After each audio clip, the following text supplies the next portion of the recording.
Good morning, ladies and gentlemen. Welcome to the March meeting of the Transport and Infrastructure Committee. If the members could be seated down, please, we'll get on with the formalities.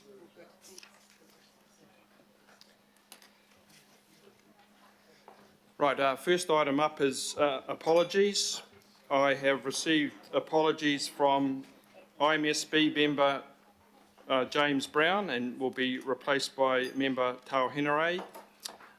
Absence from Councillor Richard Hills. Lateness from Councillor Bartney and early departure from Councillor Foley. Are there any more apologies?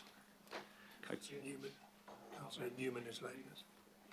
And an apology for Councillor Newman and Councillor Turner? And early departure for Councillor Turner.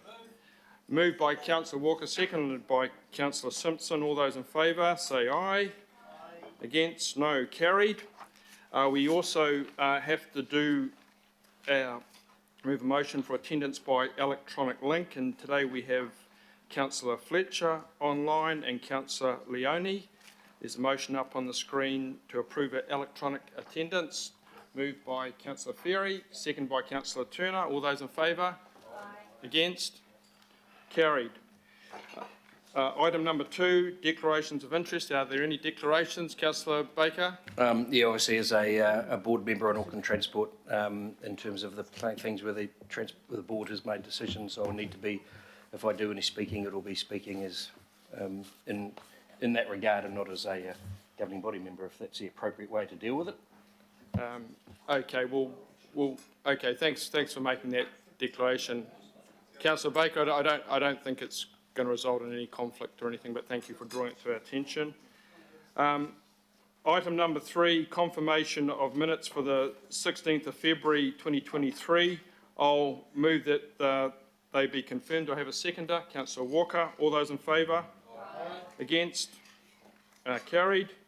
There are no petitions in item 4. In stark contrast to item number 5, where we have a lot of people in public input, virtually everyone dealing in some shape or form with the same item. There were some requests that were not accepted this time, a number to do with this item, just because of the sheer weight of numbers, but however I do hope to make that facility open to people at the next meeting, and in all fairness to give everyone a shot at this. And there was also a request from Auckland Yachting and Boating, which wasn't really appropriate to the business of the committee today. Just before we go to public input, I will just, which is all to do with the Inner West projects. There is an item, of course, coming up later in the agenda to do with the Great North Road Corridor component of that network, and I've just been asked to make a very brief statement just in respect of what the decision making is today. That will be clarified by the chair of the Auckland Transport Board, who will be appearing later on, so I won't go into any more detail other than to say that the final decisions for this project is that of the AT Board. And as noted in the report, the AT Board does support the proposal on the basis of their last meeting, and Auckland Council, the shareholder, cannot give a binding direction to AT. However, and I think this makes certainly the presentations today very pertinent, the letter of expectation for the forthcoming statement of intent has asked AT to assist this committee to set an overarching direction for transport in Auckland and ensure appropriate democratic oversight of AT's activities are met. So in this respect, today's agenda item will be more to do with information, providing the facility for a site visit and briefing, and also the ability to provide feedback. So that will be made clearer by Chair Donnelly when he comes in earlier, but I just thought I'd put that on the table for our submitters from the public today. So to that end, we do have a number of people that are submitting to us today. You will, and due to the large number, we will be quite strict with the 5 minutes. The bell will go after 4, and the presentation will be over at 5, so I hope you've used your stopwatch and your timing. Members, I really appreciate it if we kept questions to an absolute minimum, and in some cases I think it'll just be the value will be in listening to the presenter rather than cross-examination, so I hope that's taken on board by everyone. So the first person up today is Bupsi Moran. Welcome, Bupsi. And the floor is yours.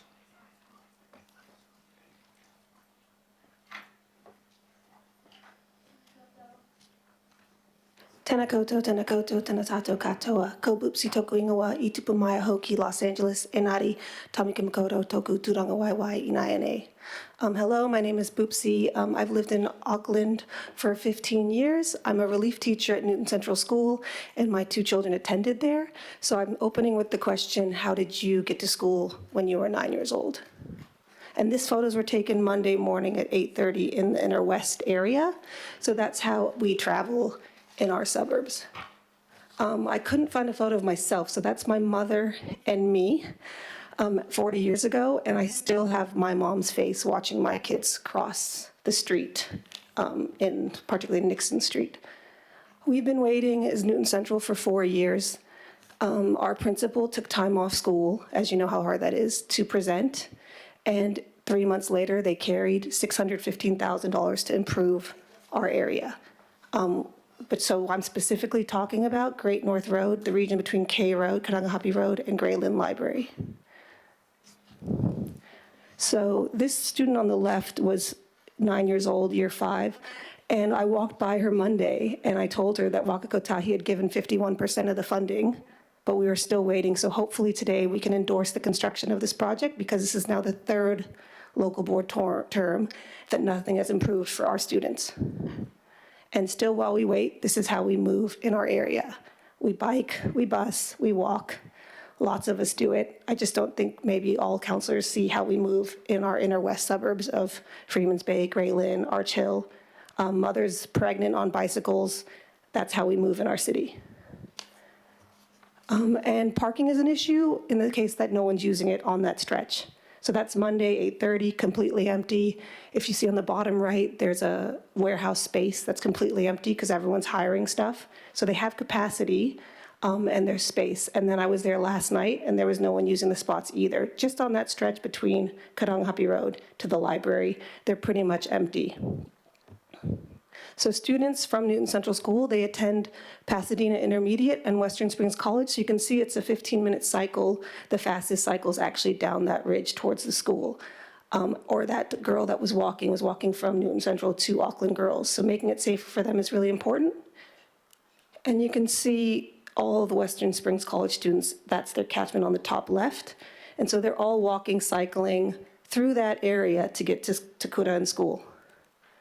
And they bike, lots of them. There's so many bikes going to Western Springs College through the city that they're out of parking. So that's how we move in our inner west suburbs. And if you look back, there's actually skateboard parking as well. And the post fleet uses bikes. And just for our new entrants, for our kids, we have to wear high vis. We have to get training from a constable to teach our kids how to walk without getting hit by a car. We have training sessions to be safe, to pay attention. So this is how kids have sacrificed for drivers. All these items they think about when they leave their front door, and we always are prioritizing how drivers are moving through the city and not necessarily thinking about how our most vulnerable move through Tamaki Makaurau. If you watch the project on the 5th of March, everyone wins too. If I'm as a parent comfortable that my child's going to be safe walking to school, I'll let them walk instead of driving. Fewer cars on the road, better traffic. Jeremy Corbett and Kanoa Lloyd said traffic maths. So it's to improve flow for everyone, including the walkers. And then just this week on March 13th, some people want to do a permeable membrane between the footpath and the road. But as you can see just 2 days ago, on a presentation in the past, the cars drive up and went on the footpath. There's links there you can link, and then that's just 2 days ago. And then my friend's kid got hit by a car. Luckily, she's okay, but she was bruised and shook, but it could have been a lot worse. And she wrote that she was grateful. The driver was only going 25K per hour. So if you wonder what it looks like to be hit, the car gets damaged too, and it looks pretty serious. And this is my friend in the UK. Her daughter got hit 2 days ago, so I got permission to share this photo. She doesn't want to walk anymore. She's scared. And then there's a last slide to show you how we move in the inner west suburbs. And we all like to bike scooter. We just wish it was safer.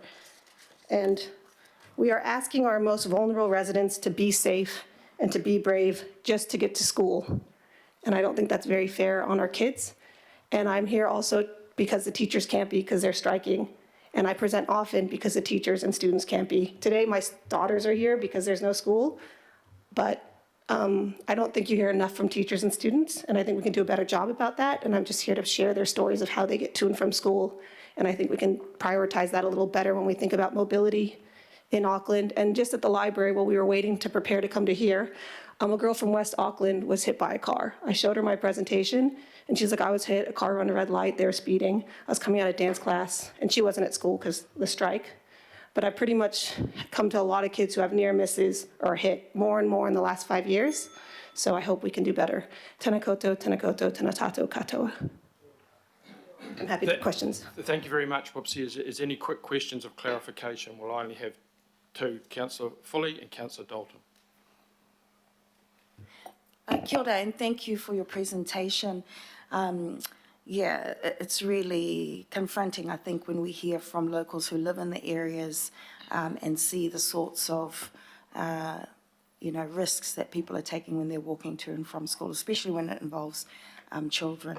Have you done a deputation to your local board about this issue? And if so, have they shown any support, and what kind of support? Kia ora.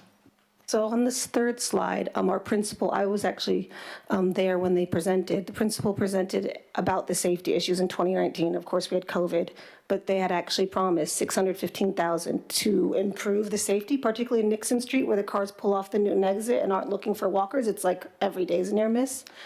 And they also allocated any extra funding to go to that school. So not only were they allocating funds, but since then we've heard nothing. And this particular Inner West project, 51% of the money is going to come from Wakakotai if we approve it by June. But if we don't approve it, the school again, and we have more students, more density, the demand's higher, but the safety's worse. Thank you. Councillor Dalton. Thank you. Thank you, Chair. Thank you, Oopsie. That's a powerful slide there. And I think you're right. People don't understand, who live out in the suburbs, just how the inner city works with travelling. Again, how long has this project been waiting? When did it first start? I understand about the funding, 50-50, but my concern is around the money invested already and how long that's taken to get over the line with local board support as well.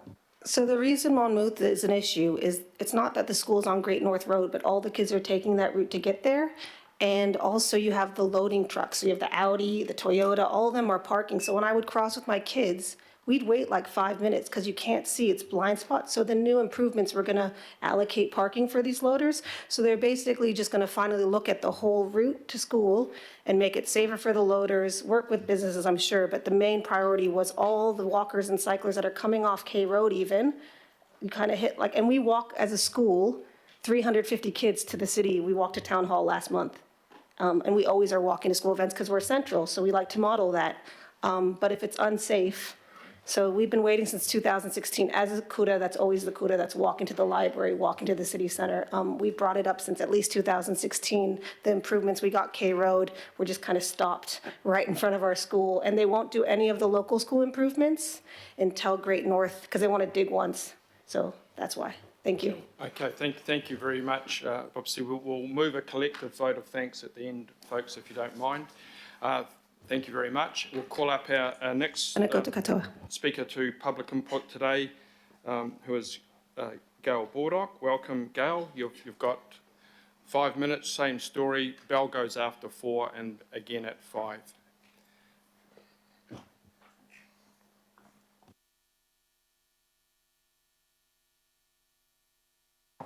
Hi. Hopefully I'll get through this in the 5 minutes. And excuse me, I've got some medication at the moment that makes my mouth really dry, so it makes it really hard for me to talk like this. Anyway. Hello everyone. In architecture we talk about first principles, those decisions or assumptions that are the forethought to design that drive all decisions that follow. If these are flawed, then all outcomes are flawed. The nationwide goal to reduce emissions there is a nationwide goal to reduce emissions to an agreed target. AT must consider safety, congestion and climate change. Rather than independent design experts designing these solutions, lobbyists were listened to in the development of the long-term plan to move people from private transport to public transport. The current plan is putting the cart before the horse. In this case, the horse is a reliable public transport system of trains, ferries and buses, and the cart is affordable cycleways, not at $12,000 per metre. When people choose to use public transport, the humps and bumps are unnecessary, in fact detrimental to that goal. The first wrong decision was achieved by using the stick, not the carrot. It was done by a series of manipulations rather than encouragements. Firstly, the decision to group together walking and cycling was designed to manipulate data and statistics in favour of cycle lobbyists. These needs are very different and they are often in conflict. The needs of pedestrians and those with mobility impairment, a quarter of the population, the most vulnerable, should be the priority. The needs of cyclists and other micro-mobility transport users is very different. That's the first thing. The second thing is that the location of the cycleways is also flawed. The best places to cycle are quiet, safe, greenways, parks, straight, level, sheltered, scenic, pollution-free and away from traffic.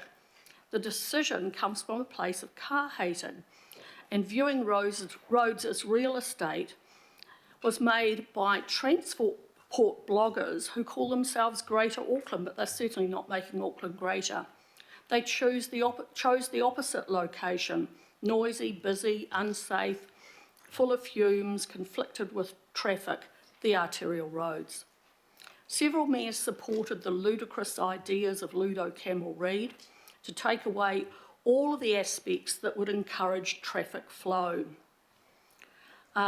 Remove shoppers and parents' car parking, remove free turns, changing light phasing so that it's shorter, adding humps and bumps, reducing speeds, narrowing intersections, inline bus stops that stop traffic while passengers embark and disembark, introducing obstacles like hit sticks and planters, and worst of all, reducing arterial roads to single lanes.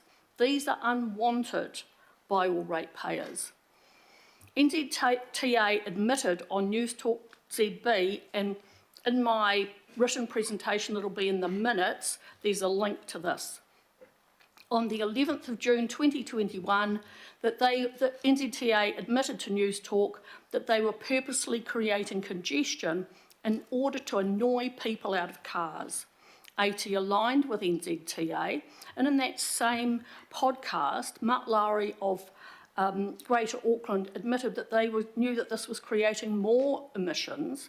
AT's Chief Strategy Officer in 2018 explained that other countries have found charging congestion taxes flawed. Teaming up with Panuku, AT have been turning towns and shopping villages into plastic facsimiles instead of organically formed caricatures of the ethnic and socio-economic residents of those who live there. Sandring, Little India, Chinatown and Dominion Road, Opulence of Ribuera, Grunge of K Road. They wreck everywhere they went and had to remove their works, with Henderson's Blue Road graffiti, Mount Eden's concrete congestion, Onehunga's street mazes, Takapuna's circus of popcorn planters, and the narrowing of Queen Street. Again, all of this is unwanted. The third thing, and I'm on my last minute, Auckland Transport's core responsibility to ratepayers and Auckland Council is to maintain an effective transport system for smooth and efficient movement of traffic and keep users safe. Their core services are to repair and maintain roads and footpaths. This includes sweeping gutters, clearing drains, care for street trees, painting road marking, especially zebra crossings, signs without stealing bluestones, and weeding without poison. Do you mind if I just have 2 more sentences? Thank you. The impact of the recent floods would have been less if AT had maintained their core services. That priority, rather than the vanity unwanted projects of cycleways, stop selling reserves. We need more of them. We need the golf courses to be reserves. Let's create a road to vision potholes. Both Auckland Transport and Panuku need to have their budgets cut considerably more than those proposed, and I'm suggesting that you add another 0 onto the end of Auckland Transport's budget cut. Thank you, and I'm open for questions. Okay, one quick question from Councillor Walker. No, she's already... Sure, so a quick question just around your advocacy point around not having these footpaths and cycleways along the main roads. Would you also suggest that it's more economical to run these cycleways through local parks, local streets and so on? Absolutely, and I'll give an example quickly, which is that the Miola Road cycleway, instead of going and turning into Point Chevalier Road and blocking that, which will cause cars to run down one of the parallel roads like Kiwi Road, the cycleway could go down that quiet road, and that would mean that there would be no parking that needed to be taken away from those businesses and end up closing lots of shops. Thanks. Thank you. Okay, thank you very much, Point Gail, of order. for your presentation. Point of order. I don't know the point of order in terms of the number of the standing order, but why can't we ask more questions? So people have come in to speak to us in their advocacy, and I have a question. One, it's not a point of order. Number 2, the questions are at my discretion. I tried to explain at the start, we've got a lot of people presenting, but a tight timeline. In this case, Gail was given a little bit extra, so I made that adjustment, but that'll be my call, okay? It's our job to be here to listen and ask questions, Chair. And I'm happy to answer questions on the break. Thank you very much. Okay, thank you, Much Gail. appreciated. The next presenter is from Bike Auckland, Fian DeLeafy. Welcome, Fian.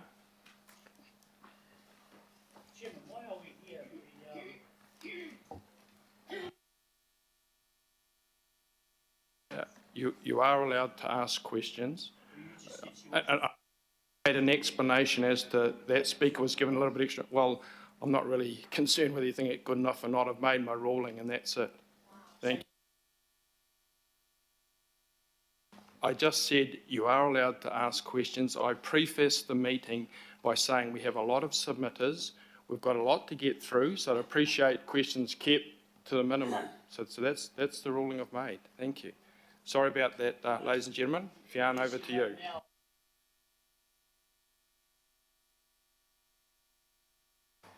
Kia ora. Can you hear me? I have a quiet voice, so I will try to be heard. I'm Fian from Bike Auckland. I'm the Bike Auckland CBO. Oh, is this my thing to change the slides?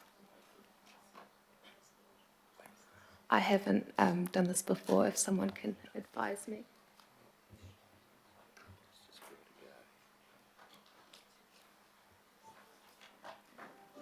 Is it that one? Oh, I think I did it. Yeah, I got it. Thank you. Sorry about that. I'm Fian from Bike Auckland. I'm the CBO, and there's 2 main reasons that I ride a bike. One is for mobility, and one is the joy of cycling, which I find a lot more fun for getting around than a car. I have joint problems, so it can be quite painful for me to walk sometimes, but usually I can cycle right to the door of where I want to go. So it's really important to me for getting around. Today I'm presenting to you about Great North Road and the unprecedented amount of support that we have from the community for this project, and also some insights from myself and other everyday riders of this route. As you know, it's part of three projects in whole, and together they form a connected network which connects into a wider, safe network of cycleways. There's 9 schools along the route and 4,000 students which attend those schools. They need to have the safe choice to get there, walking and cycling. I got to cycle to school with my friends. It was a joy. I want children these days to have that choice as well. They don't have that choice if it's not safe.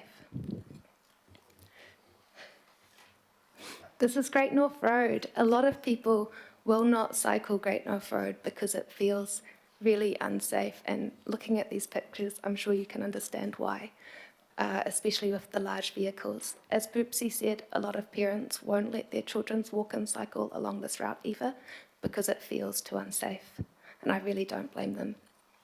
I have grown my confidence to cycle this route, but I've had a lot of near misses. Just last week, we heard about someone who was involved in a crash on Great North Road between a car and a bike, someone cycling. We really hope that they're all okay. But just letting you know that not all of the crashes are recorded, and the longer we leave it, the more unsafe people are on this route. Many people are like this middle comment. They won't get a bike and they won't bother cycling while it's unsafe.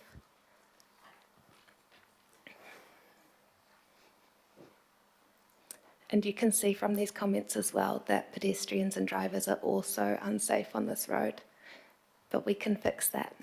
Research shows that putting cycleways along road spaces makes the whole road safer for everyone, drivers included. So this cycleways and the street project is not just about cyclists. This project gives a lot of things that we want from a street upgrade. It makes it more resilient, future fit, accessible, business friendly, and it connects into a wider network. And on accessibility, it's really important to note that it's more than mobility parking. It's also about the street itself. More than 28% of Aucklanders don't drive, and maybe that's because of different conditions like seizures, ADD, maybe they're like me and they have a lot of anxiety when they drive, or they are taking medication which stops them from driving, and they deserve the choice to get around safely. Some of them would cycle if they had the safe choice. Some physically disabled people also want to be able to cycle, but they don't have that choice while it's unsafe. We all need a safe and accessible cycle network for true choice in how we get around. There's going to be a lot more apartments going in along Great North Road. That will mean a lot more people, and if they don't have the choice to walk and cycle, then they will inadvertently have to drive, and that will increase congestion, and it will increase the danger of the road space. This Great North Road project future-proofs the street space for that influx of people. As you know, it's a whole street upgrade. It's got lots of awesome stuff that we want to see, including larger loader zones and more trees. It's been over 13 years since it began, when I was in high school, and that whole time it's had a lot of support from the community, which is probably why more than 50 organisations have joined us in the call for it to proceed, including the K Road Business Association, Ponsonby Business Association, the Greyland Residents Association, 7 schools along the route, and businesses like Urgent Couriers, whose employees cycle the route as part of their job. The community want this. So what do you lose if you do not do it? You risk losing the co-funding from central government and the stormwater. You risk losing people's lives and well-being when they're just trying to travel to where they want to go. And it sounds dramatic, but I strongly believe that every day that we delay, we are risking the life and safety of children who are just trying to walk and cycle to school. This is a really great project, and you can confidently give Auckland Transport positive feedback and request that they start the project ASAP. Thank you. Thank you very much, Fionn, for a very good presentation. I have a couple of questions from Councillor Darby and Councillor Simpson. Thank you. Thanks, Chair. Thank you all. Would you like to just comment on some alternative proposals? The previous speakers suggested that you could take a slalom course on a bicycle through some much safer streets, which is an acknowledgement that the Great North Road is actually unsafe, which is what you were saying here today. So, as a cyclist and as a walker and as a motorist, I tend to take the desire line, the most direct route. Are cyclists any different in that regard? Is it reasonable for them to be taken on slalom courses down valleys and up streets, down streets, etc.? Or will a cyclist just take the desire line, the quickest route, and they will also take on the risk if that route is dangerous, as is Great North Road? That's the first part. Can that be solved by just using the pavements? And the third part is, do you consider this project in any way so-called gold-plated? Good, it's three. I'll try my best to remember those three questions. So, yes, everyone takes the most direct route. They want to go directly to where they want to go. You do that when you're driving. You do that when you're taking public transport. You want to take the most direct route, the fastest route. And it's no different than when you're cycling. But if it feels too unsafe, people will just not cycle. And that will mean more cars on the road and more congestion and more traffic jams. And nobody wants that. So for the rest of the people who want to stay in their cars, you want a free-flowing road. 56% of Aucklanders say that they will cycle if it's safe enough. They need a direct route to where they want to go in order to make that choice. What was the other question? Gold-plated was the final question. Do you Thank consider you, gold-plated? thank you. And the footpath. So some people already take the footpath, as you can see, when it feels too unsafe, but that's not good for pedestrians and for people with mobility difficulties. As Gail has pointed out, there is a conflict between pedestrians and people cycling when they share the same space, especially if someone cycling goes fast past someone walking. That can throw them off balance if they have balance difficulties, and it can be quite dangerous. And also when there's a lot of driveways and cars coming in and out of driveways, it can be really safe for the cyclists on the footpath. So it is not a safe alternative. Having them on the road in a protected space is the best option in terms of keeping everyone in the corridor safe. And in terms of gold-plated, I really think the cycleway is not gold-plated at all. If you look at the Auckland Transport report that you've been given, it says that it's being done with cheap on-road concrete separators. And I did the maths. Could you shut up? Excuse me. No. Can we just have a little bit of order, please? I think we can do without the comments from the audience. And could you just finish your question, Fionn? Thank you. Sure. So in the report from Auckland Transport, it says 3.6 million is on the cycleway, whereas 28.1 million is on the whole project. And there's a lot of benefits from the whole project altogether. And that 3.6 million on the cycleway is only 12% of the whole project. Also, if you took that cycleway out, you would lose a lot of benefits and you'd have to reconsult. It would mean more time and it would mean more money.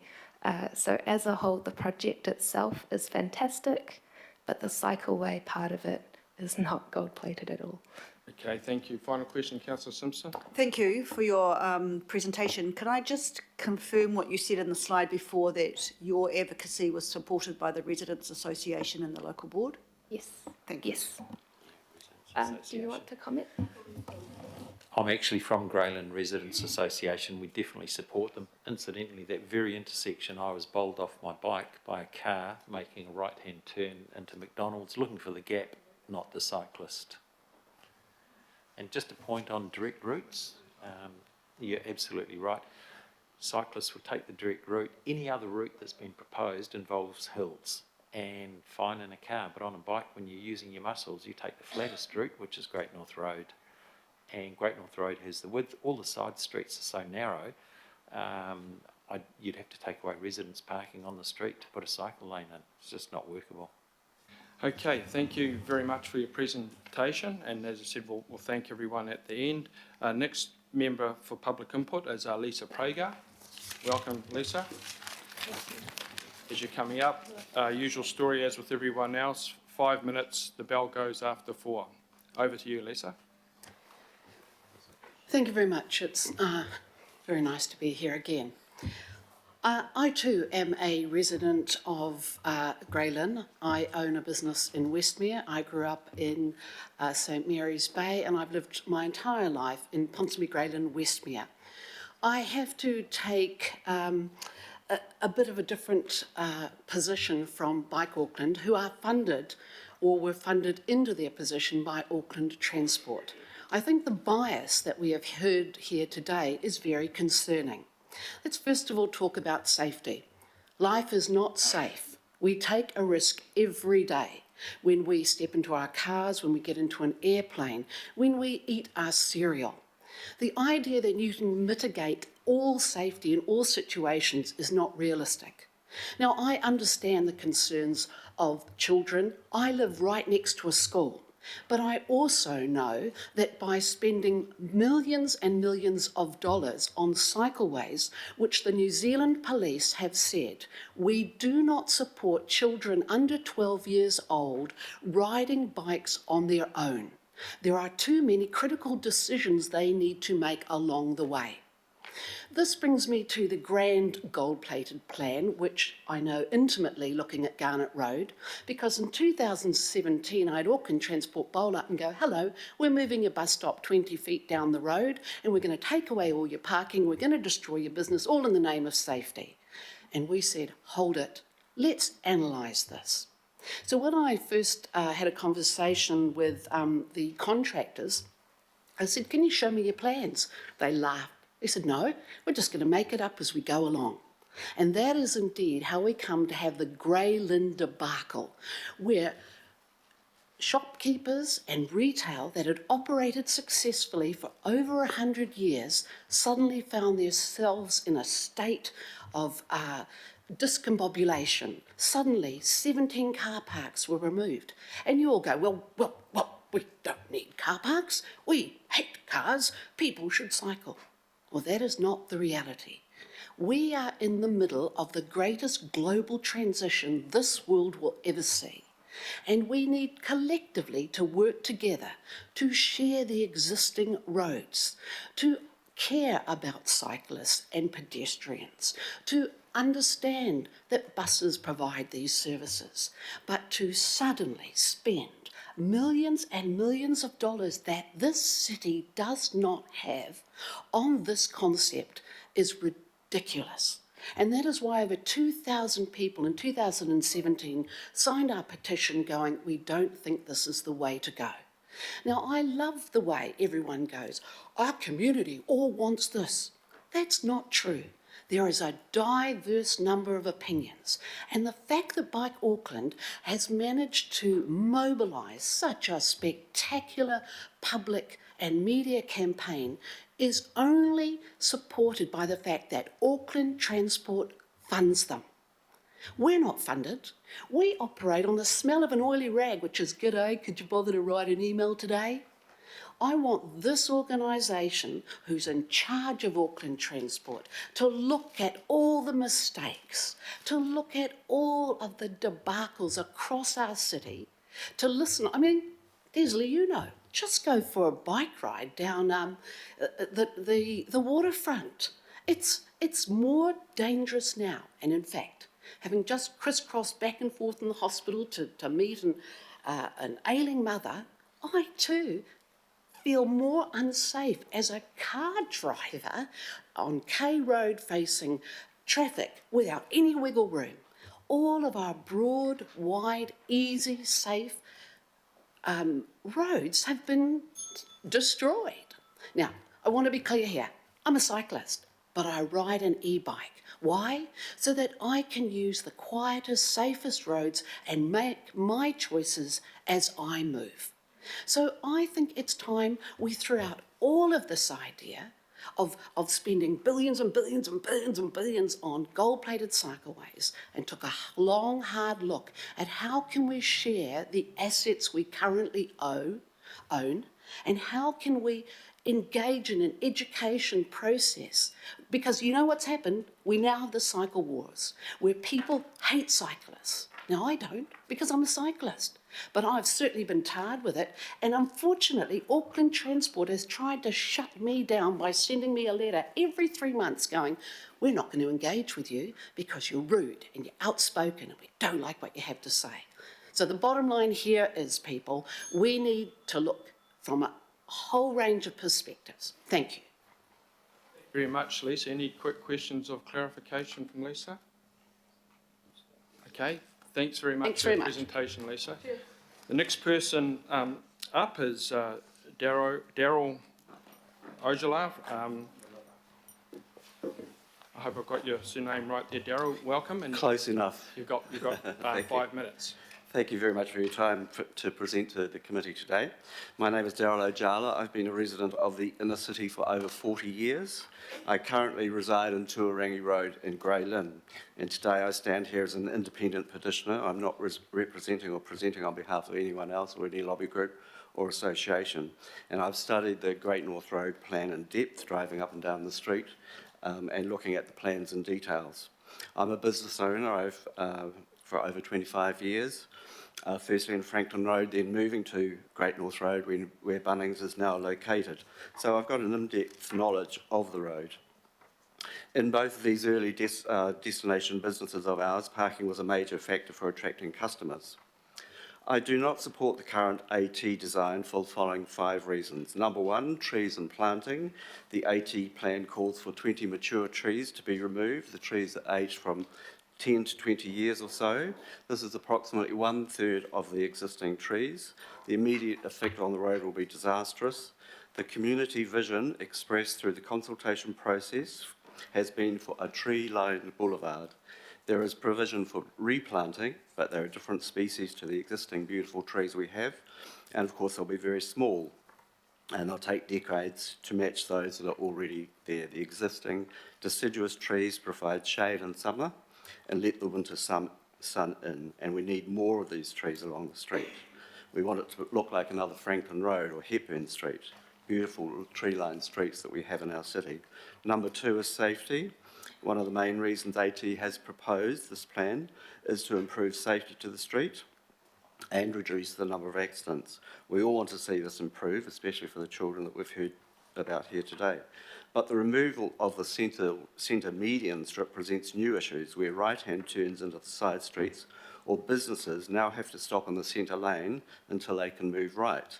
AT have stated the bus lane to the left can be used in these cases, so frustrated drivers will be swerving left to move out of the backlog of traffic, which opens the way to collisions happening in this scenario. And the mayhem of turning traffic around Bunnings is an issue which is still not resolved, despite numerous requests to AT to solve this. Number 3 is parking. I do not support the removal of over 200 parking spaces along the road, and I do acknowledge that some will need to be removed or changed to accommodate the revised sight lanes required for safety reasons. But parking on Great North Road and the side streets is already at total capacity levels during the day. There are commuters, workers, businesses and residents all vying for the same spaces. The side streets that have light industrial sites from Maidstone to Sussex are filled from 8 o'clock Monday to Friday, and the workers rotate their vehicles to avoid any penalty fines. Further down from Elgin to Northland streets are full with residents and commuters.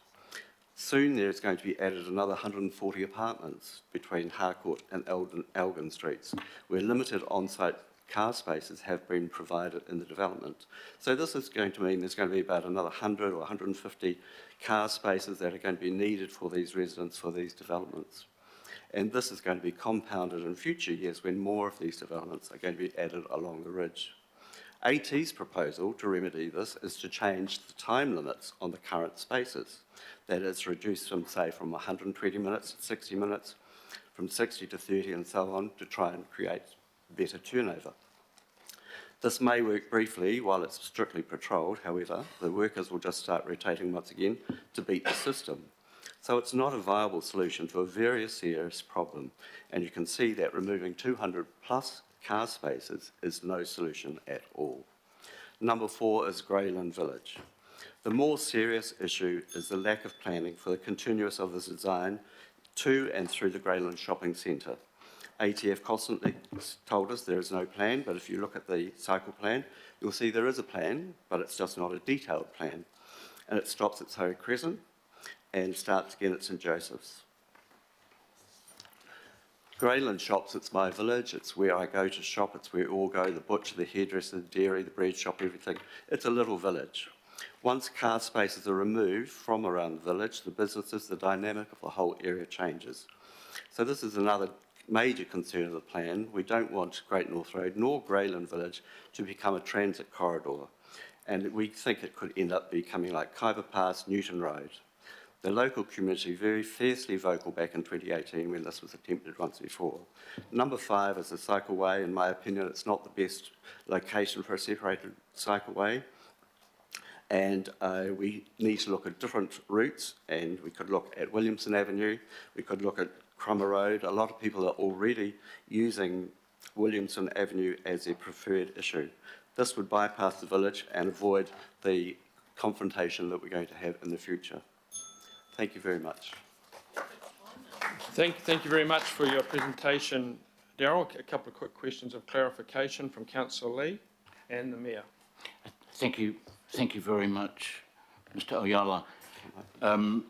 Could we have a copy of your presentation? I think it would be very helpful. Sure. Thank you very much. Mr. Mayor. Thanks for that.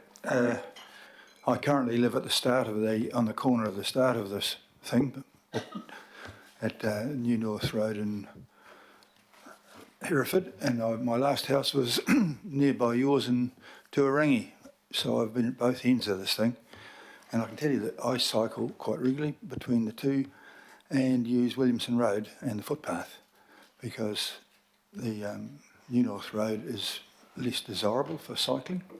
And when I do use New North Road, there's plenty of road. I support the idea of the cycleway, but I don't support the idea of spending $28 million on this program or pulling out the thing. So my question to you is, does that make sense, what I've said?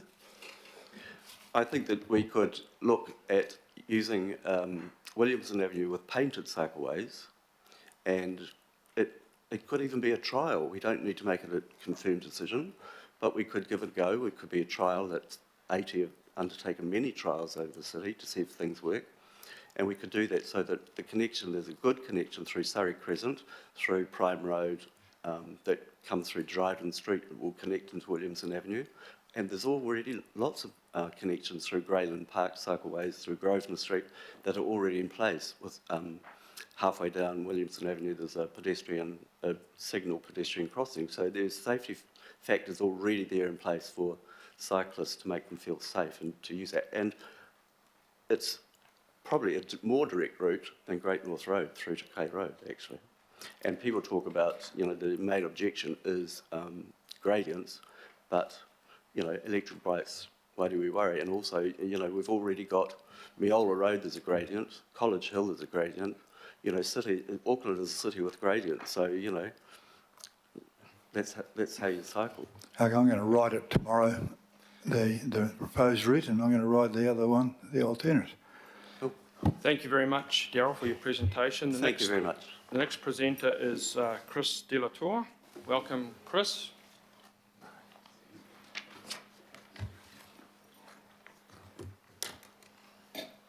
Five minutes, Chris, and a bell after 4. Welcome. Thank you. Good morning. My name is Chris De La Tour. I was persuaded to address this council committee as I understand that Auckland Transport have confirmed more cycle lanes during tough financial times. My experience with AT is that they choose to listen only to feedback that suits them. I started cycling 6 years ago. I averaged 250 k's per week all over Auckland, often solo or with family and friends. I also help with the less capable riders in a school cycling squad.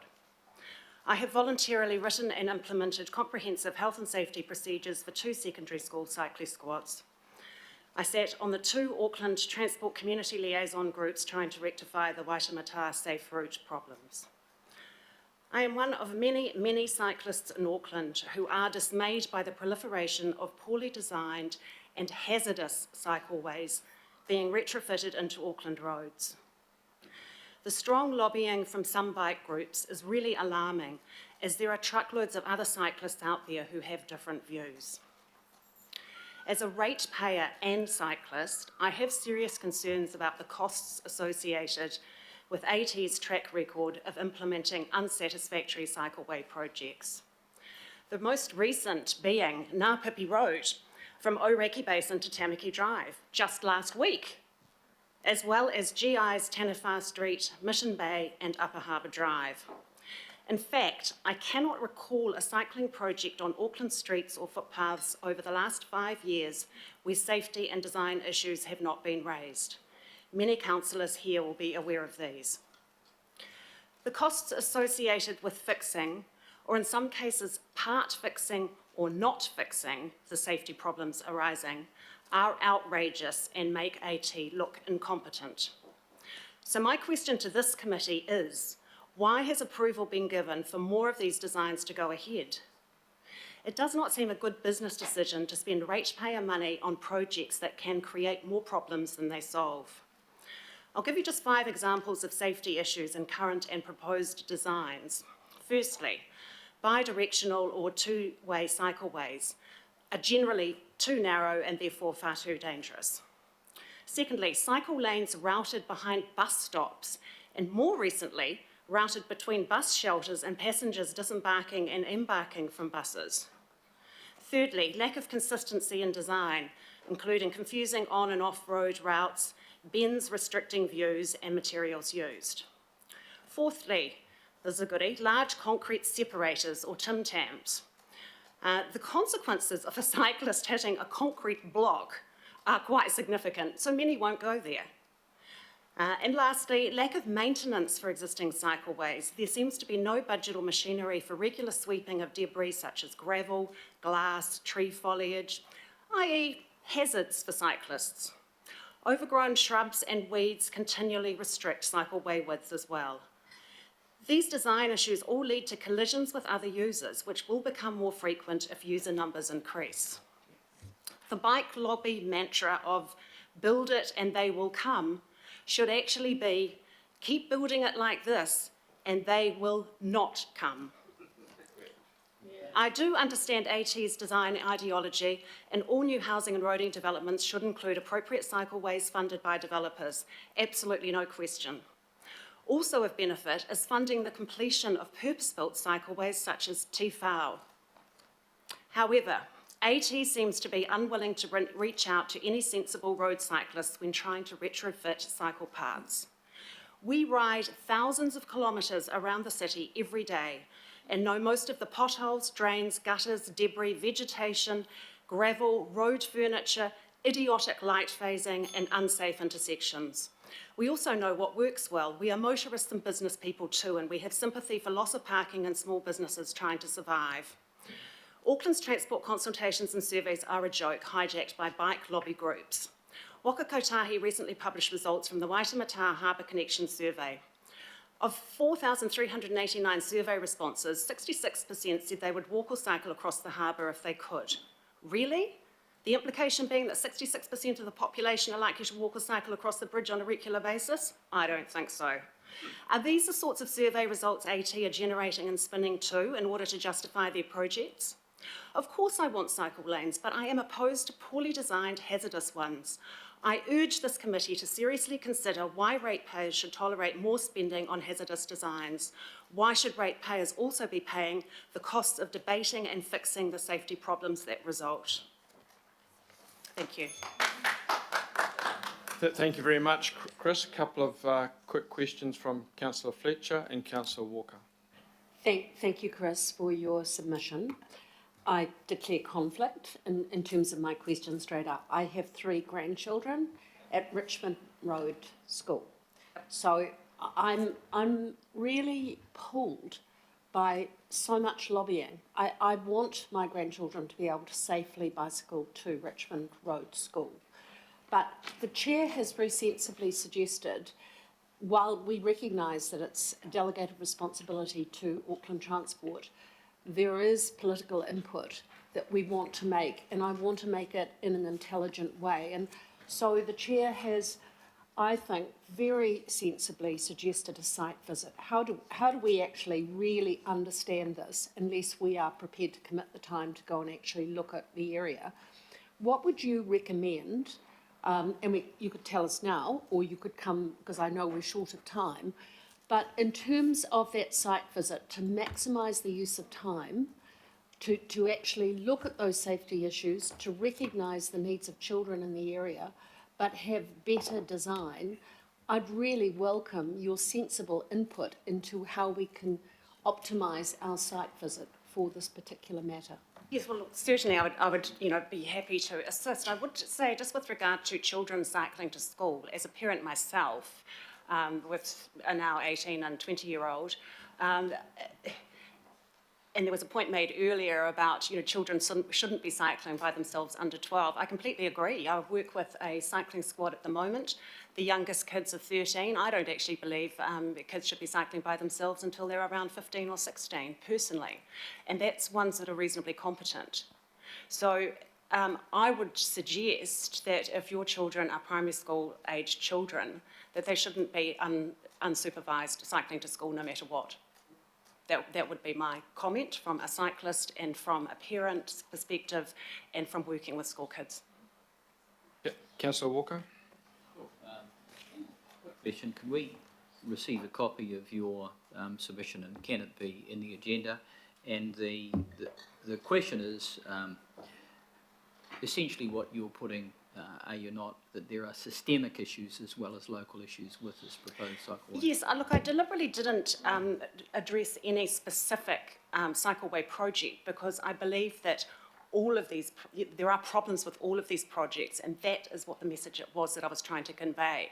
So, there are all sorts of verities with the different projects, and yes, I do believe it is systemic, and I do believe that there are no flexibilities within the millions of dollars that have been spent on the Auckland Transport design manuals, and I don't understand the reasoning for routing cycleways between a bus shelter and people alighting from a bus, for example, which I think is in some of these designs, and it's also in this Taniwha Street down in GI at the moment, which they've put them in.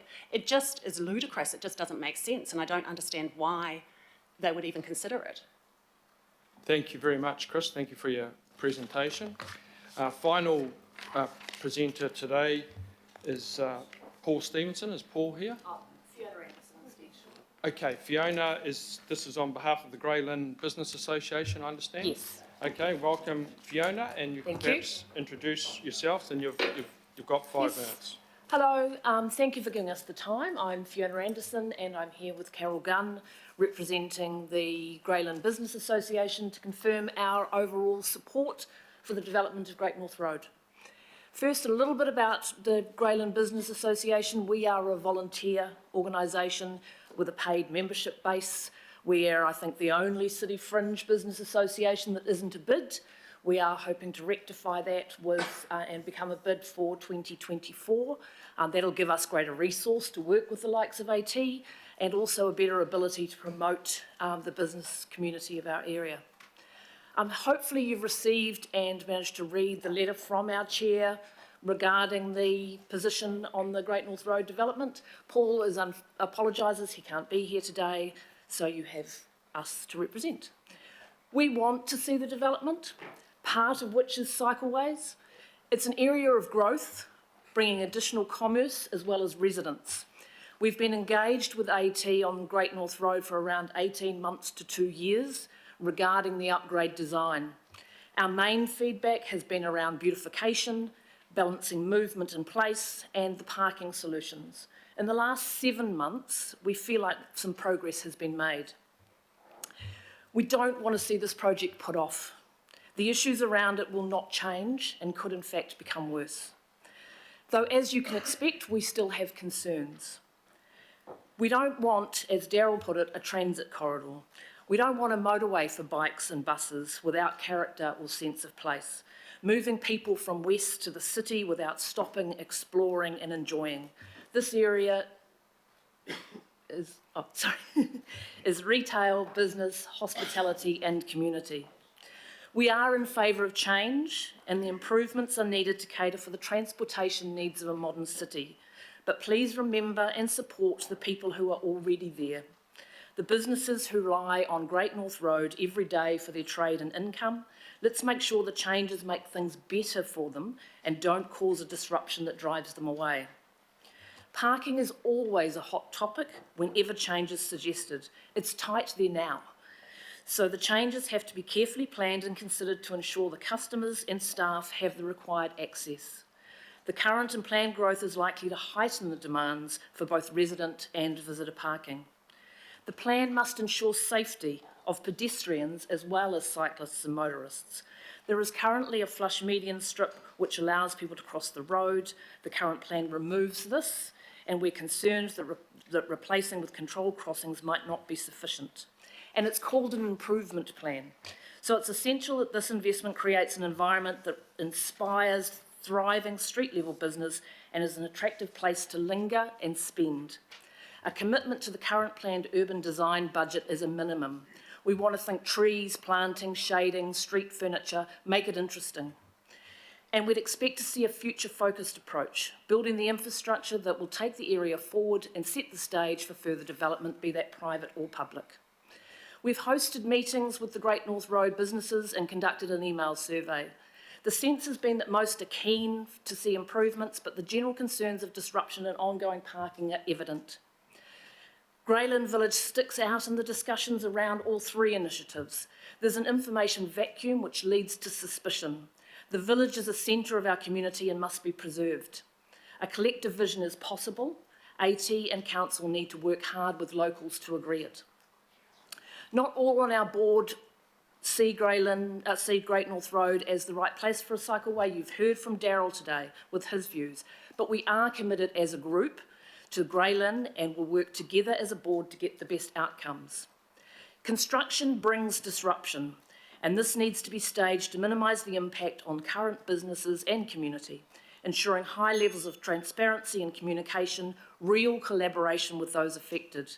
We've seen many previous examples in our area and others where this has not occurred, and it's been to the detriment of all. We've had countless meetings where AT staff have listened to concerns or ideas, nodded their heads and gone off and done what they were going to do anyway. We need a more effective approach than that. We're seeking real collaboration and the most effective spend of the available dollars, and we request your endorsement and a directive for AT to work with us to continue to improve the plan and find solutions. And AT, don't just talk to us, talk to the Residents Association, the businesses along Great North Road, the apartment developers, other Great North Road users, and consider the views and also the impact, and I would say the likes of Chris, I'd add to that now, also the impact on Grayland Village, get the full impact, full input before finalising plans. Thank you. Okay, thank you, Fiona Carroll, very well timed. Councillor Filipina and Councillor Ferry. Tēnā kōrua, ladies, just thank you to you both.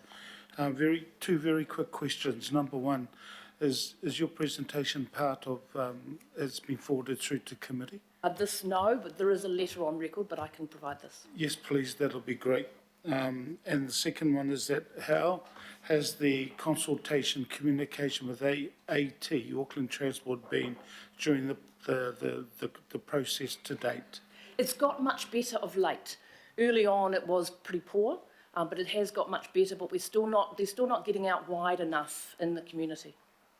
Thank you, Chair. Filipina, Councillor Ferry. Thank you. Quick question from me as well.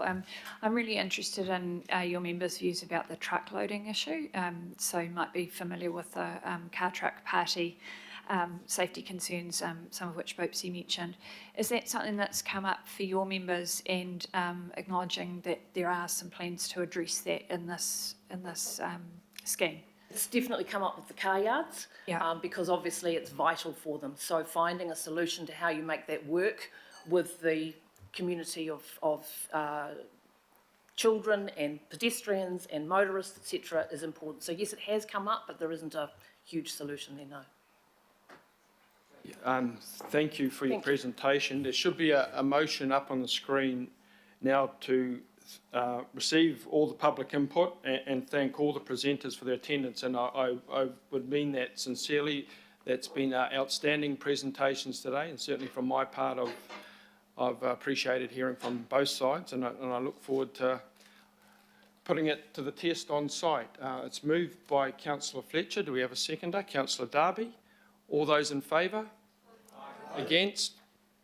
Carried. Okay, so thank you again, people, and for turning up in such impressive numbers.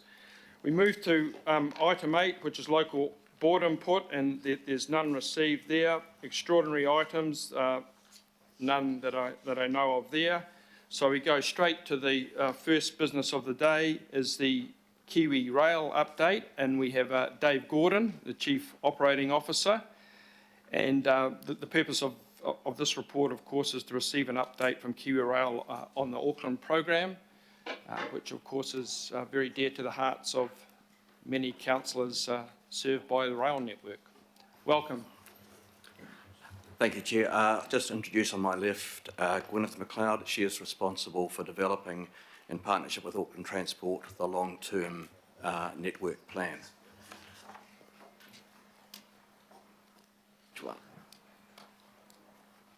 There's 4 things I wanted to cover off today, councillors.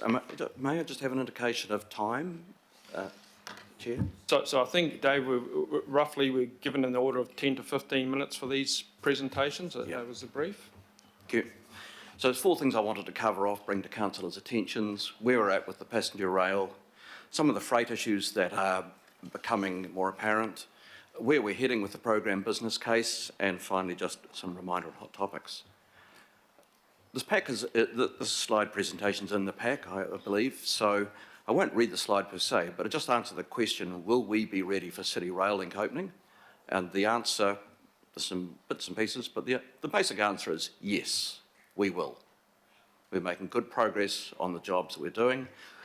There's a few issues that are outstanding, which is there, and we can look through that. There's one, there's in Papakura Pukikoe, working with Counties Energy on where the best place for a substation is.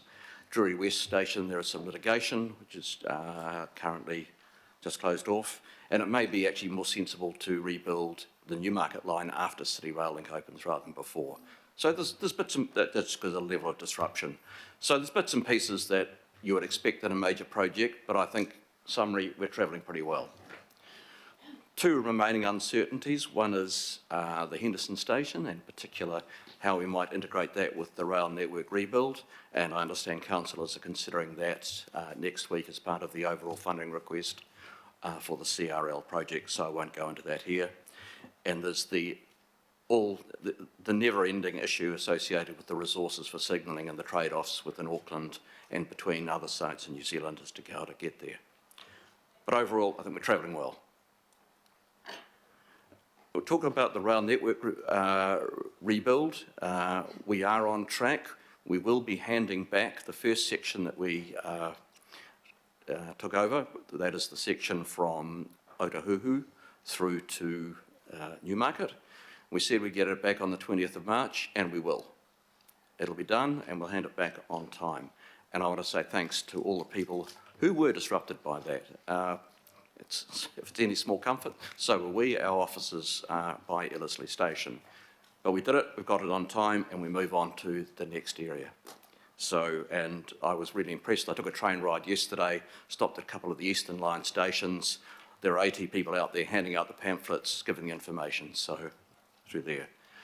But I've got 2 pictures on there just to sort of ask the question. You know, we still get occasionally, why can't you do it at night? Can you just sort of do it between trains? That's on the left-hand side. That's the type of work we're actually doing, digging it out from the basis. It's just not the stuff you can do between trains. On the right-hand side is, that's the type of plant we have deployed for this work. Again, you just can't drop it in and then drop it out. It is a major construction. So as I said, We finish the blue on the 20th of March, as we said we would. We go on to, I guess you'd call it cat yellow, I'm not sure, but anyway, from Waitemata through to the Sylvia Park. That is our most difficult piece of work, and it has the most amount of dig out to do because it is, in fact, the oldest part of the network. But we're making progress. Talking a little bit about freight, because the debate does tend to be dominated by passenger, but moving freight around the city is critical to its well-being as well. And the point is that in New Zealand and in Auckland, we operate a mixed network, which means freight trains and passenger trains coexist on the same lines. If you go overseas, more and more cities solve this by simply putting more lines in and separating the two. It's a rough rule of thumb that the shared network is about 20% less efficient than a sole network for passengers, thereabouts.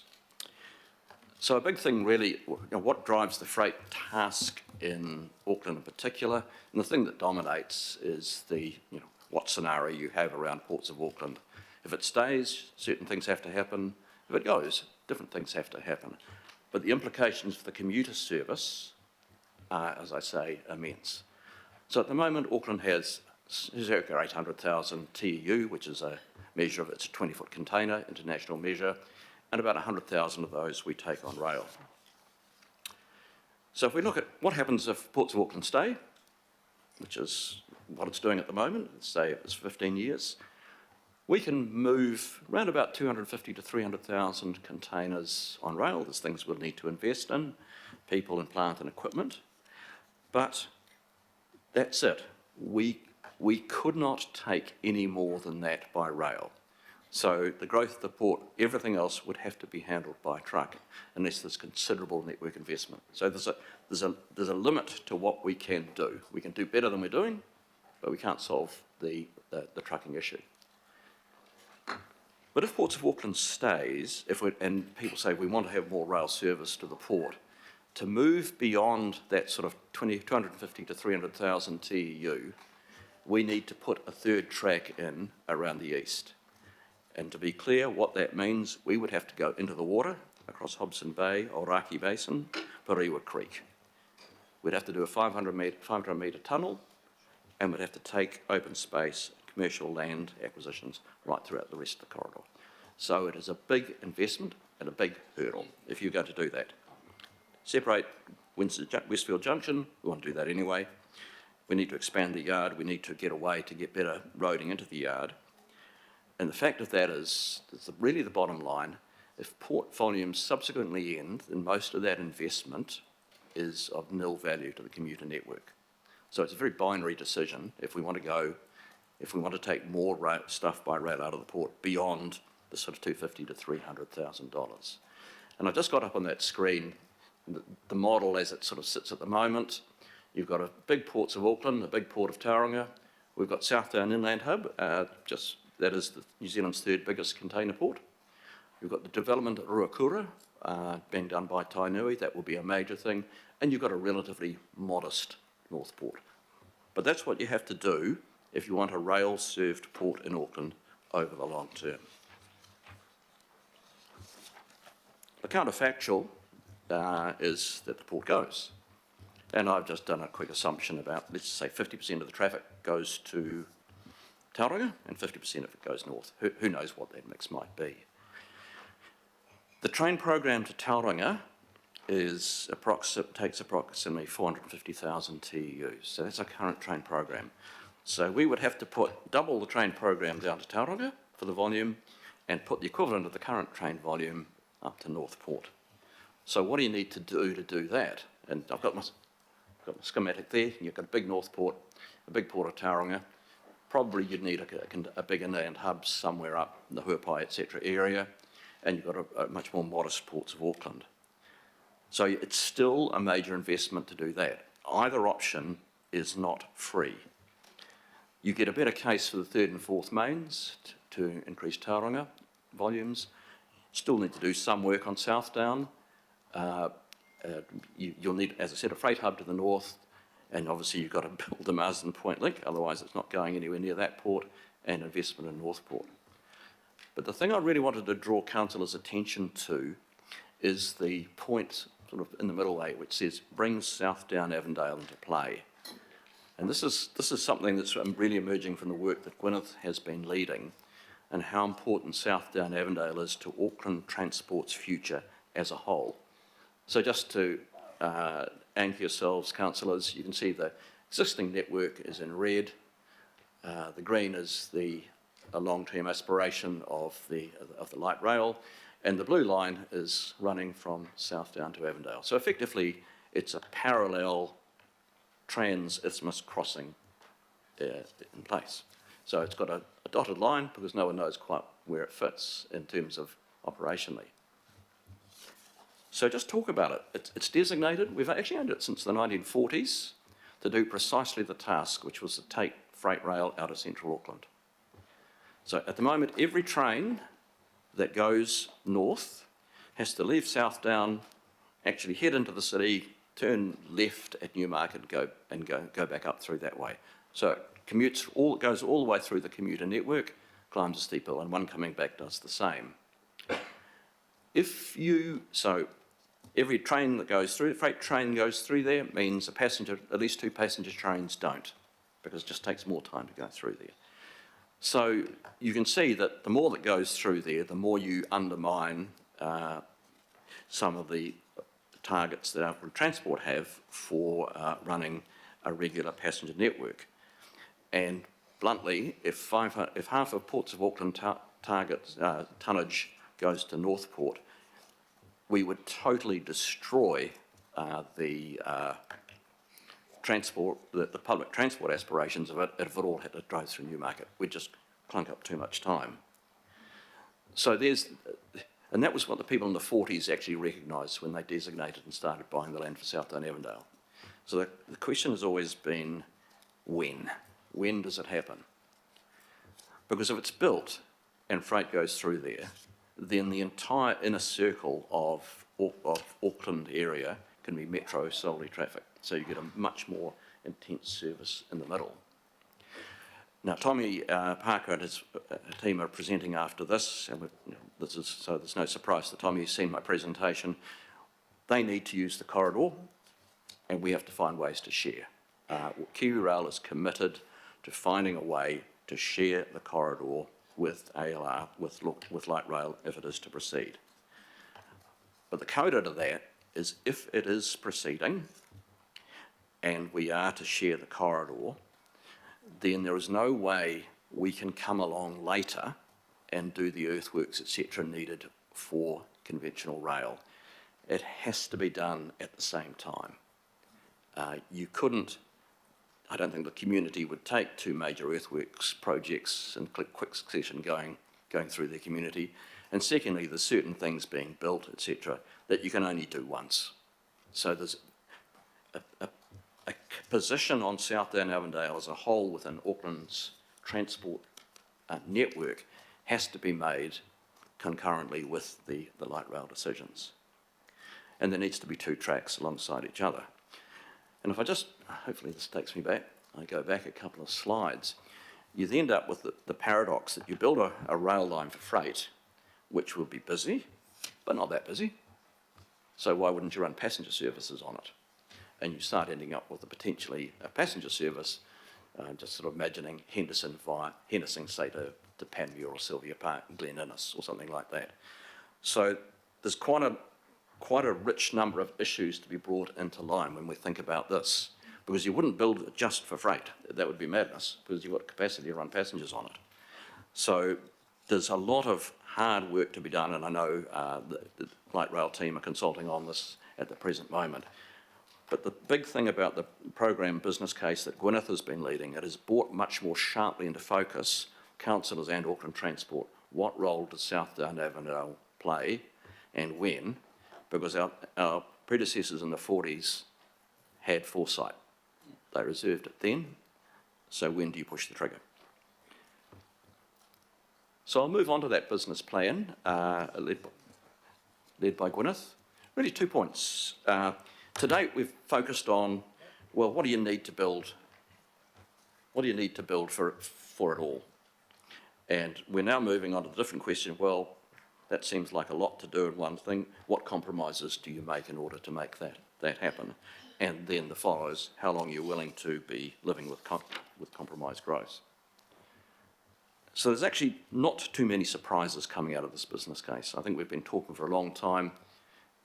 You'll need to upgrade the network to 9 cars. You'll need to change the signalling system to a different system for those 9 cars. You're going to need a program of level crossings separations. You're going to need 4 mains heading south from Westfield to Pukekohe, and you'll have to grade separate Westfield Junction. A lot of these things have been around for a while, been said, it's just been proven again. But the 2 things that the plan has done with Gwyneth's leadership is, as I say, brought very sharply into focus the role of Southdown Avondale, and also brought much more sharply into focus that the emission drivers, the drivers for emissions, is pulling the need for investment much closer than expected. So the process from here in is, as it says at the top, we've got to get it signed off amongst ourselves. So we still don't agree on a few bits ourselves. And then a gradual through officer level consultation with decision makers, etc., etc. But this heads up. This is the direction of travel. Finally, I'd like to close on 2 issues, and again, it's probably repeating what I said last time. There is an affordability issue coming up here. The track access charges that are currently paid will not be enough to sustain the level of investment needed to keep the new assets in good condition.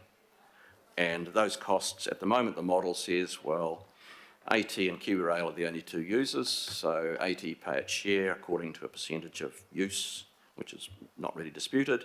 KiwiRail pay your share. My gut is telling me that the bill for that will reach, I haven't presented a bill to anyone yet, but it's going to look unaffordable. There is, and this is not a different conversation I'm having with Greater Wellington, same thing. Can the local authorities, local councils, afford to sustain the infrastructure that's being invested in here in the rail? And it's a conversation we have to have, both at central and local government level. So again, it's heads up, that's where it's going. The other issue, and I'll close on, is my personal favourite, level crossings. You have far too many of them, and the busier it gets, the more congested your roads are going to be. Ourselves and AT, the program business case says get on and do it, which is really fine. It's easy to say, but harder to fund. AT is actually leading the thinking about how to do this and what the solutions would be, because it's a road and rail problem, but the solution lies in fixing road, and that's not our expertise, but it is AT's expertise. But I just put on that slide, there's nothing to suggest that the current sort of split of accountabilities between, as we stand at the moment, will get the level of cut-through necessary to deal with this problem. It is a massive investment, so it really is posing the question, would a special purpose entity, which is what they've done in Melbourne and others, be the way to pursue this? Now, the AT's business case is designed to achieve that. So thank you. Chair, questions? Thanks very much, Dave. And certainly your presentation evoked a bit of response here in terms of questions. Councillor Henderson, first up. Thanks, Chair. 2 questions.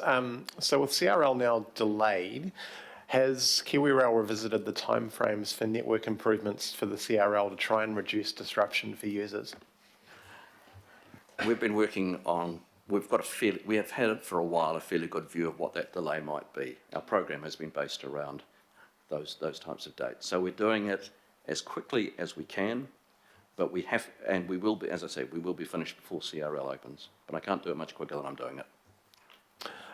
Question, and it's on your slide around funding for the Henderson station. Is that in addition to the announced $1 billion cost increase?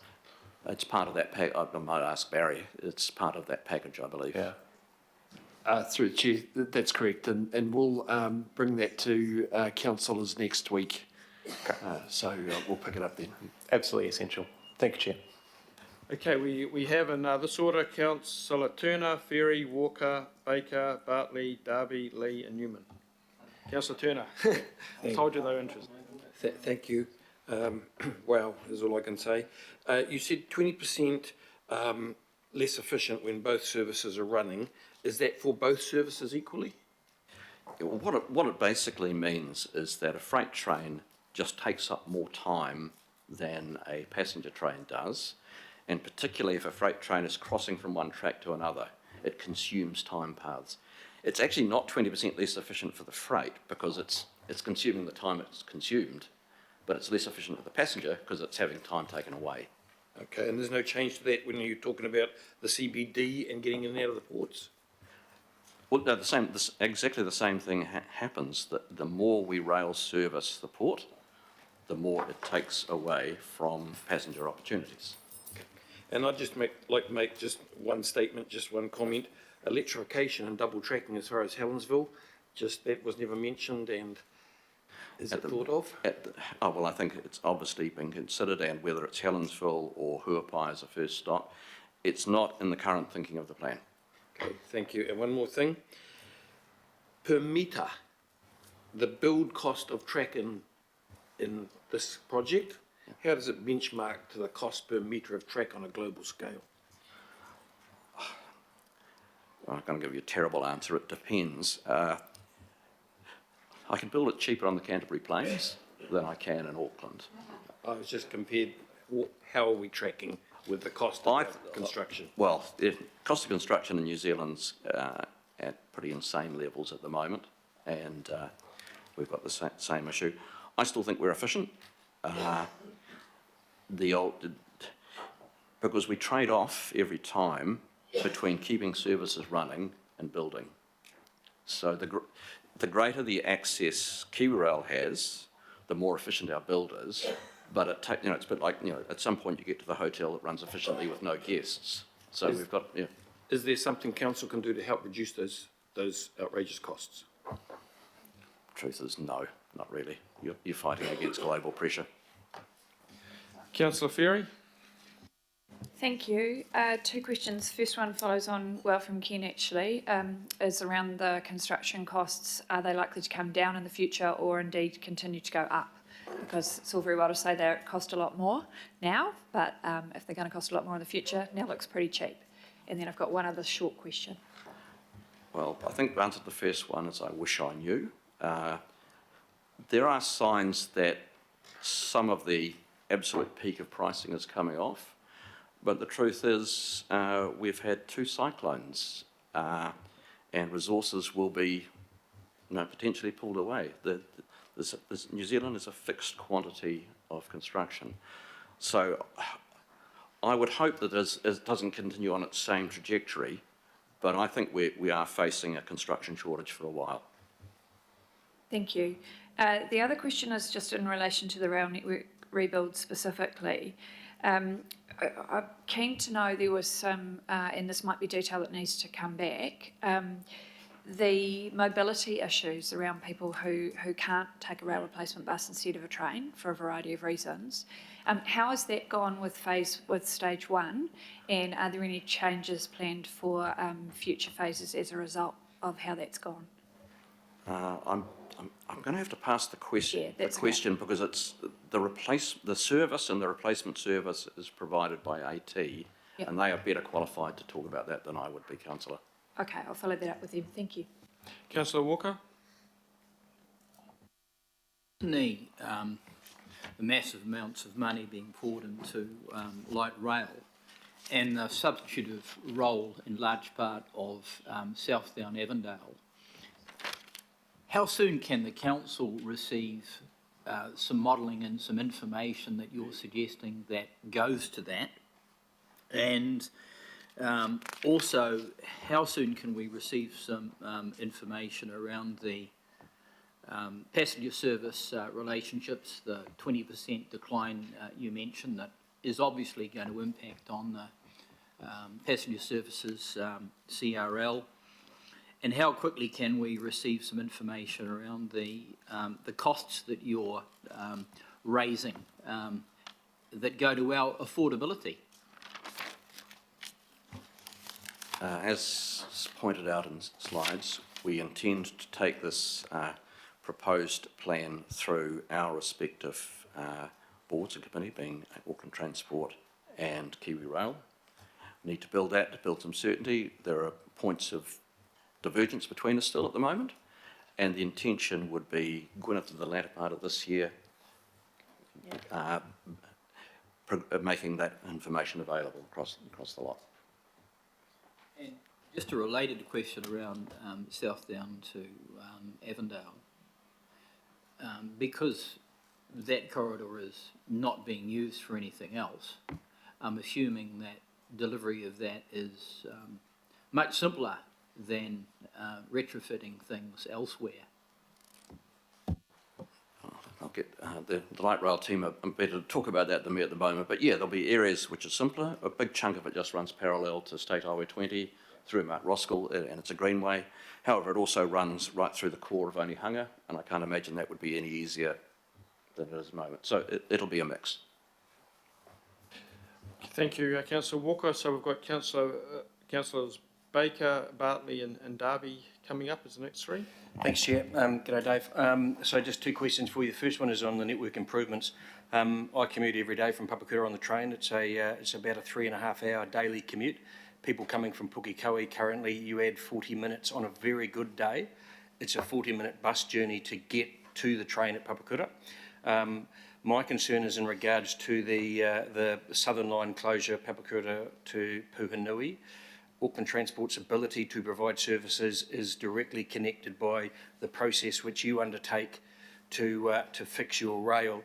So I guess what are you doing to mitigate the possible 5 to 6 hour commute that will be required, or the inability of Auckland Transport to actually have enough buses that currently the peak time morning trains are standing room only on a 6-car unit, standing room only by the time we get to Manarewa. So what are you doing in terms of enabling Auckland Transport to be able to cater for the requirement of people to travel? That commute time is probably shorter. My commute time is shorter than me trying to drive, and so because of the works on the motorway. So, you know, we've got a perfect storm here, and so my question is, what are you doing to work with Auckland Transport to try and enable them to provide the services that the people of Auckland expect? Challenging question. I think first response is that we plan with Auckland Transport what the substitution services are. At the end of the day, they have to make the call on what is doable and achievable. But the one thing I cannot offer up is to say, oh, somehow we'll manage to just squeeze some commuter trains through the gaps for a period of time. I'd be misleading this council to say I could. You're right, it is a perfect storm, and it is pretty ugly. But I have to deliver post-City Rail Link a network that will endure in perpetuity. And we are basically taking a big chunk of pain now. And we'll do our best to mitigate, but I cannot promise at all that somehow we'll sneak the odd train through. I'm ripping it up and fixing it properly once and for all. It's going to be nasty. So my last question is in regards to the southern train station, so the 3 southern stations. What is the current position and the funding in regards to the provision? And so we've talked about a lot with Kiwi Rail when I was on the local board in regards to, I guess, the standards of those stations. And currently we've got Pairata and Drury Central nailed down, probably work started or thereabouts. What I hear is that you're prepared to, you're wanting to deliver 3 with less, with less offerings than has been sort of expected. Why are you are you prepared to do 2 fully spec'd stations and hold off on Drury West, which is there is a legal challenge to the process? What is your position on that, and why would you not deliver 2 at full specs and look at Drury West in the future? Well, you correctly point out that ourselves and AT do have a slightly different view on this matter. I'm funded by the Crown to build 3, so to a certain extent, I don't have a choice but to build 3. I do want to do Parata's underway. It looks really, it's great out there. Ditto Drury Central. As you say, Drury West is the litigation completed last week. The challenge to me is somehow assuming that the money for Drury West will come along later. You've got a bird in the hand at the moment, which is some money. Why would you think if we said, oh, we'll just do 2 perfectly, this is the discussion I'm having with AT, so we'll do these 2 much better and we'll leave Drury West to later. Well, who's paying for later? I know what the communities would like. Councillor Bartley? Oh, thank you. Thank you, Kiwi Rail, for being here and for the heads up. I wanted to ask about, I want to say please do not rip up Onehunga. Already communities, residents are concerned hearing from what Auckland Light Rail is saying about the 2 options. So what are your other options then besides going through residential communities that have been built up since your 1940s tracks were put in there? Well, I think probably Tommy Parker and others in the light rail will talk about what their options are. We either go on that corridor or we follow a light rail corridor, which is in a different area. But I think the one thing is not going to be sustainable is having 2 running through there. Mm-hmm. So what choice do you do? It is a thing to the community, but it has been there since the 1940s. Now, you live next to these things and you think they're never going to come, but it has been there since the 1940s. So it is a challenge for Onehunga residents, as will be light rail down Dominion Road and or wherever it's running. I can't answer your question in the sense of saying, oh, we'll just go elsewhere. There is only one elsewhere, which is whatever the other light rail corridor is. That's the only other elsewhere there is. Okay, thank you, Councillor Bartley. Councillor Darby, Lee, Newman, Fletcher and Foley, the remaining questioners. Yep, good. Thank you, Kiwi Rail. The Kiwi Rail fits into the system along with international air travel. It fits into the system like road and coastal shipping, etc. Just in terms of the review of that's underway, that the Minister of Transport, Minister for Auckland is undertaking, and that review of that freight and supply chain system and how Kiwi Rail fits in it. Can you just articulate maybe the 3 key points, topics that you discussed in your submission to that review? I would, but I honestly, I'm unprepared for that question, Councillor. Okay. But I think generally the point that the slide that we showed before is, where is the balance of the North Island export-import flow, Upper North Island export-import flow going? That is the greatest challenge. Okay, just following up then, I appreciate that. Thanks, Dave. Just 2 quick ones. Just in terms of the issue that you raise at the Port of Auckland, both the Mayor and I would, and I'm sure many others would like to see a lot more movement of TEUs via rail. You're saying there are a series of constraints, not just one. Can you just elaborate on the port rail grid constraint, please? And where does responsibility for resolving that lie? Is it the port company or is it with Kiwi Rail on the port land? And who wears the bill for that? Well, it is the port company. It is their rail grid. And it's abundantly clear that the rail grid is not set up well for an operation of a CT to port. It should be parallel to the container grid, not perpendicular to it. So that there'd be an investment required. We could get our volumes up quite a bit using the existing grid, but that's the investment. The next investment is just in rolling stock, just particular wagons and how through there. The other investment, as it grows, will be into Southdown. That's not necessarily immediate. The challenge is the fact that for every freight I put down there, I've taken out passengers. So that's the other investment, it's the opportunity foregone investment. Okay, look, I'll probably unpack that a bit more offline. And finally, Chair, just in terms of Southdown, Avondale, or Southdown maybe just past Avondale, has KiwiRail looked at least an indicative business case for a full freight tunnel from Southdown through to Avondale? Yeah, we'd looked a couple of years back at a tunnel. It's not current costed, and you really only start. You get into a tunnel basically at the foot of the State Highway 20 heading up to Hillsborough. You could cut and cover through Onehunga a little bit, but there's no sort of tunnelling option right through Onehunga. That's the issue. But you sort of go in at the foot of State Highway 20, come out a bit before Mount Roskill would be the scale of tunnel through that area. Yeah, and just in terms of resilience to your freight network, I mean, Auckland has a situation where we've got the freight working right on top of the passenger network, unlike many cities. So that resilience has been looked at in terms of that indicative business case if there was one for a freight tunnel.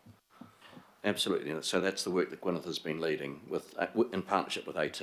Is what is the long-term investment? How do you get the optimum use of the network for both freight and passenger? Councillor Lee? Thank you, Mr. Gordon. Thank you for the presentation, and your presentation is a timely reminder that there are other transport issues that should take our attention, time and money, not just cycleways. But in terms of the current track formation work, which is disruptive of passenger services, at the last briefing we were given, and in our other meetings, the message was KiwiRail was determined to sort out and fix the track formation issues throughout the network so that everything was A1, working as full capacity by the time of the opening of the CRL, which we now know is November 2025. Work began in June 2016. My question is, you mentioned to me for the first time anyway that there is yet another tranche of work which will take place after opening the CRL, focusing on Newmarket. Could you explain the nature of that work, please? Sure. And at the moment, it's a possibility. The likely timetable from Newmarket through to the City Rail link may be, on the Newmarket branch, may be reduced because instead you'll be going by Mount Eden and through the tunnel. So it may be basically far less disruptive to wait until City Rail link's opened to do the work in that area. It's not new work, it's the same work, it's just, is it better done before or is it better done afterwards? We'll probably reach a position on that in about a year's time when we've done the analysis to see what the impact is. I won't spend too much time on that, but is this essentially new work, or was it work that you already scoped but decided to push it back? Oh, it's a work already scoped, there's nothing new. And Well, I think actually in the last presentation I did say that there were two that could potentially be after. That's a bit of a concern. Now, the other point you make, could you put up the slide on the network itself, on the Avondale Southdown question? Because I think this is strategically vital, not just for Auckland, but for Northland, for the upper North Island. And you also emphasise how interlinked rail is with ports, with plural ports. You can see the Avondale Southdown link is the mirror image of the Eastern line. and it was designed that way. Unfortunately, never built, but it obviously coming to the stage where it will need to be built for a whole lot of reasons. Are you telling us that Auckland Light Rail Limited have now plans to use that corridor for light rail as well as heavy rail? It's always been, and again, Tommy will confirm when he comes on, but sharing of that corridor has always been on the cards, and it makes sense to share the corridor if we can. Put 4 tracks through the corridor. Well, it hasn't been on the cards, to be honest with you. Light rail's original plan was to go to the airport and to go to Kumu, but we're leaving that to one side. No, from Roskill down to Hillsborough, I'm pretty confident it was always sharing the corridor, Councillor. There may have been no official moves on that. I'm aware unofficially that AT wanted to buy that corridor from Kiwi Rail a few years ago, and Kiwi Rail quite wisely rebuffed that. But leave that aside. It seems to me strange that we would have a heavy rail corridor which is problematic in terms of having to share with a light rail corridor. Wouldn't you, light rail is for passengers, wouldn't it be more sensible for heavy rail passengers, such as the people who'll be using the very expensive CRL, to be able to use that corridor on a standard train? That's what it was acquired for, as a mirror image of the line, the Eastern Line. I'm probably getting, I am getting outside of the thing. We're sharing a corridor, Councillor, but we're not sharing tracks. Councillor Lee, might I suggest that our next presentation take this issue up, and I just would like to let members know that we are a bit time constrained for them. I'll leave it at there, but this is obviously a critical strategic question for Auckland and for North Auckland, and it's news to me that there's a real problem because Light Rail Limited, which hasn't built 1 centimetre of track yet, wants to use this Avondale Southdown line. I'll really make the point, though, we don't see it as a problem. So we're time constrained in that the light rail presentation has to be over by 12:30. So we've got 3 more questioners. So if we could perhaps just expedite it a bit, folks, so we can start that by 12 o'clock, so we at least have half an hour with the light rail. Okay, thank you. Councillor Newman, Fletcher and Councillor Foley. Good morning. The question I had, 2 quick questions. Following on from Councillor Baker, I mean, how settled is the decision in relation to the 3 average versus 2 good for Drury Central and Pairata stations? There's a dispute in relation to Drury West, but the incentive would be on the developer to get that Drury West station up to the standard that's going to work for the developer in terms of the marketing of their development. So I'm just wondering, you know, how settled is Kiwi Rail on this? I mean, if it's a matter of funding, you would go back to Crown, I presume, or you'd put the onus back on the developer to pay for the cost of that. If Kiwi Income Property can develop Sylvia Park, it proves that the developer, they see the market potential, will actually pay the contribution. But I don't like the idea of shortchanging 2 good stations in order to deliver 3 very average stations. Well, it's an unresolved issue between AT and ourselves, and I think it raised it at the last meeting. As I said, I am funded. I have a mandate from the Minister to build 3 stations. So it's not indeed it's not Kiwi Rail's decision to say no. Kiwi Rail can have discussions with the ministers about it, etc. But at the moment, I can't stand here and say, oh, we think 2 will be fine. And the essence of the debate is it's not like we're building terrible things there. There's some things that look okay, and I'm satisfied with the quality. But I know Auckland Transport are unhappy with the position we're taking. Okay, well, I'm not sure if the discussions are taking place with the developer and the minister around this, but I'm not. I support Auckland Transport on this. The other question that I had was you diplomatically avoided stating a figure, although you are saying that there is unaffordable in relation to the track access. So you must know what sort of costs we're talking about. What is that number that you deem to be unaffordable? No, I won't give you that number because it's not properly developed. I guess I would put my statement on this. We have always had hard negotiations with Auckland Transport for the current level of fees on the basis that it's challenging their budget. This will be considerably greater than that. My expectation is that there will be a bigger pill to swallow. I have not yet put a proposal to Auckland Transport, so I can't do it in a public meeting because I haven't done it. Thank you. Councillor Fletcher?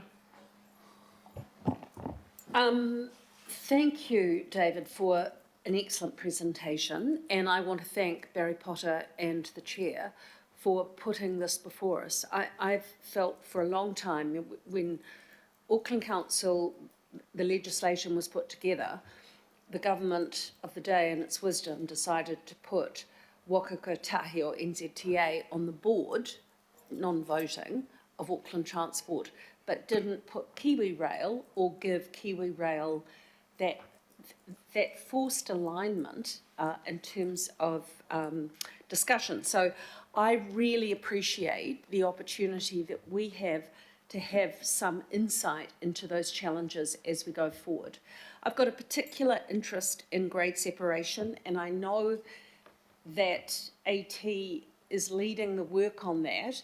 You have put up some slides, but could you speak in a little more depth on the importance of us actually coming to grips with the grade separation, particularly with CRL coming online? Sure. Well, the problem is mainly on the west. There's a number of crossings there, some of which will be extraordinarily difficult to actually grade separate at all. St Jude's Road is one that comes to mind, where I can't actually think my way around how I'd fix the problem. The issue is pretty simple, though. At the rail corridor, compare it to, say, to London Underground, our rail corridor is permeable, which basically means cars and trucks can go through it. People are time poor, vans, delivery vans, they will rush to beat the lights. In fact, we watch people drive around barriers at the moment because their time is so important. As the volume of traffic goes up, more of rail traffic goes up, the barriers will be down for longer, the traffic will be queued up for longer, people's patience will diminish, and you actually introduce a risk to rail of people coming into the corridor and smacking into a passenger vehicle. And it's quite different from crashing into a loco to crashing into Auckland Transport EMU. You will do far more damage to the EMU, and you will certainly raise the risk of serious harm and certainly fatalities. The traffic problem, of course, is that when the barriers are down for extended lengths of time, then the queuing goes back through there. So, as I said, the solution is a traffic solution, not a rail solution.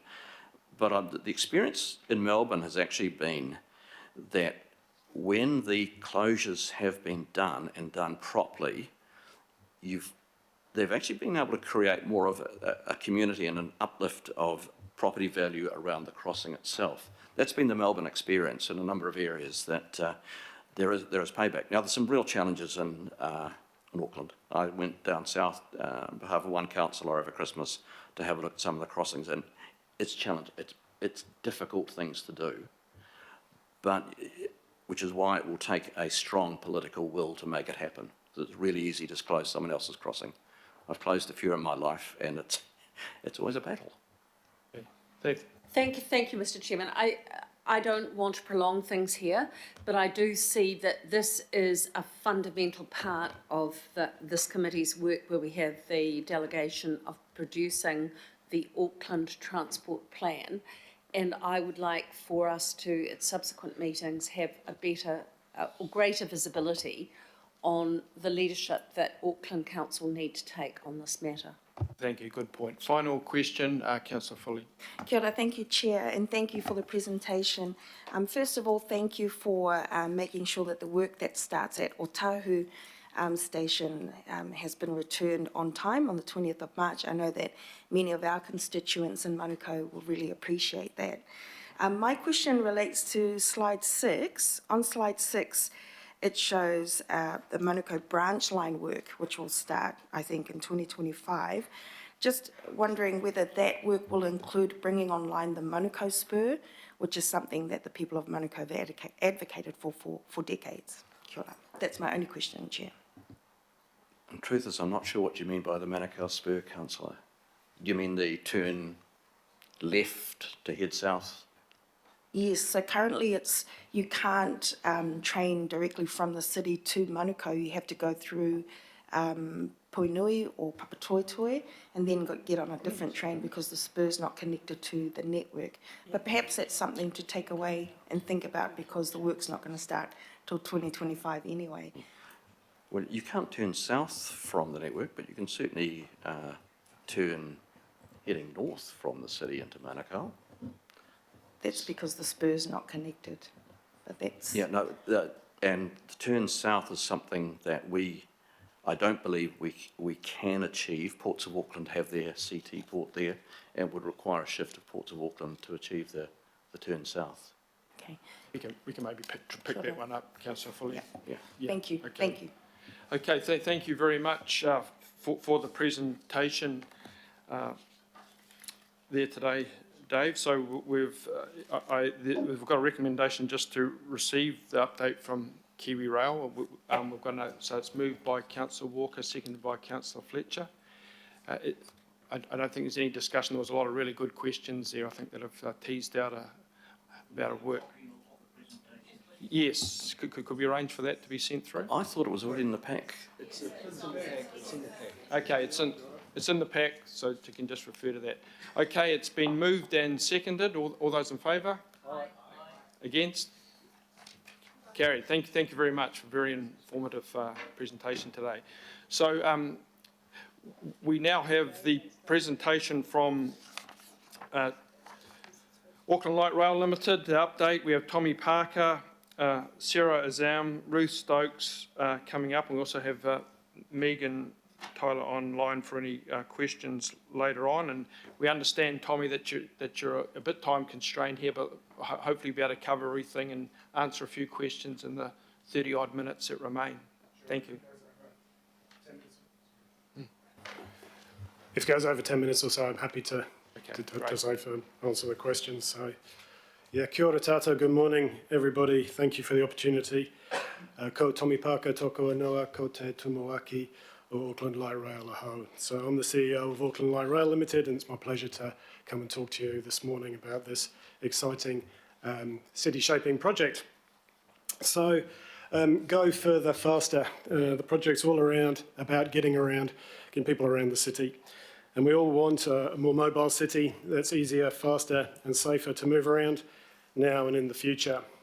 So this project will provide turn up and go level of service, separated from other traffic, so it's reliable with services every 5 minutes, halving travel times to most destinations along the corridor. As you well know, congestion is identified as our city's biggest frustration, and everyone will benefit from the nearly 15,000 fewer cars per hour on the roads, and congestion will ease, and we'll offer travelling alternatives to the communities, which in turn will improve productivity, reduce emissions, and set our city up for a carbon-free future. Nearly 2 years ago, we reviewed the business case and produced a new indicative business case for the project, which gave a strong case, which was supported by Cabinet and shared with the Council last year. Sorry, do I?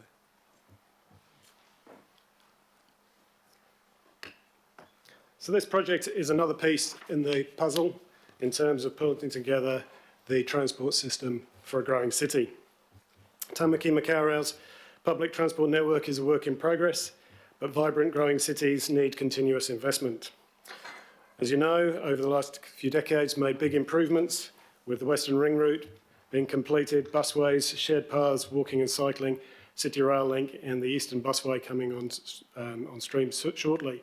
And this next project, the Light Rail Link, complements those and helps complete the system. In particular, this project looks to connect with future Waitemata Harbour Crossing, and future lines to serve the northwest. This project will be a step change in customer experience, as well as turn up and go levels of service. We will also see quality interchanges between the different services that will give seamless journeys across the city.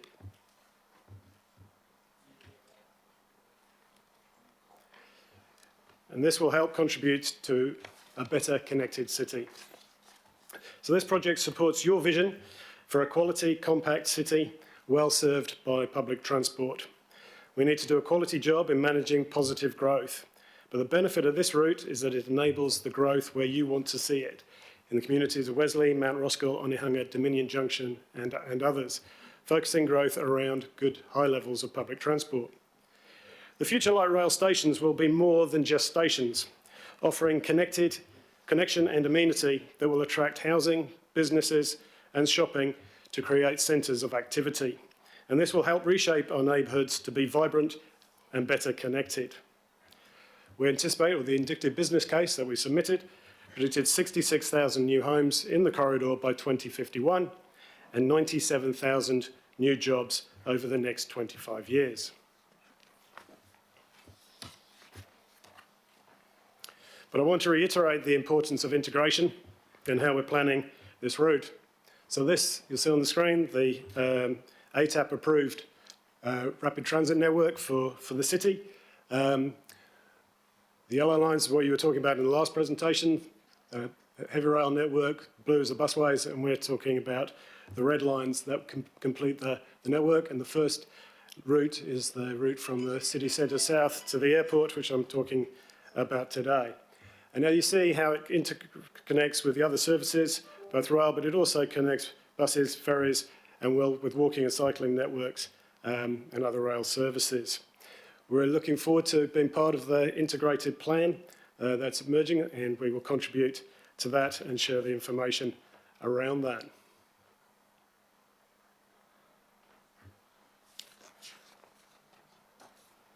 So for the last 2 years, we've been out and about in your communities, talking to people on the streets, at markets and events.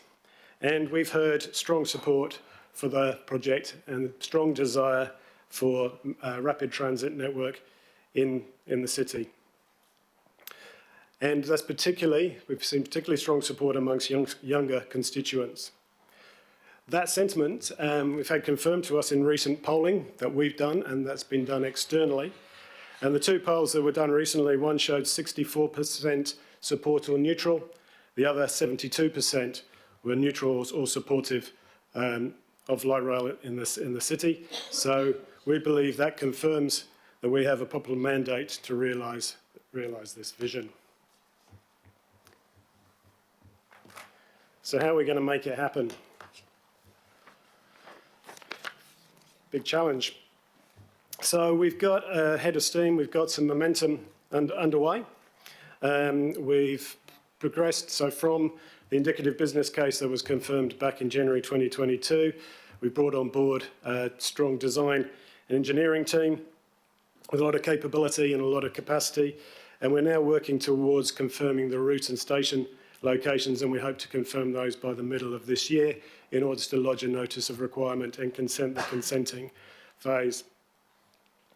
We're also doing a reference design that we hope to be able to take to commercial tender by mid-2024. In parallel with that, we're working closely with Council on the urban opportunities and how we realise the urban opportunities for this project. It's important to reiterate that in the indicative business case, between 60 and 70% of the benefits of this project occurred in urban opportunity and urban uplift. In parallel, we're also running a funding work stream to look at how we can afford this project and how this project can be funded. That work is ongoing, and we will report back to you as that work emerges. Again, I'd note that these mass rapid transit schemes, there are many hundreds of them being developed around the world at the moment. If you look at those, they all generally carry alternative funding tools. And there's a big load of tools in the toolbox, and what we need to do is sift through those and find the right ones for Tamaki Makaurau that will appropriate for this. But given the scale and the impact and the benefits of the scheme is of great interest to investors who are very keen to invest in the project. And given the uplift in property values and opportunities, it is a choice project for alternative funding opportunities that we're looking to investigate. The Cabinet decision to progress also set up governance structure that is totally integrated with the Council and with mana whenua representatives. So governance level, we have sponsors from all the Crown, the Council and mana whenua. And look, we're looking to work with, and have been working very successfully with Council, Ake, Panuku and AT at all levels, from technical level, management and governance, so that this is a totally integrated project. And I'd like to thank the Council for the help of your teams in the work that we've done to date and going forward.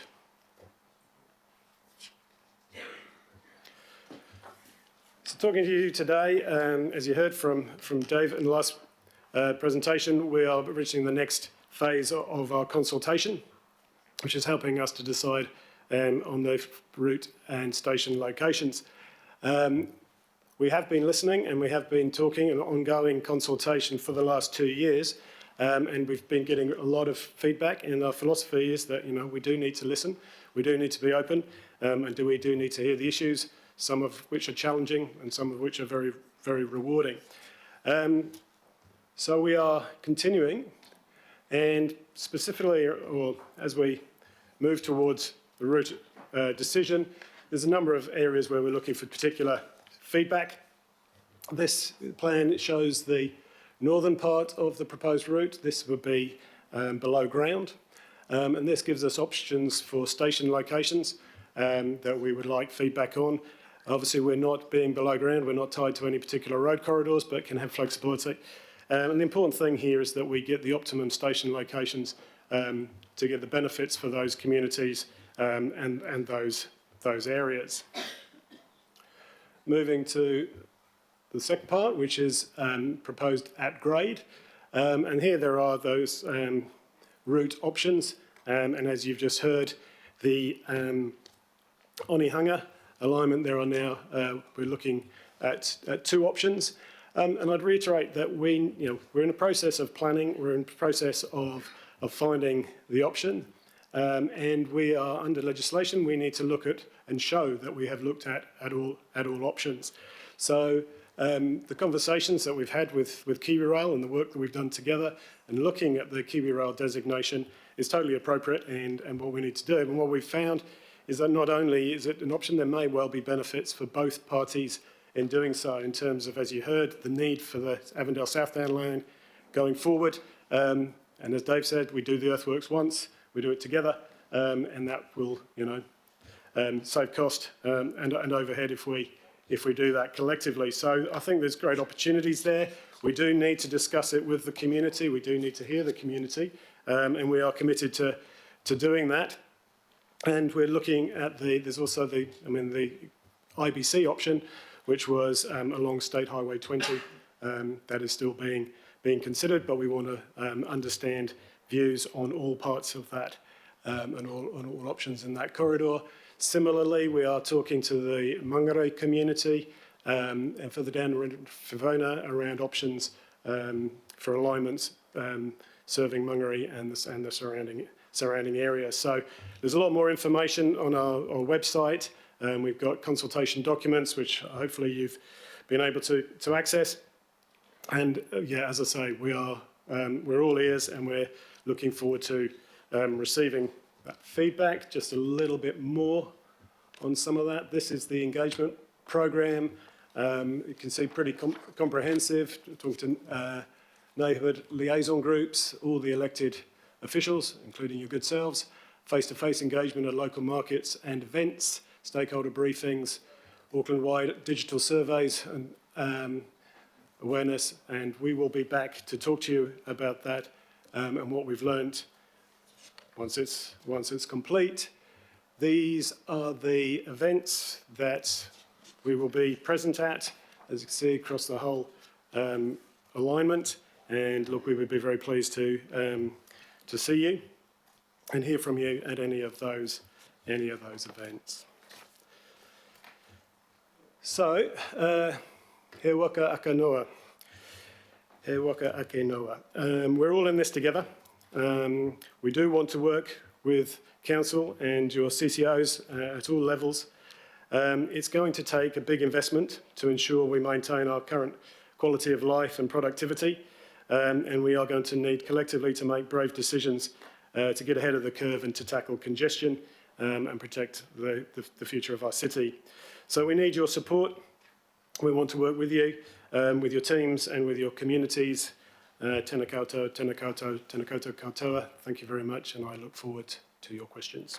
Right, thanks Tommy and team for that presentation, and we can certainly assist you with those questions. The first one up is Councillor Williamson, then Councillor Filipaina, Fletcher, Fully and the Mayor. Thank you very much. Can I just get you to flick back to the making this happen slide number 6? It's a time frame, but a time frame about the past, and it goes back with unmarked even years on it back at the beginning, and then somehow 2023 and 24. What's the time frame for the delivery of? Well, I guess the first thing is, how many stages are there now to this project? Because it's changed only recently. The announcement we've heard is the government's changed it to a number of stages over time. What are the stages that are going to happen, and what is the time frame for those? Yep. Okay, so yeah, I came on board in May 2020, and we set up the team to review the IBC, so the problem statement, and that was submitted to Cabinet in December 21 with a decision made in January 22 to progress to detailed business case. So in this phase, which is all the work pre-construction, we're undertaking the detailed business case, the strategic framework, which is the urban implications, the consenting, and the reference design. So a reference design is a design that could be costed by a contractor. And we're looking to have all that work finished by mid-2024 in order to go to the construction market early 2025.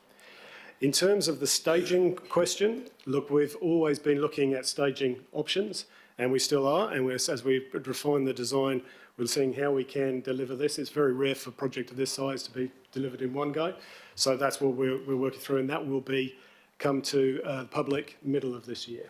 Okay, but if you've done a business case, yep, I'm confident that as part of that business case, you would have looked at what number of stages would be required to fulfil this project, and what would be the time frame you do, because if you don't have time frames, your costs and your business case could explode and kill the whole project. So what is the time frame you've built, and for how many stages?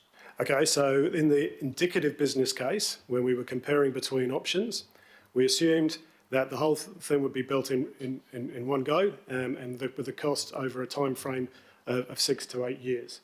What we're saying now is that by building it down into stages, it is possible to improve on that.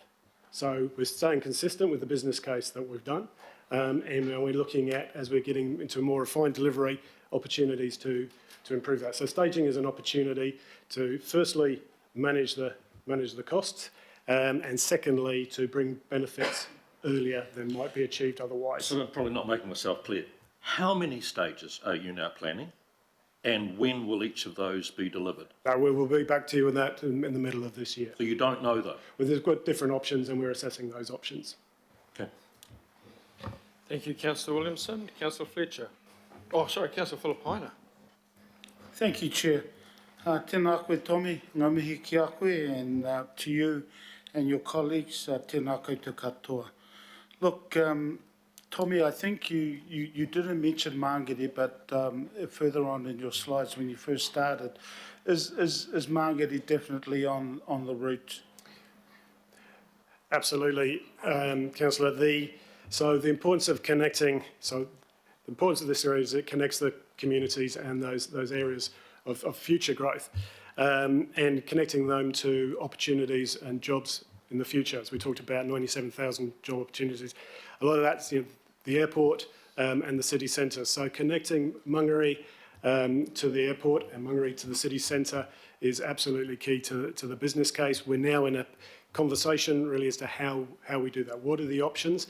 And as I've said in my presentation, the stations are very important. Where we locate them, it's not just a station. These tend to be, quite valuable hubs of future economic activity.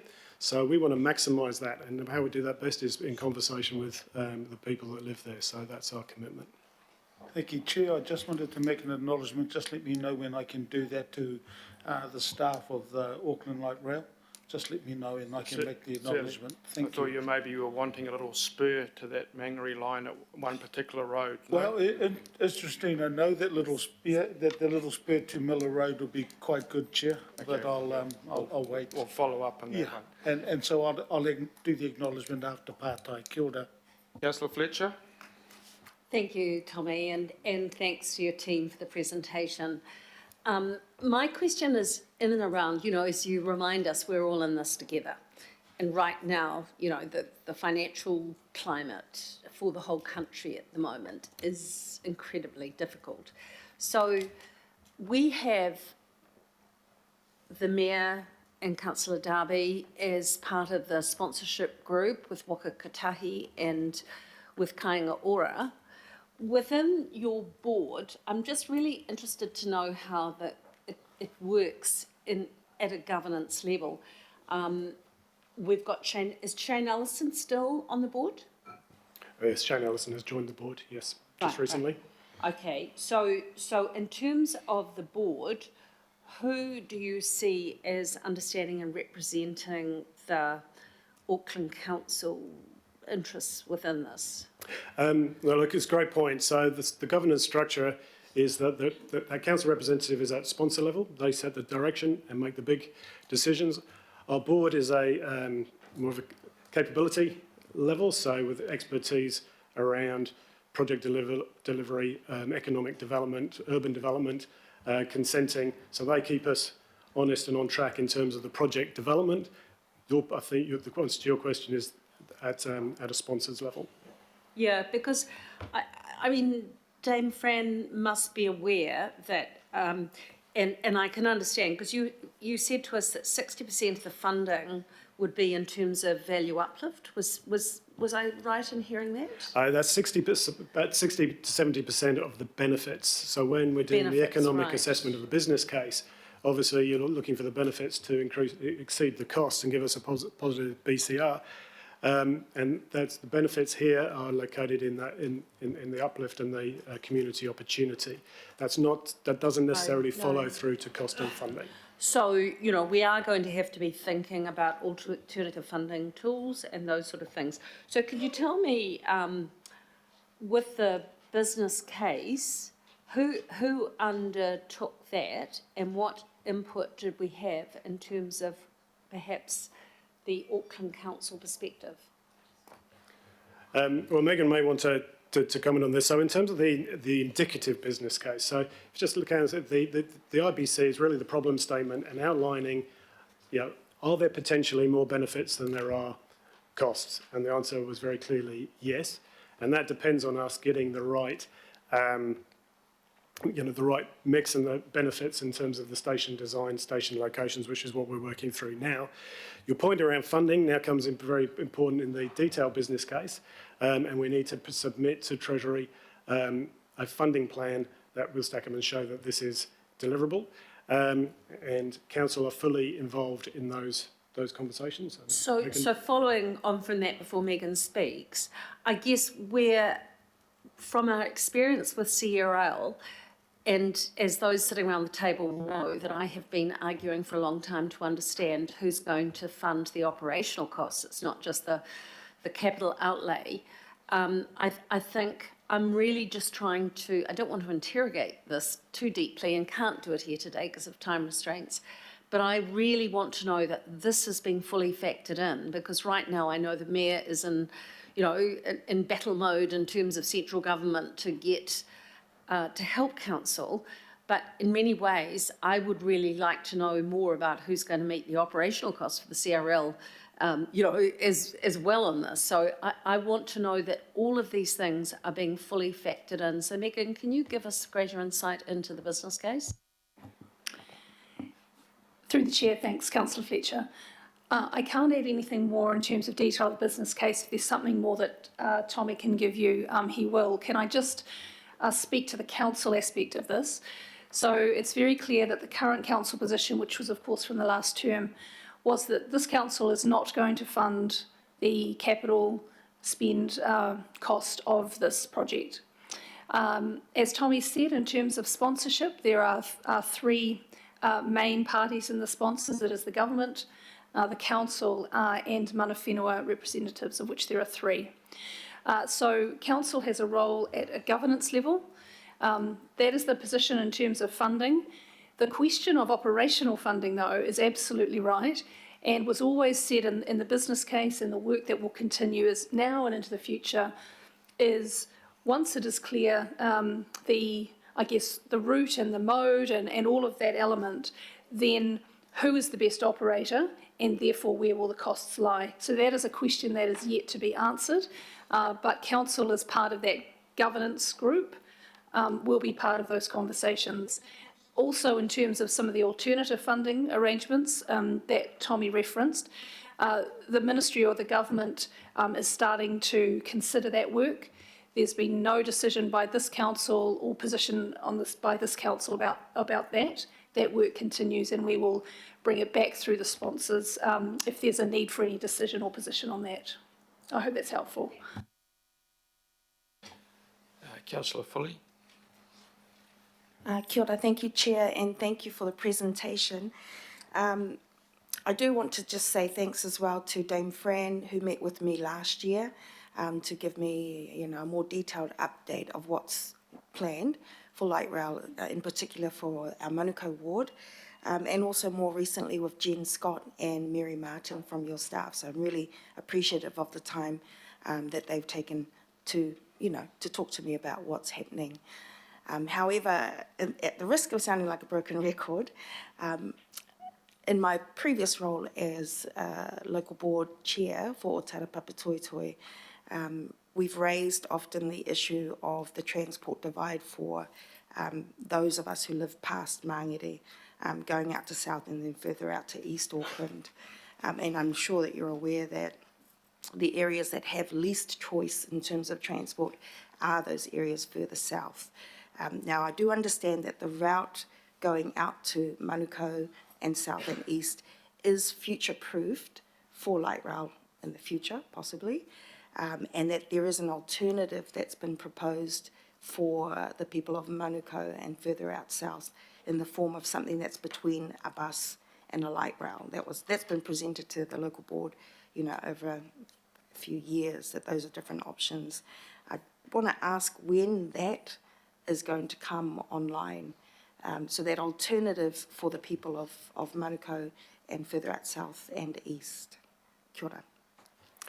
Yeah, look, I can't say a date in terms of those specific measures. What I would say, though, is that, part of the planning for an investment of this size is to make sure that the complementary and feeding services are well developed and understood. Because again, that comes to my main point about, we need to make this work because we need to get the benefits. So we will be working very closely and are working very closely with Auckland Transport to make sure that the service pattern to feed these services and to bring the system together, piece that jigsaw puzzle together I mentioned, is done effectively and done well. So, and I think that's where we would answer your question in due course. Kia ora. Thank you, Chair. If I can just, my final comment though is not to forget those of us who live past that space, because thousands come from south and from east to work at the airport. It's a really important employment hub for our communities. Kia ora. Absolutely noted. Thank you. Thank you, Councillor Foley. So we've got the Mayor, Councillors Darby, Hill, Walker and Bartley, and then Councillor Philippines doing acknowledgement, and Councillor Lee. And I think you said, Tommy, you could perhaps just extend it another 10, 15 minutes. Is that it, 15 minutes? Yeah, happy to. Yep. Yes. Okay, thanks. Then we'll break for lunch. So Thanks, Tommy. About 2 or 3 point questions. First of all, you said that growth is where we want it. Actually, we would like more growth in the CBD because we already have unused infrastructure and these people are already here. So that's the first bit. And then the government and these sorts of things have an almost perfect record of overestimating the benefits and underestimating the costs. And yesterday we've got $500 million problem as a result of the CRL with exactly that. The benefits of the increased values of the hubs were heroic in comparison to what we're going to get, and that's already come up as well. So I just want to make sure that how do we know that you're not going to be doing this sort of stuff again with the CRL? Yesterday we saw a report from PwC, which have remanufactured the original reports to get up to a cost-benefit ratio of 2 just by extending the time and reducing the discount rate. And in other words, you can fiddle around with whatever numbers you like to make good results, but you're only fooling yourself in the long term. So I just want to know how carefully you can ensure that we're not going to overestimate the benefits, just to make sure that you've all got a project. And then lastly is, how does, you're going out to the public now for consultation, and if you're offering something for free, everyone loves it, of course. How does that fit with the fact that we're also doing the big joined up transport plan for goods and people? There you go. Thanks, Tommy. I'm sure you're up to it.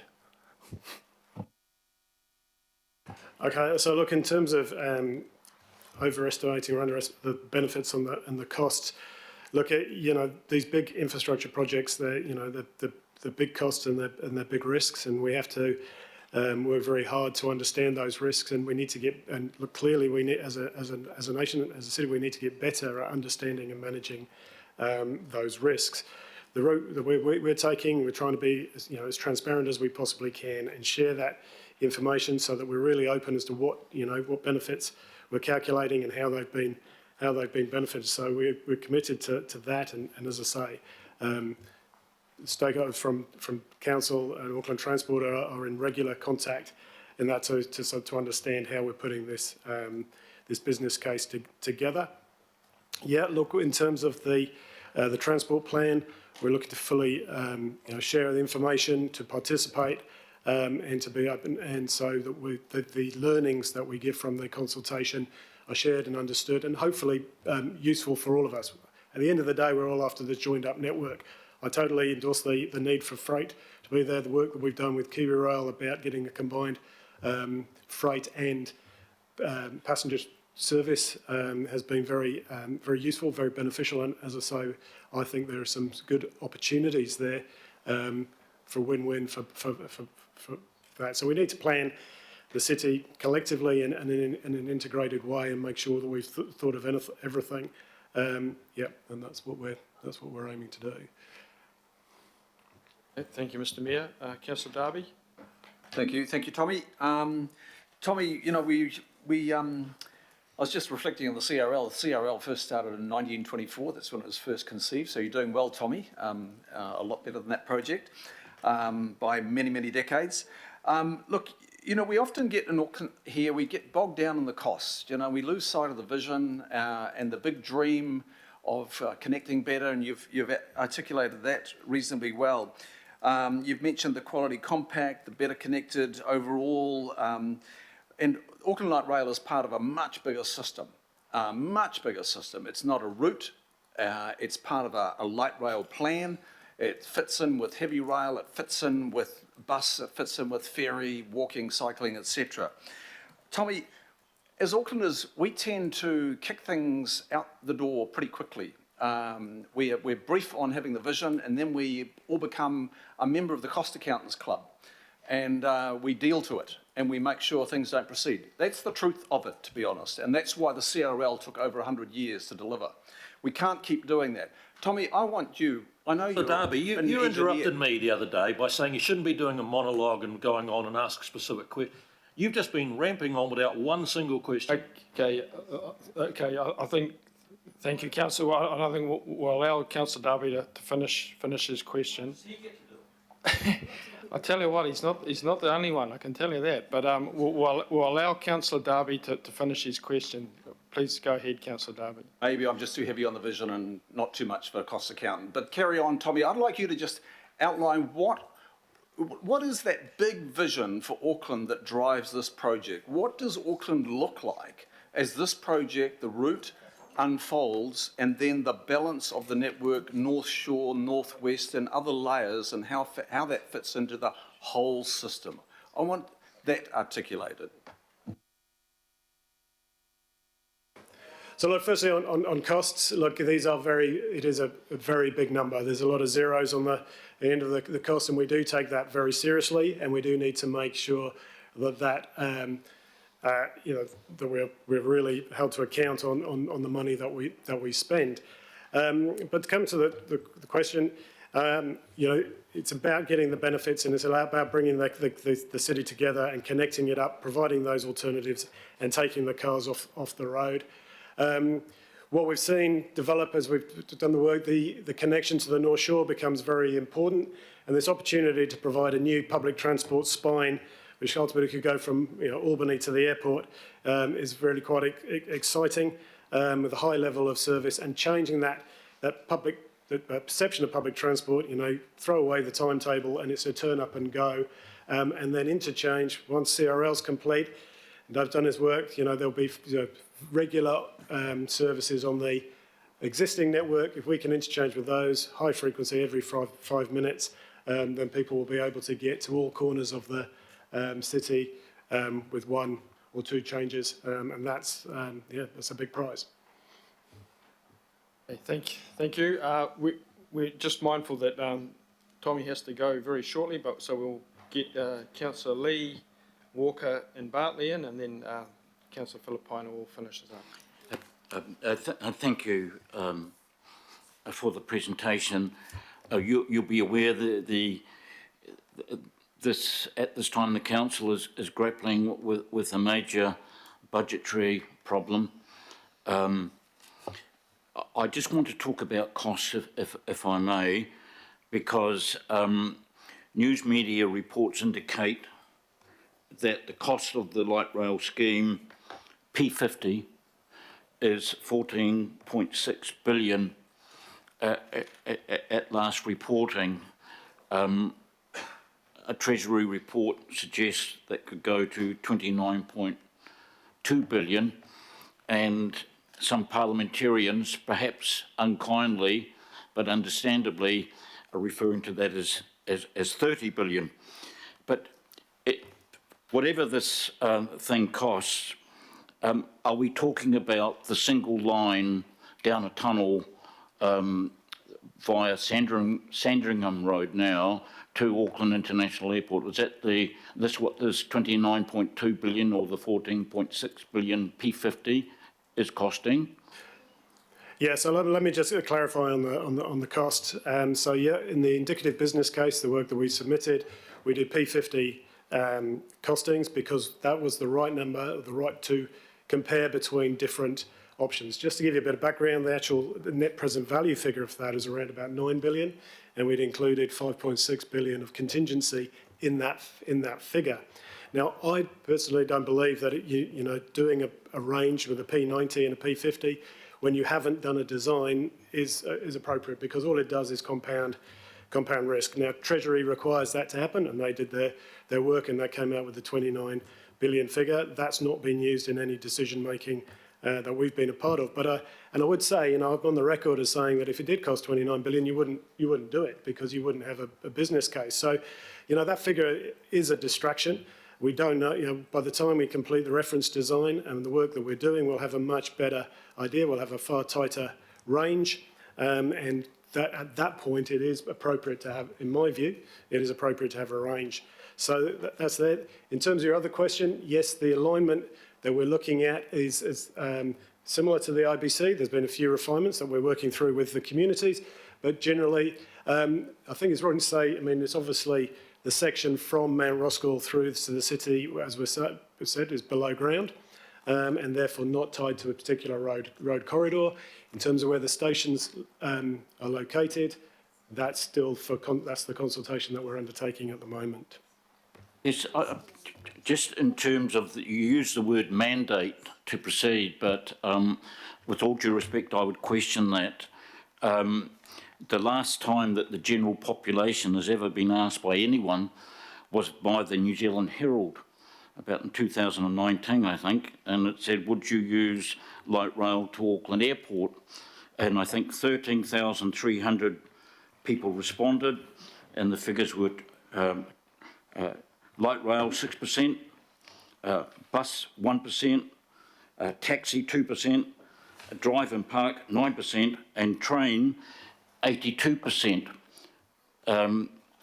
So in terms of mandate, I am concerned that you don't really have a mandate, and this council really should be the body, along with Auckland Transport, that is consulting with the public as publicly elected people to ascertain the support for this, whatever it is going to cost. It's monumentally expensive.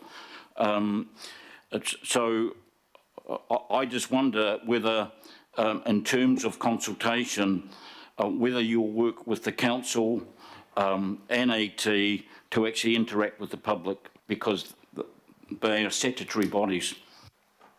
Well, I will just respond to the Herald survey back in 2019, and talking about travelling to the airport. This isn't, the business case that we put together and are now developing isn't about fast route to the airport. It's about connecting the communities along the line and connecting those to opportunities. So, yeah, we've said that only about 4 or 5% actually go from the city centre to the airport. But the average journey time along the line is about 15 minutes. So people are popping on and off. It's very much that kind of urban model.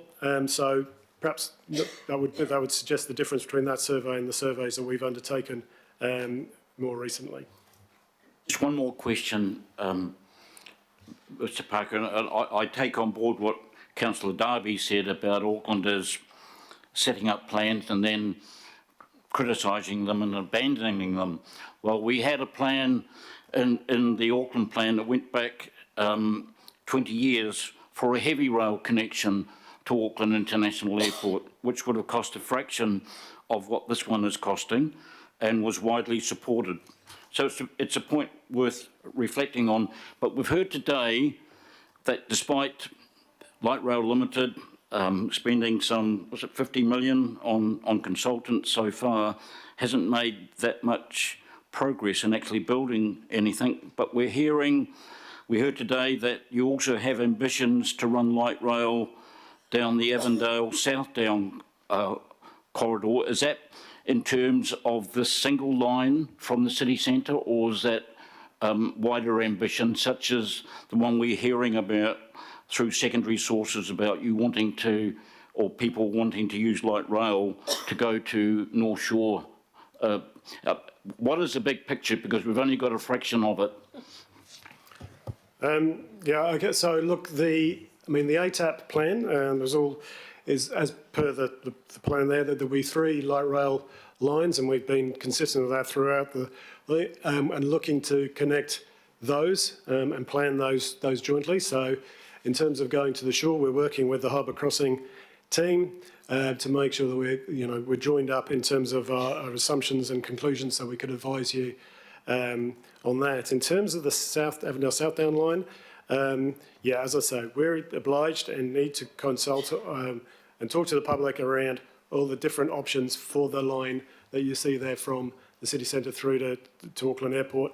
And there is an opportunity to 4-track, put the 4 tracks. So alongside, we're not precluding freight, we're not inhibiting freight in any way. In fact, by doing the earthworks together, we may well be able to do them earlier and get the benefits online earlier. And that's what we're seeking to do. So everything we're doing is working openly with Kiwi Rail and not trying to compete with freight, but more plan collectively for collective outcomes. Okay, a couple more questions. They've only got a few minutes left here. Councillor Walker and finally Councillor Barley. Quick question. Could you just turn to the making this happen slide? Slide 6. Slide 6, I think. Okay, so my question, without really wanting to be bogged down in costs, it looks like sometime in 2024 you've got an investment decision.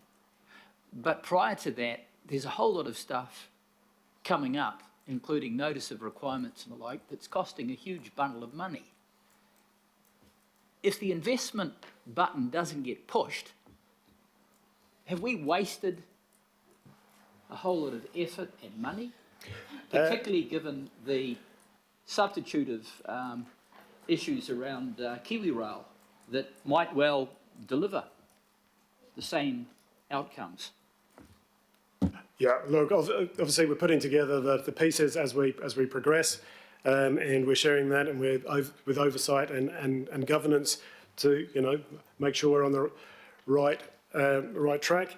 If you're saying is there a risk that we don't get a positive investment decision, of course there is, but we need to be flexible and respond to that. Look, I would say that in terms of this, I mean, there's nothing different from previous major projects I've been part of in this town. This is how you do that, and you need to know what you're planning for, what the community think, how it all fits together, whether it's consentable, before you can make that final decision. But in the meantime, you're building up this bank of knowledge and this understanding that helps inform that decision. So what's the amount of investment prior to the investment decision? Sorry, in terms of what sort of investment? In terms of cost? To the nearest million. Billion. No, a million will do. I can tell. I mean, at the moment, the scheme's cost for 2 years at 189 million. That includes, and that's what we've been, the funding that we've been given. That includes for some property acquisition as well, though. So yeah, that's the figure that's out there. Councillor Bartley, final question. Oh, thank you. I appreciate the transparency and I appreciate the engagement work being carried out by Jen Scott and her team. Some people have felt surprised by the Avondale South Down heavy rail option. So I wanted to know, are there going to be any other surprises coming up? I think I've got a sense of where it came from and why now in terms of KiwiRail's presentation. My other question was around, I raise it because I'm concerned about social licence. There seems to be some social licence in regards to light rail, but not in regards to what KiwiRail is proposing. My other question is how seriously will community feedback be taken into consideration?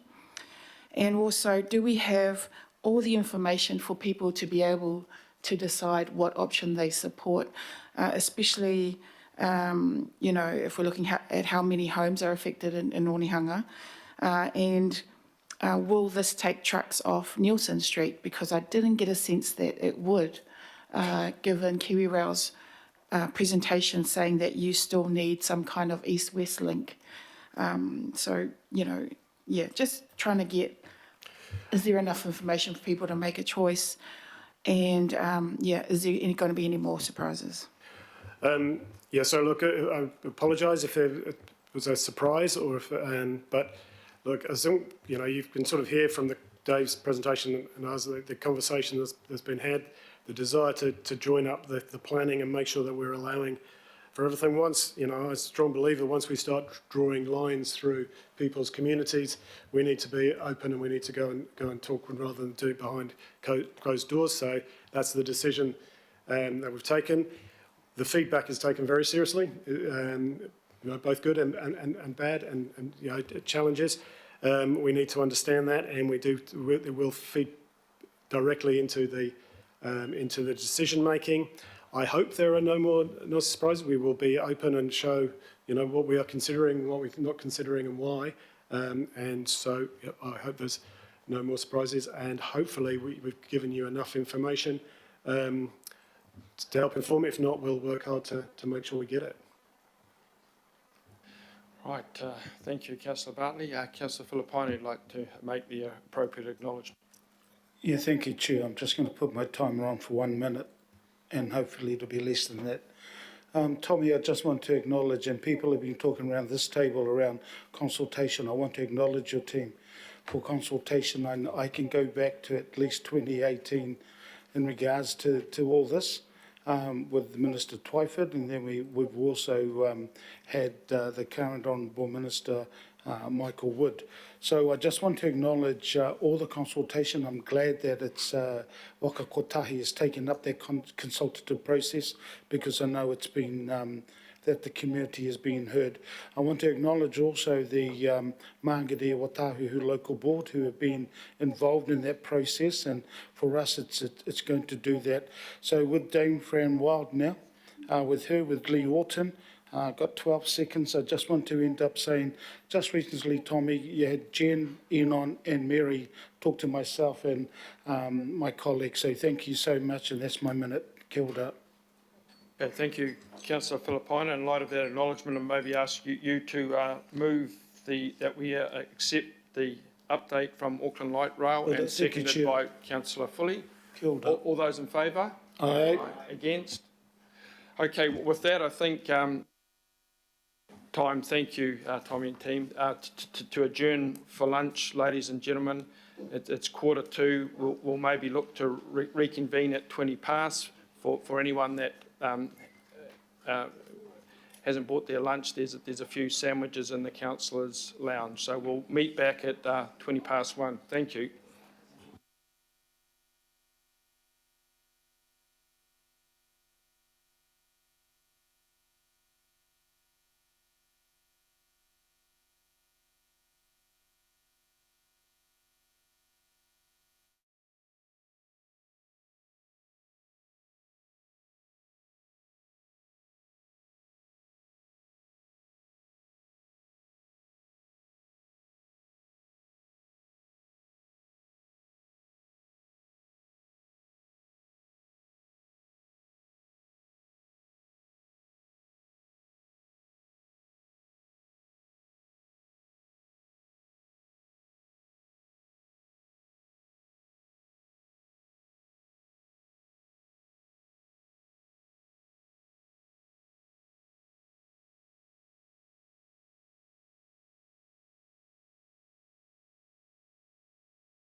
All right, good afternoon, Ross and Paul. You're here to give us an update on the resilient land and coast, on the response to date, with a specific focus on the landslides arising from the recent weather events, a number of which I think councillors are still visiting and getting calls from people. So very keen to find out what's going on in that space. So over to you, Ross. Kia ora. Thank you very much. I have a short presentation which I think will be coming up on the screen shortly. As an introduction to this, we're here at the request of the committee to provide a high-level overview of some of the activities that are going on. My intent here is to be quite brief and then, where possible, take as many questions as we can afterwards. I'm joined here by Paul Clanock, General Manager of Resilient Land and Coast, and he's going to take any questions about coastal activities or closed landfills. What we have here is a photograph of Scenic Drive, just as an example of the sort of damage that we've seen to our infrastructure networks. And the key issue that I wanted to flag here is the co-location of our infrastructure assets. This is an important network for power, water, as well as roading. So it's more than the obvious damage that we see here. And we're working in the Recovery Office, which is set up at the moment to coordinate our response to these, to ensure that all those different key utilities are engaged in the same recovery process, and we're operating as efficiently as we can as we recover by coordinating and collaborating. Slightly further down the road, also on Scenic Drive, this is another example of the sort of damage we see, just to give an indication of the scale of the problem that we have to deal with when we're dealing with multiple lifeline utilities in the same corridor. I wanted to highlight this particular example as an example of something that we have to deal with that is particularly challenging for us as council and will continue to be challenging for the future. Here we have a landslide which has traversed the public-private boundary, and when it comes to the roles and responsibilities for these, it's not clearly defined in law how they should be addressed. Obviously, there's a role for council as a landowner. There's also a role for the private landowner, and we have often different desired outcomes and different abilities to impact those outcomes. Where is that one? This is also Scenic Drive. We are working with our legal teams and with the legal teams through Auckland Transport and Watercare to try and give a really clear position on these to help our communities understand what it is that we see as our responsibility and what we see as the private responsibility, so there's no confusion and no unexpected communications that go out as a result of this.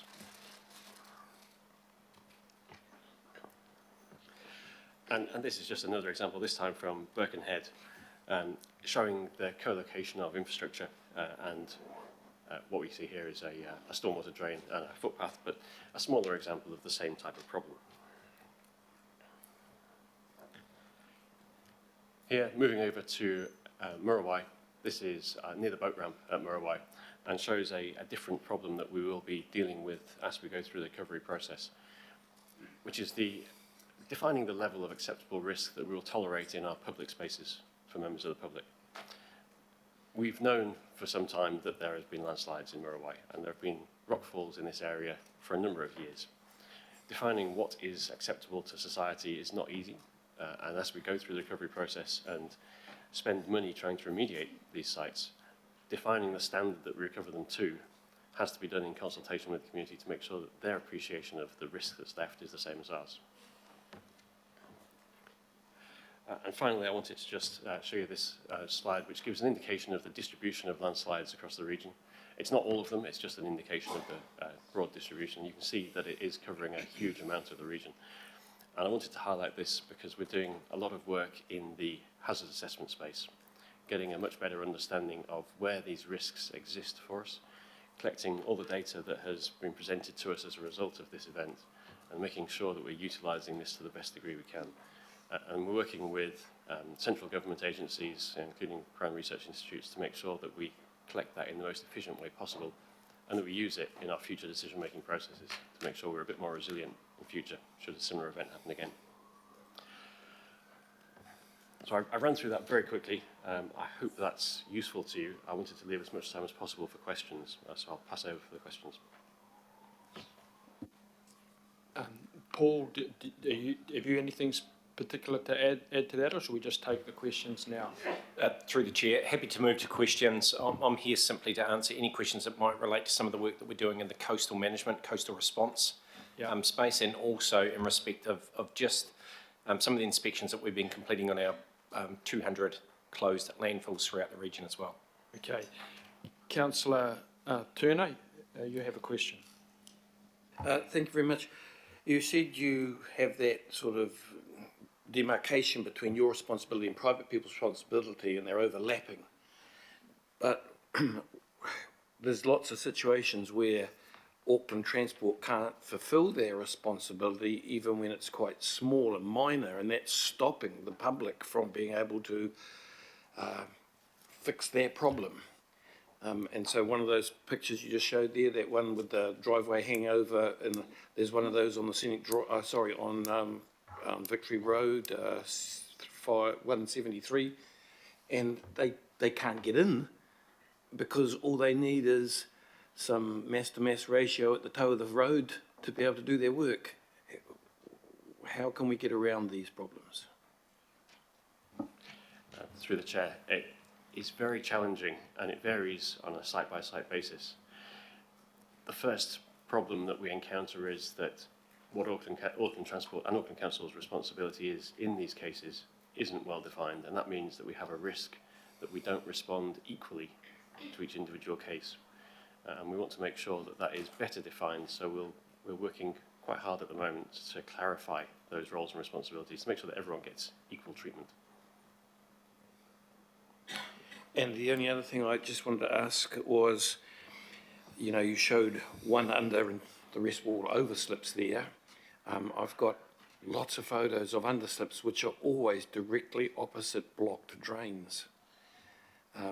You know, have you a comment on that? Would you agree?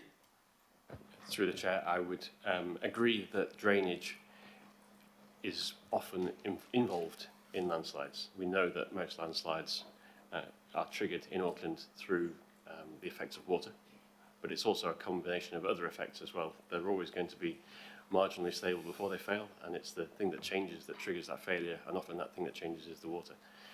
The challenge we have is how to cost-effectively design stormwater systems that work for an event like the one we experienced. And it's going to be very difficult to come up with a solution which is appropriate for all those different circumstances.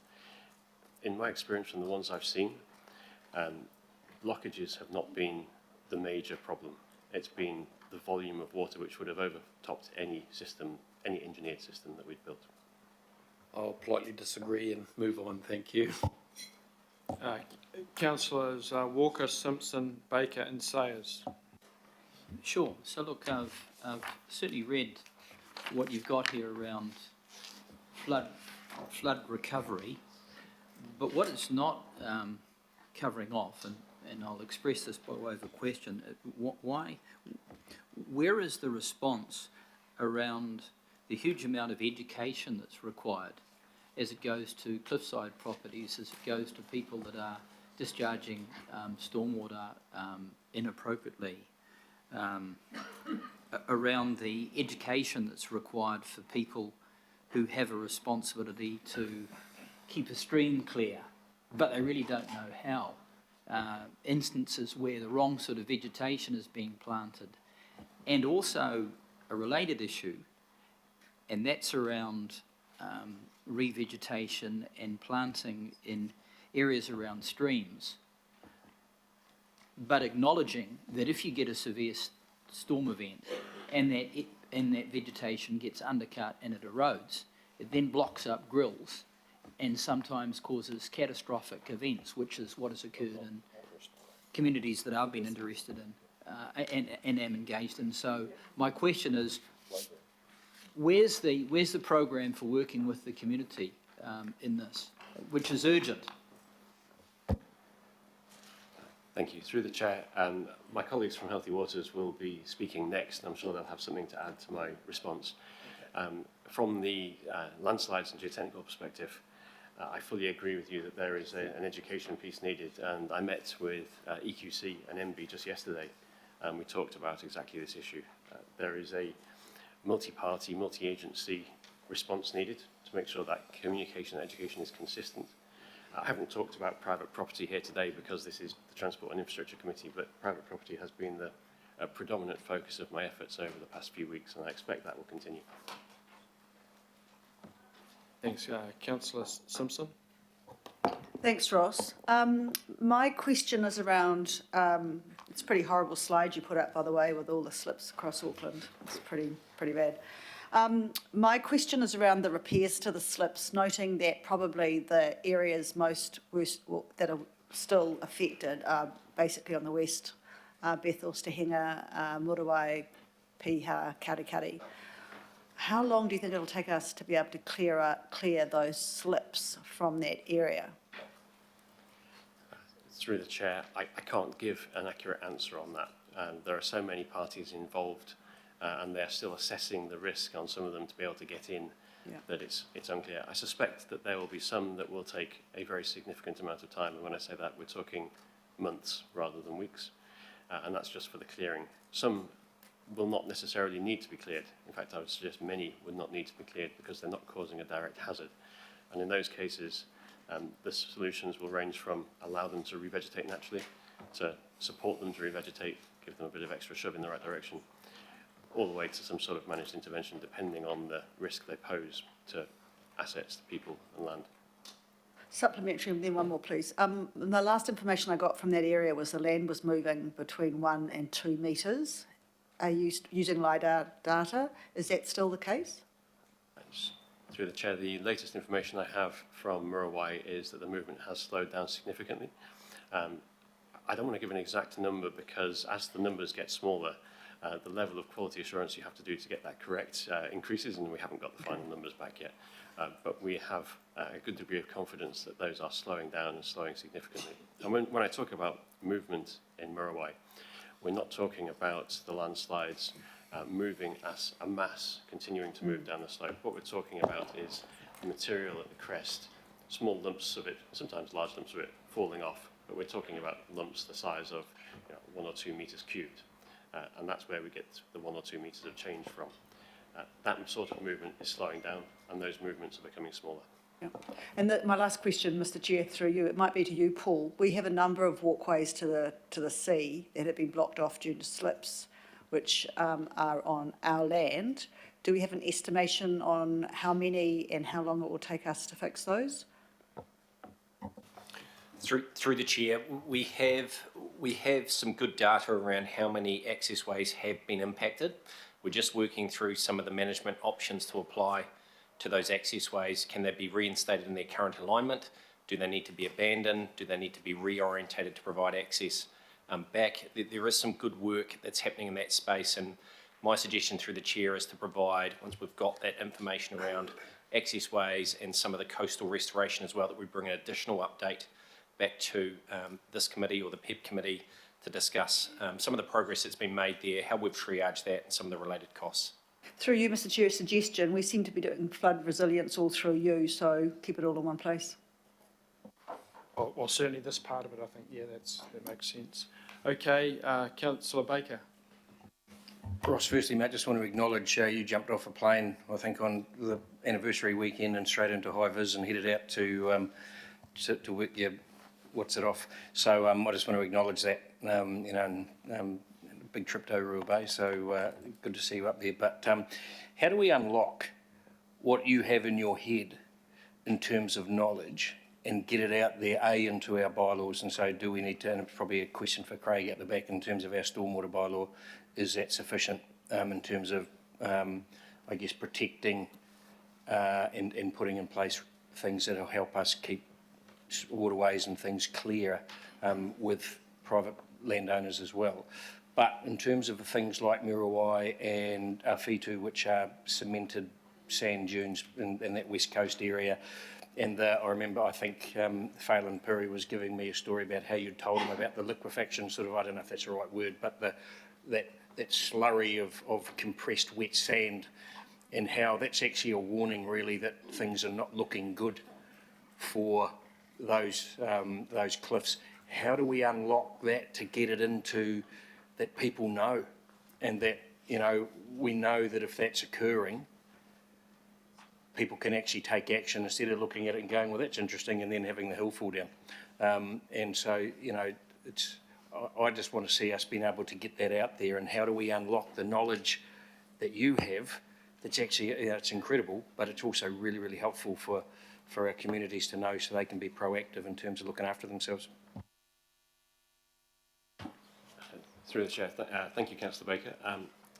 I think the most important aspect of what we're doing in setting up the Recovery Office is bringing in the right people to take on the immediate urgent work that I've been focused on for the past month, and also to bring in the right technical support from outside council to really undertake the detailed hazard studies that we need to inform the work that we're doing.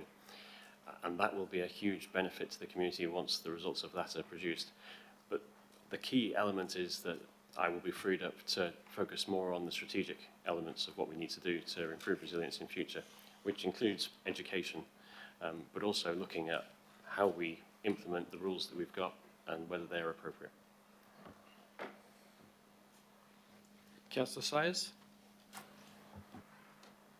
Yeah, through you, Chair. Thanks, Ross. I've got a broader question. I don't know if Ross can give us any advice or not, or it's something, or steer, maybe.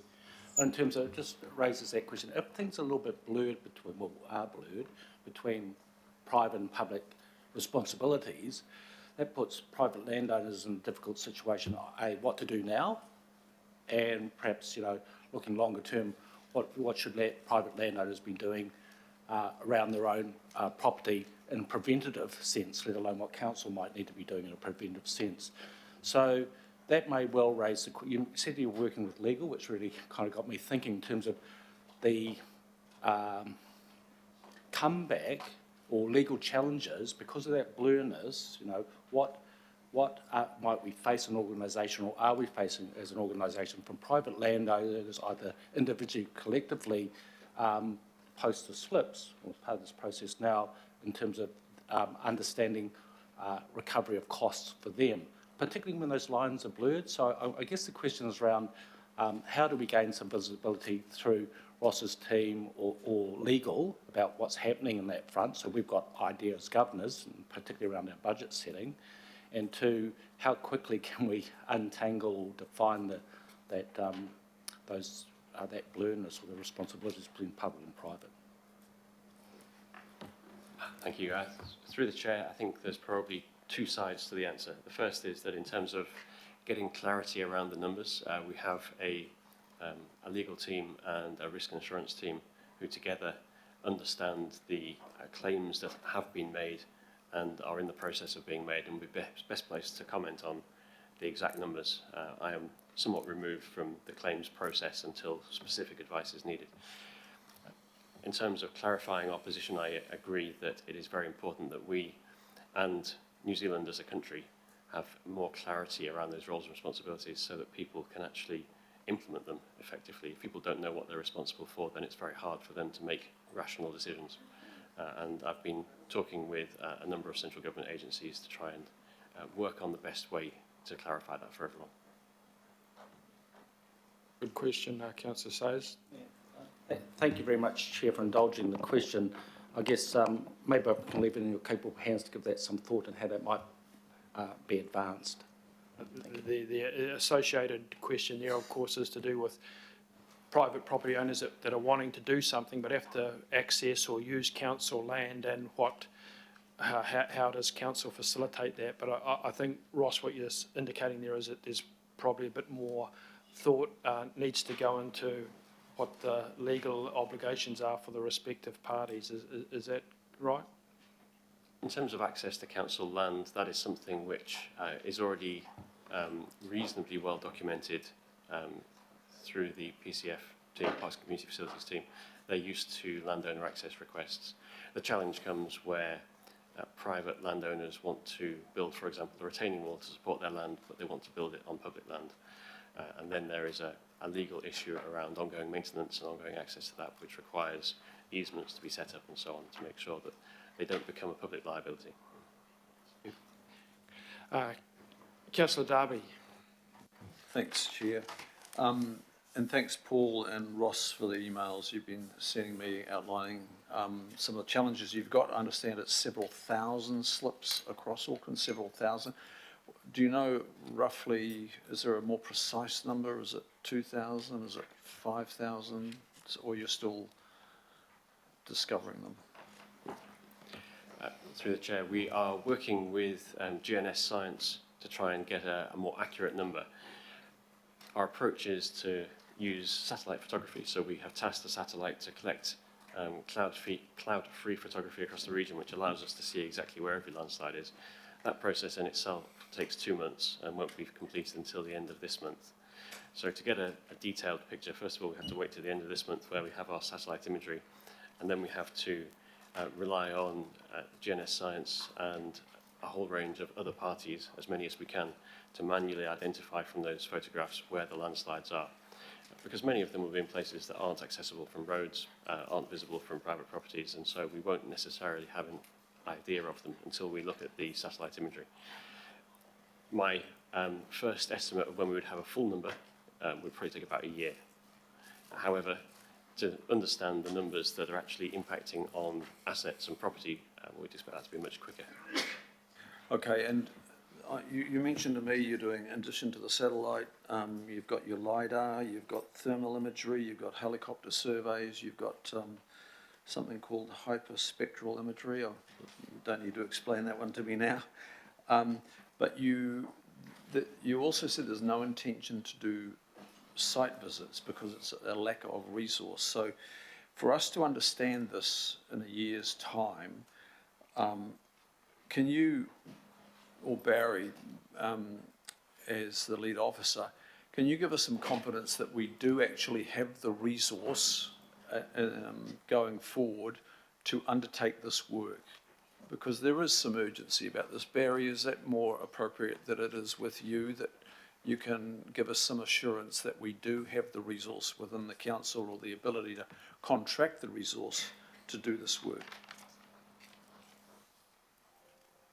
Through the Chair, look, we can pick that up and have a look at that. We're working through really what the resources are that are required for this.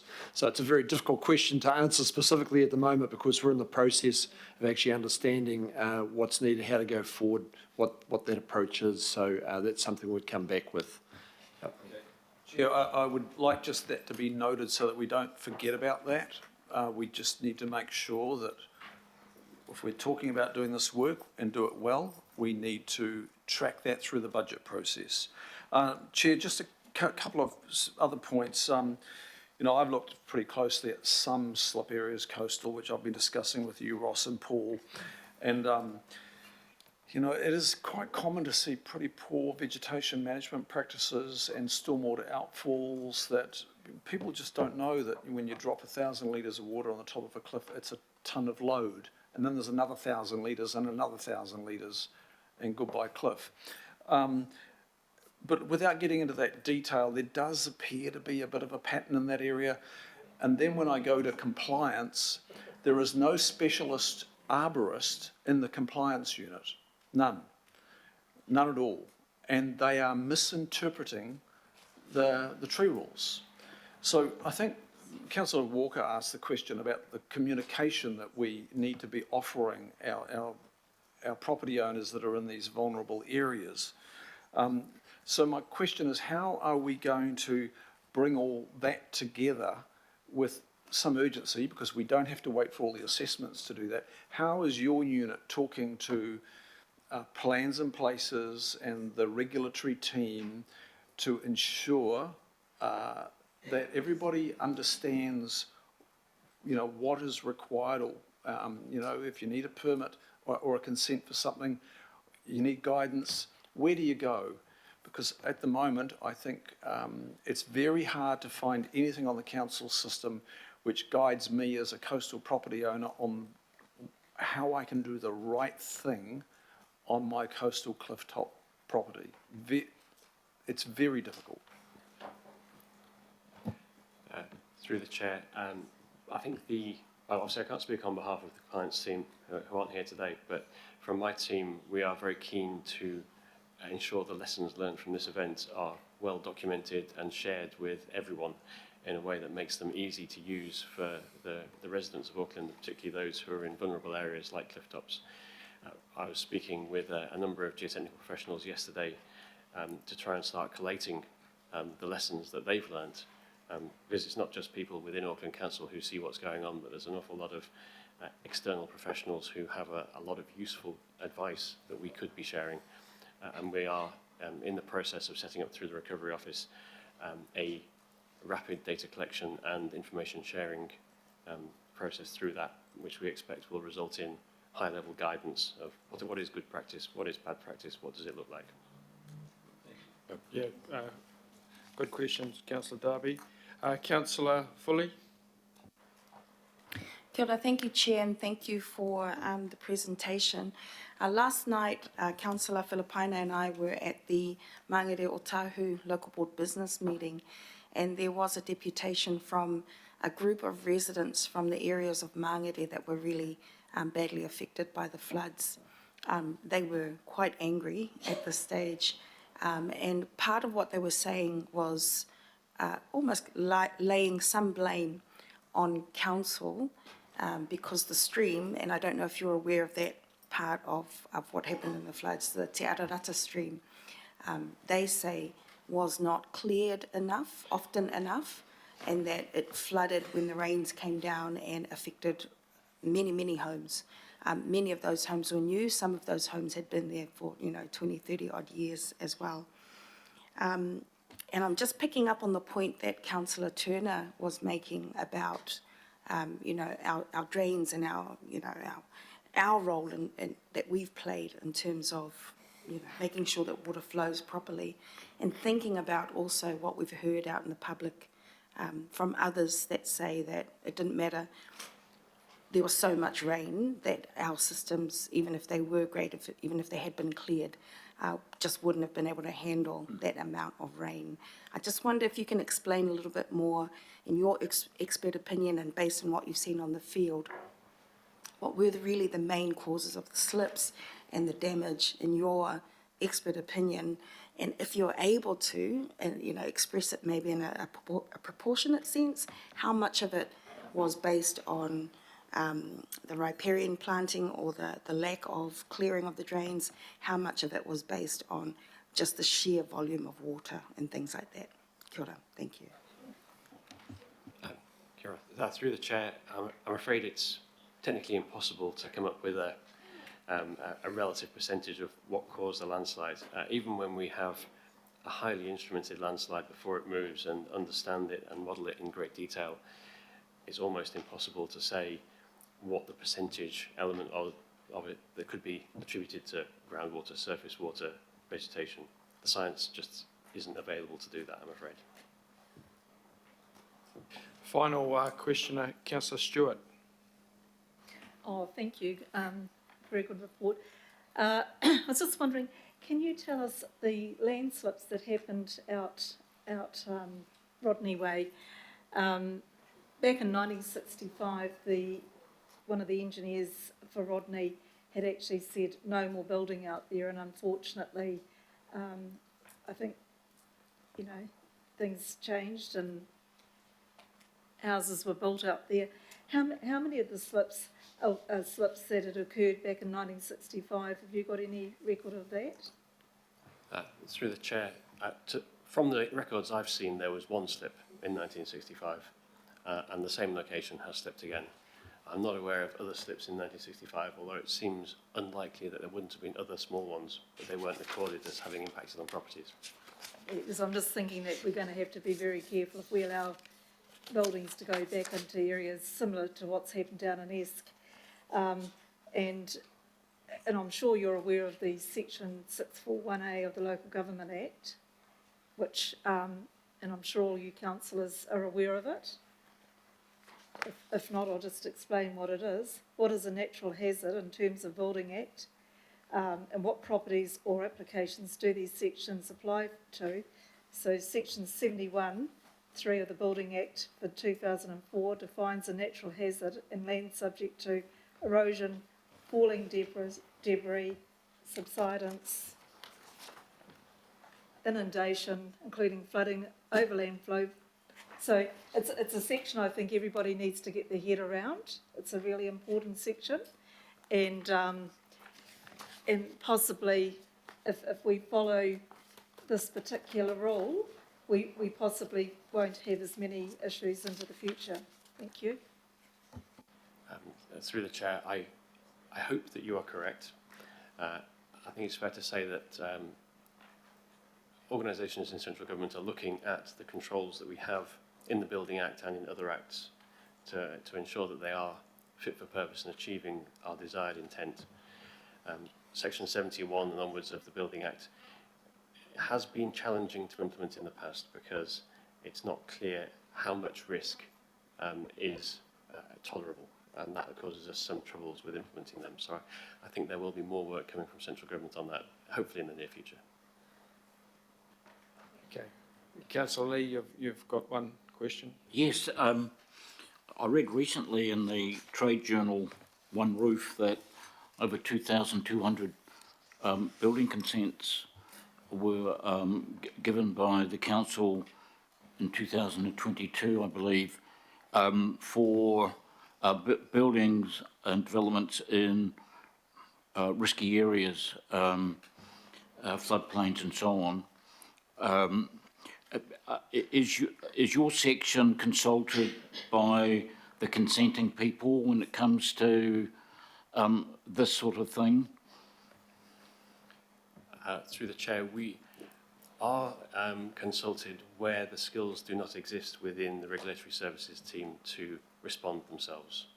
And that means that we are consulted in particularly challenging cases, but not regularly. So do you get to sign off on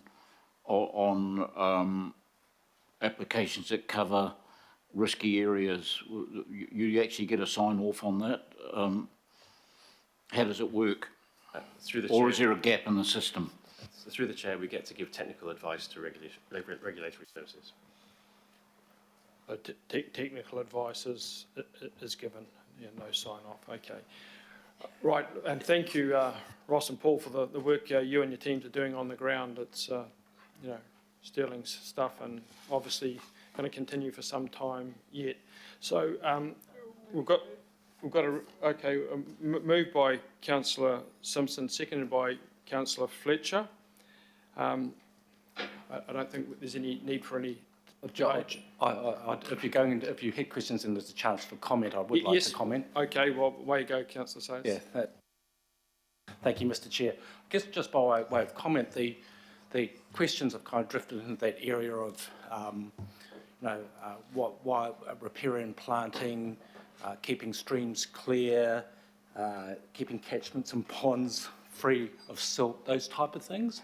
So on one hand, we have council seems to have rules and policies on one hand that want fencing off of streams, so landowners can't get in and actually take in a digger or get equipment in there to dig out a stream of silt or take out trees that might be falling into a stream that could be hazard or create debris in a storm event.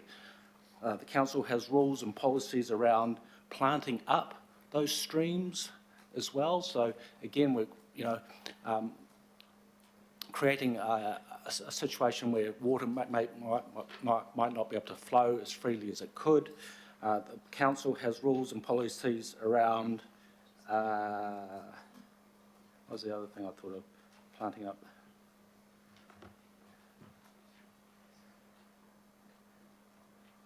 I guess just getting in and actually digging out and keeping those waterways free and flowing. So on one hand we're saying, no, we want those things to happen as an organisation. Then on the other hand, we're turning around and saying, well, why aren't we keeping maintenance up and those streams to be able to cope in a storm event? So it seems to me there could be a little bit of dichotomy here, or a conflict of policies in terms of the outcomes that we want. So I'd be quite keen through this committee, and my point of my comment would be around finding out to what degree are we in conflict of some of our rules and policies and how those might be able to be reviewed by this committee to take away some of the roadblocks to enable free and flowing water streams and catchments and drainage, because we've just heard how important the drainage is to the network, and are we unintentionally compromising that in any way, Mr. Chair? Thank you. So we've taken that board, and I think that might be captured actually later in the agenda. thank you. Councillor Salesman, thank you for raising that. It's certainly feedback that's occurring. Okay, it's been moved and seconded. All those in favour? Aye. Aye. Against? Carried. So we now move to the Auckland Transport update, and we have a section of items from Auckland Transport, beginning with the Q2 performance report, the actual AT update, and then we have a series of items to do with specific Auckland Transport papers, in essence, the Great North Road and the ferry services. So I just called to the table Claire Gomez, who's the principal advisor for this paper. So Claire, I understand it's your preference to take this paper as read and then to pick up any questions on the following update in item 12. Is that how you'd like to proceed? Yes, through the Chair, that is how I'd like to proceed. I mean, this is the 6-month report, performance report from Auckland Transport. Traditionally, they have presented to their item, but as they are now presenting monthly to this committee and providing updates, it's probably more appropriate and more up to date if they provide their commentary and you answer their questions directly. Okay, thank you. Thank you, Claire. I think members heard that, so if you have any questions on the quarterly update, we can bring them up in this next item. So I'm happy to move item 11 then, seconded by Councillor Fletcher. All those in favour? Aye. Against? No. So carried. So we thank you, Claire. So we now call the Auckland Transport team. Welcome to the various representatives there. And just before I hand over to the chair of the AT board, Wayne Donnelly, I'd just like to give an acknowledgement of Mark Lambert. This is the last meeting that Mark will be appearing before this committee in his role as acting CEO of Auckland Transport. And I think it only fitting that I take this opportunity to publicly thank and acknowledge Mark for his quietly confident and assured leadership in this position. Certainly as far as this committee's business goes, Mark has been incredibly helpful and responsive to any sort of matters that has been brought to his attention. His tenure as acting CEO has coincided with a series of crises, really, probably, and challenges unparalleled in the history of Auckland Transport and the Auckland Council, when you think about it. So in this respect, when I think of Mark, I think of that catchphrase originally appeared in World War II British posters of "keep calm and carry on," and Mark has been the epitome of that. And I would say that now more than ever, that kind of leadership is required, and Auckland Transport and Auckland Council have been most fortunate, in my view, to have had Mark at the helm during this time. So thank you again, Mark, on behalf of this committee and indeed of Auckland. Thank you. Thank you, Chair.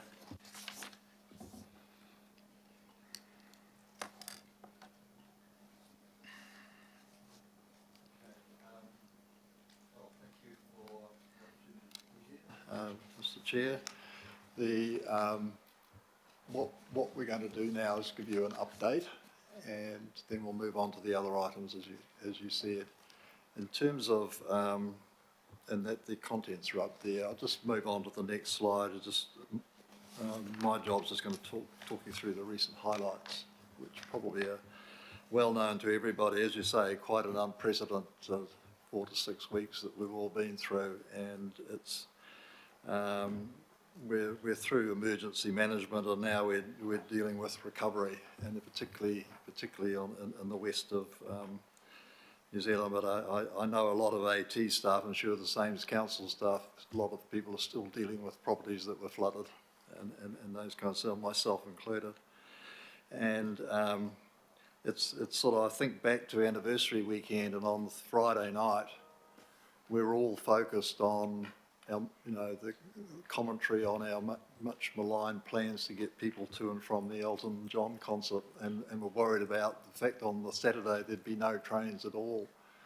And boy, how quickly did our world change, and all of a sudden Mark and his team had to pivot from Elton John to actually dealing with a record rainfall, which unfortunately also took lives, and just shows you how quickly nature can change our world and where our priorities are.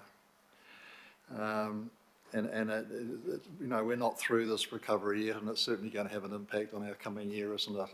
And certainly pledge Auckland Transport's support to do the best we can for Aucklanders through that.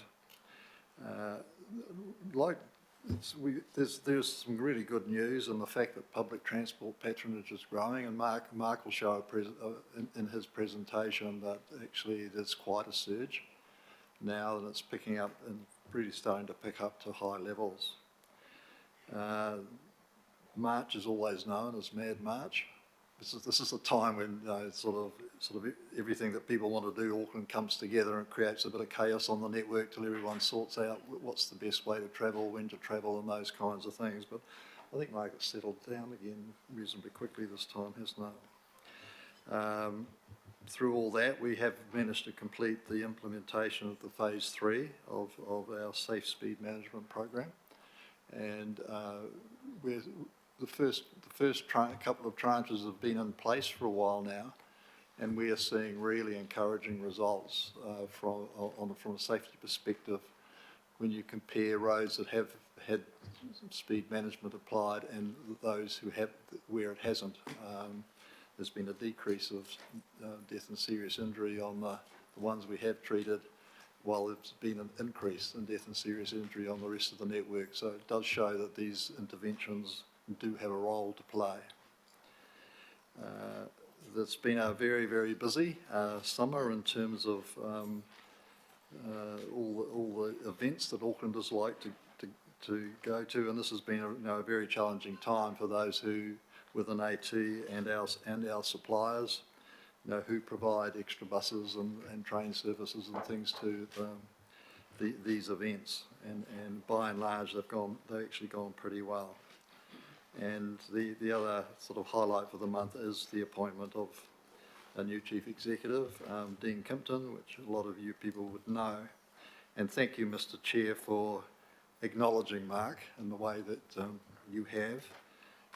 I would rate the CEO of Auckland Transport as one of the most complex and difficult public sector CEO roles in New Zealand. And generically, the interim CEO role is probably the hardest of all types of CEO roles, because you get all the expectation, but probably only part of the mandate, which actually makes it an even more difficult role to do. And as you said, in the 9 months Mark's been there, an awful lot has happened, really challenging stuff, in terms of resetting our budgets, changing our approaches, out of the letter of expectation, then dealing with all the stuff that's happened in the early summer. So we'll, as a board, we'll have our chance to talk to Mark and acknowledge what he's done. But I think it's actually been quite an extraordinary contribution to Auckland, is the way he's stuck to the task, and I'm sure the Lambert family would be quite keen to get a bit more back of him than they've had over the last recent months. So I do thank you for that acknowledgement. So I'll pass on to Mark now to take you through some of the detail of the update. Thank you, Wayne, and again, thank you, Chair, for your words. In 2.5 weeks' time, I will be stepping back into my core role, which is integrated networks, so I will definitely be supporting Dean in his new role as Chief Executive. As we said earlier, the previous agenda item covered our typical Q2 report, So we take that as read, and this is really to give you, and don't worry, there's only about 10 slides, I think we'll try and go through them pretty quickly, a more up-to-date performance reports compared to looking back to Q2 last year. Stacey Vanderputten's joined us as well, and Stacey's our EGM of safety, and we have got a couple of slides to talk about road safety and also safety of our frontline staff, particularly following the event at the weekend with the stabbing of a bus driver. It's obviously a critical priority focus for us at the moment, so Stacey, I've asked Stacey to talk to that. So firstly, very quickly, in terms of our performance metrics against our existing SOI, 32 metrics. We are exceeding or met across 13 of them, and we are currently not quite meeting, and we are pretty close on some against 13, and 6 are not reported yet, given that they're normally annual reported metrics at the end of the year. Just some highlights in terms of the exceeded and the METs.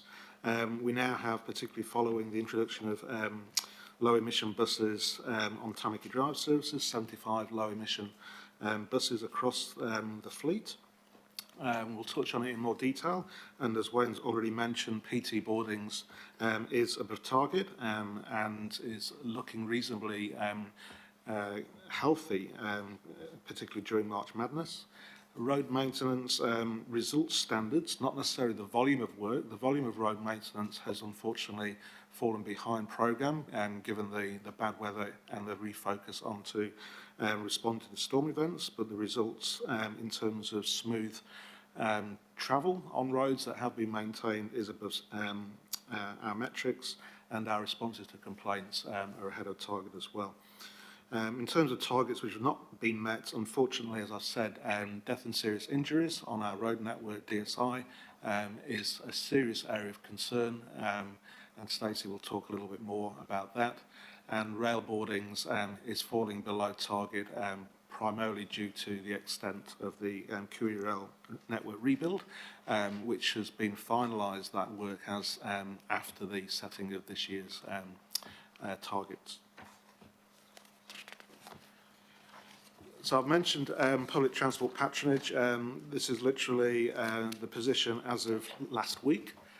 So for patronage has picked up since the start of this year. January, first of all, saw a 44% increase over last year. The forecast for this year, this financial year through to the end of June, is 64 million boardings per annum. That compares to the current statement of intent target of 59 million boardings per annum, which is still low relative to pre-COVID levels, where we did achieve in March 2020, the 12 months prior to that, 104 million boardings. However, as of last week, we have hit around 81% of that figure compared to pre-COVID. So we're around 81% of the 104 million pre-COVID patronage performance. Last week was literally the busiest week we've had since March 2020 on the public transport network, again reflecting that concept of March Madness. And the performance of the network last week, again, still not where we want it to be, but a big improvement compared to the previous weeks following the weather events, with 90% reliability for bus, 98% for train, and 94% for ferry. We obviously continue to face challenges across the network with the bus driver shortage and the QERL rebuild. I'd like to just spend a couple of minutes just perhaps over the next two slides pulling out a few insights. First of all, on the left, the two graphs show Auckland's performance, which we've been tracking for a while against Auckland's performance in red, against Wellington, which is in blue, and Christchurch in green. So the top graph shows our recovery rate of bus patronage compared to pre-COVID levels. We were lagging about 15 to 20% behind Christchurch and Wellington uptake on public transport. We've now recovered certainly to Christchurch levels. We're still about at 10% behind Wellington utilisation, but it's pleasing to see that we've been able to recover that. So the recovery in Auckland of public transport use has been slower than in other centres in New Zealand, and we believe that's primarily down to the longer lockdowns that were in Auckland during the COVID period compared to other cities. The bottom graph on the left again, red is Auckland, green is Christchurch, blue is Wellington, is our bus service reliability. And it's obviously been fluctuating, but at this point in time, again, not quite where we want it to be, but it's certainly improved in Auckland, and it's overtaken Christchurch and Wellington. I'm not quite sure what the big blip there was for Wellington in blue, but we're certainly caught up to where Wellington was a few weeks ago. The graph on the top right shows bus driver vacancy rates. So as you can see, over the last 34 weeks or so, we've basically had an increase in bus driver shortfall, which peaked a few weeks ago at around 24%. We're now at 17% of the total workforce required to operate the full timetable. And that's where we wanted to get, for starters, is to into the green space below. The green is less than 13% vacancy of the workforce, which through overtime and things like that would allow us to operate a full timetable. So we're at 17% vacancy rate versus 13% to operate a full timetable. Some good news, relatively speaking, the bus driver shortfall of 363 is actually an improvement compared to December of about 150. So there's been quite an extensive recruitment over the last 2 months or so by operators.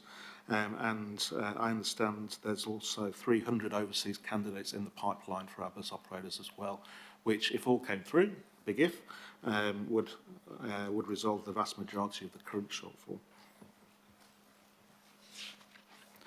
Another insight which, as I was preparing this presentation, I saw in the Australian Guardian on Monday, which published an article which effectively reported on Sydney and Melbourne public transport utilisation. What it basically said was that in Sydney and Melbourne, they're reporting an 80% recovery of public transport patronage compared to their maximum point pre-COVID, which actually is exactly the same as Auckland as of last week.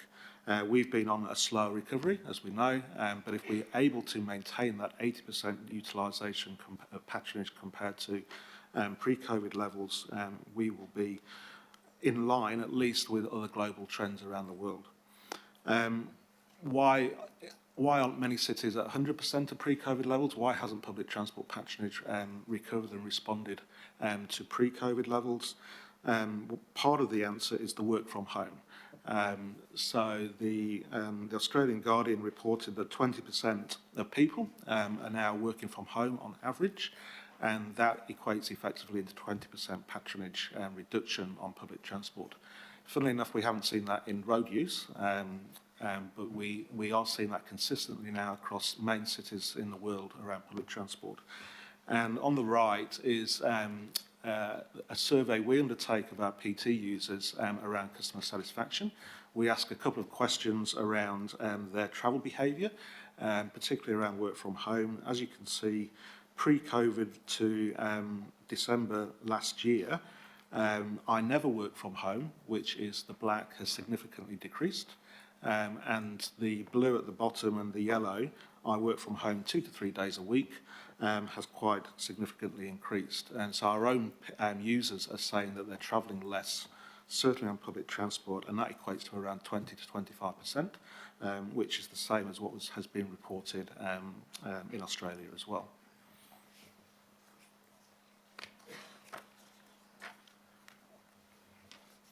In terms of our road network, how does that equate and how does that compare during the March Madness period? So in the graph on the left shows what we call arterial road productivity across the arterial road network. As you can see, the productivity on the network had been reducing, and that's the number of users on the road network over the last few years, which is not a surprise given COVID. The key line there is the blue line, which is the 12-month rolling average. So in January this year, around our measure for arterial road network performance was around 30,000 people-kilometre movements per hour on each arterial road, and that's actually increased by only 1% over the last year since January 2022.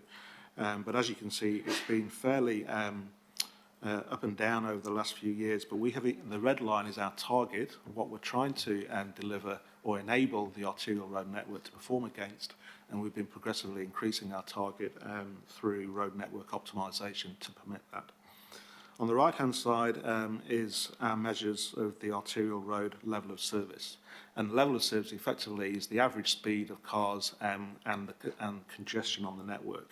Again, the important line to note is the black line in the graph, which is the rolling 12-month average, where we can see that the level of service has, over the last few years, been progressively improving until the last couple of months, where we've seen the start of increasing congestion, increasing busyness on the road network. I'll pass over to Stacey now, who'll talk about some of our very serious safety concerns.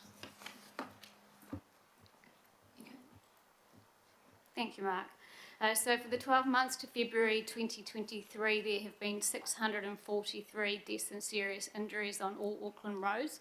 So that is motorways as well as the local roads. And this compares to 600 DSI in the 12 months to February 22. So that's a 7.2% increase year on year. However, road deaths are down 8%. So serious injuries are up and road deaths have come down. And approximately 20% of that DSI in the past year has been pedestrians and cyclists. So if we break that down further, that's 230 drivers, 128 motorcycles, 111 people on foot, 111 passengers in vehicles, and 33 cyclists. Now, it's important to note that DSI comes from what we call the crash analysis system, the Waka Kotahi system.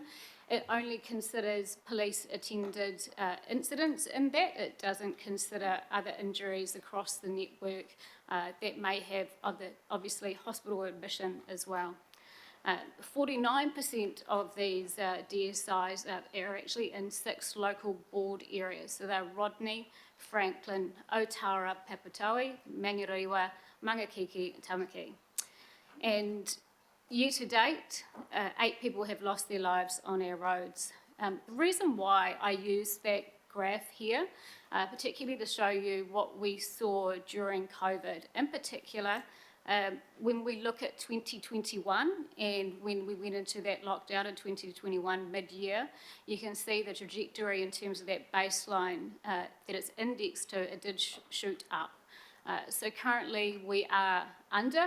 Obviously, we were from that baseline, which is a good trend, albeit it does correlate to other things we see on the network too, which we're going to go to now.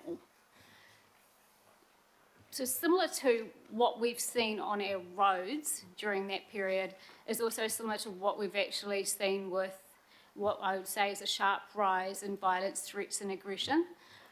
You will see on the left there, we have our AT people safety events and our critical risks there. So 80% of the AT events when it comes to critical risk are violence, threats and aggression against our people, predominantly in terms of our people that are across the network, so our transport officers, our parking officers, those people in customer service centres. And it is, as you can see, it is up and down month to month, but it is quite high in terms of that. So when we look at on our public transport network, as you can see, August last year, it really spiked up in terms of that. So it's obviously a really concerning trend that we saw. So that started to really increase what I would say is probably about February last year in terms of that, the incremental increase with that, with peaking in August last year. And so from that, we did meet with supporting unions and a bus operator in order to look at what we could actually do. Now, a lot of that particular time was in the city centre, and so we deployed transport officers, we put in some static security at particular spots, and we instigated more Crime Stoppers initiative across our network, which we have now used across a bus network, rather just the trial in the CBD initially. In terms of that, we also agreed to do a bus screen trial in August last year, and so we currently have those fitted on 2 buses. Now, we are sort of awaiting the full information and feedback from that, but as the initial information shows good support from bus drivers in terms of feeling safe, but there are a number of ergonomic issues that we sort of have to work through in terms of glare and making sure they have good access to their side mirrors. So we're making sure we're sharing that information with our other operators and also the unions to get their support because it is a change. So that's a bus driver screen. Then we need to consider in terms of that future view what we do with our buses. I mean, ideally we'd have a side door as well. So we need to get sort of joint agreement on that in order to progress and understand what that looks like, because obviously if we're to install bus screens on every bus, that is a retrofit program and there is a considerable cost to that we have to work out as we go through. So it's ongoing. You can see from there it has come down in terms of what we saw at the peak in August last year, but obviously they still would like to try and eradicate it. For, I guess, perspective on that in terms of what did it look like, particularly for bus drivers pre-COVID, so this is actual physical assaults. 2018 we had 7. 2019 we had 10. They were mainly related in 2019 to cash box thefts. And 2020 we had 6, 2021 we had 7, and then 2022 we raised up to 46 physical assaults against bus drivers. Now between July and September that year, 22 occurrences, so it was a real startling sort of spike in that. Yeah. Thank you. Thanks, Stacey. Just a couple of more slides, just to give it a quick update on other areas of the business. So obviously for the last month or so, it's been very busy in terms of the weather event recovery. As we reported last month, there's been over 1,300 slips across the transport network, the majority of which are now cleared. We unfortunately have had to tow 6,000 flood-damaged vehicles from off the network. 130 roads were initially fully closed. 111 have been reopened. However, we've still got 19 which are blocked by slips. All communities have access either side to those slips, and at the moment we're undertaking geotech investigation or design work on all of those remaining roads to urgently open them as quickly as we can and to repair them. A number of roads are available ready to be open, for example in Piha and Miriwai, but we're working with AEM on the timing around those openings. We've also been very actively engaged with local communities and with elected members. Thank you, Councillor Turner in particular, around West Auckland and working with the communities out there, which I think is we needed to get that out there very quickly in response to some concerns, and it's been pleasing to see the appreciation from the communities at times as well.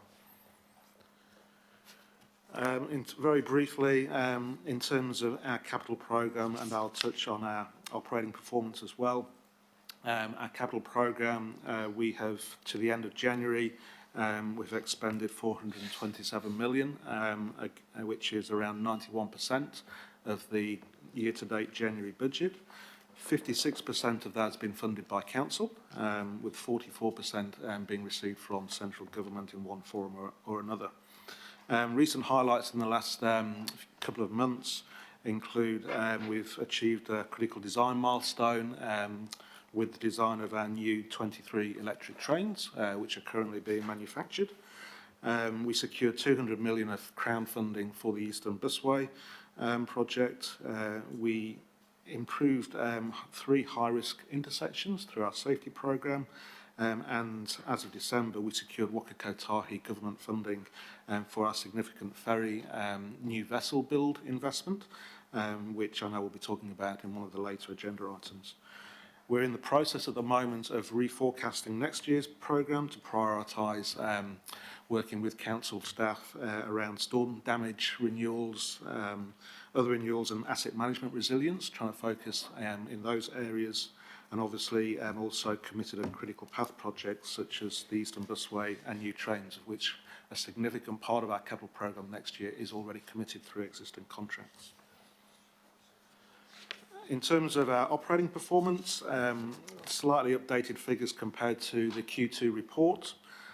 So our operating performance year to date to the end of January shows a surplus of 14 million favourable, again excluding depreciation.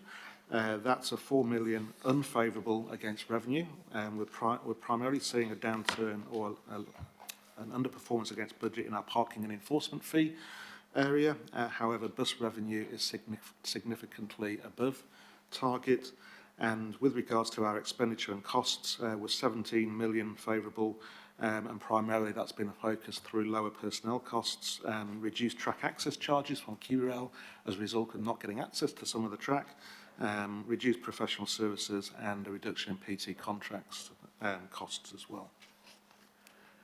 And our final slide, looking forward to the next 4 to 6 weeks in terms of some of the highlights for us, obviously finalising our FY24 budget and draft SOI submission, hopefully reopening some of those 19 roads fully and repairing some of those slips.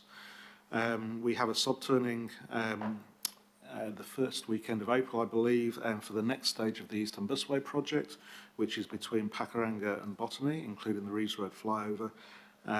We will complete works on the Matakana Link Road, which is the roundabout that you see up there, and we are just working with Waka Kotahi on the timing of the opening of the Matakana Link Road, which is linked to the Puhoi to Warkworth State Highway construction. And as you heard from QRL earlier, as of this weekend, stage 1 of the QRL network rebuild will be complete and stage 2 will commence.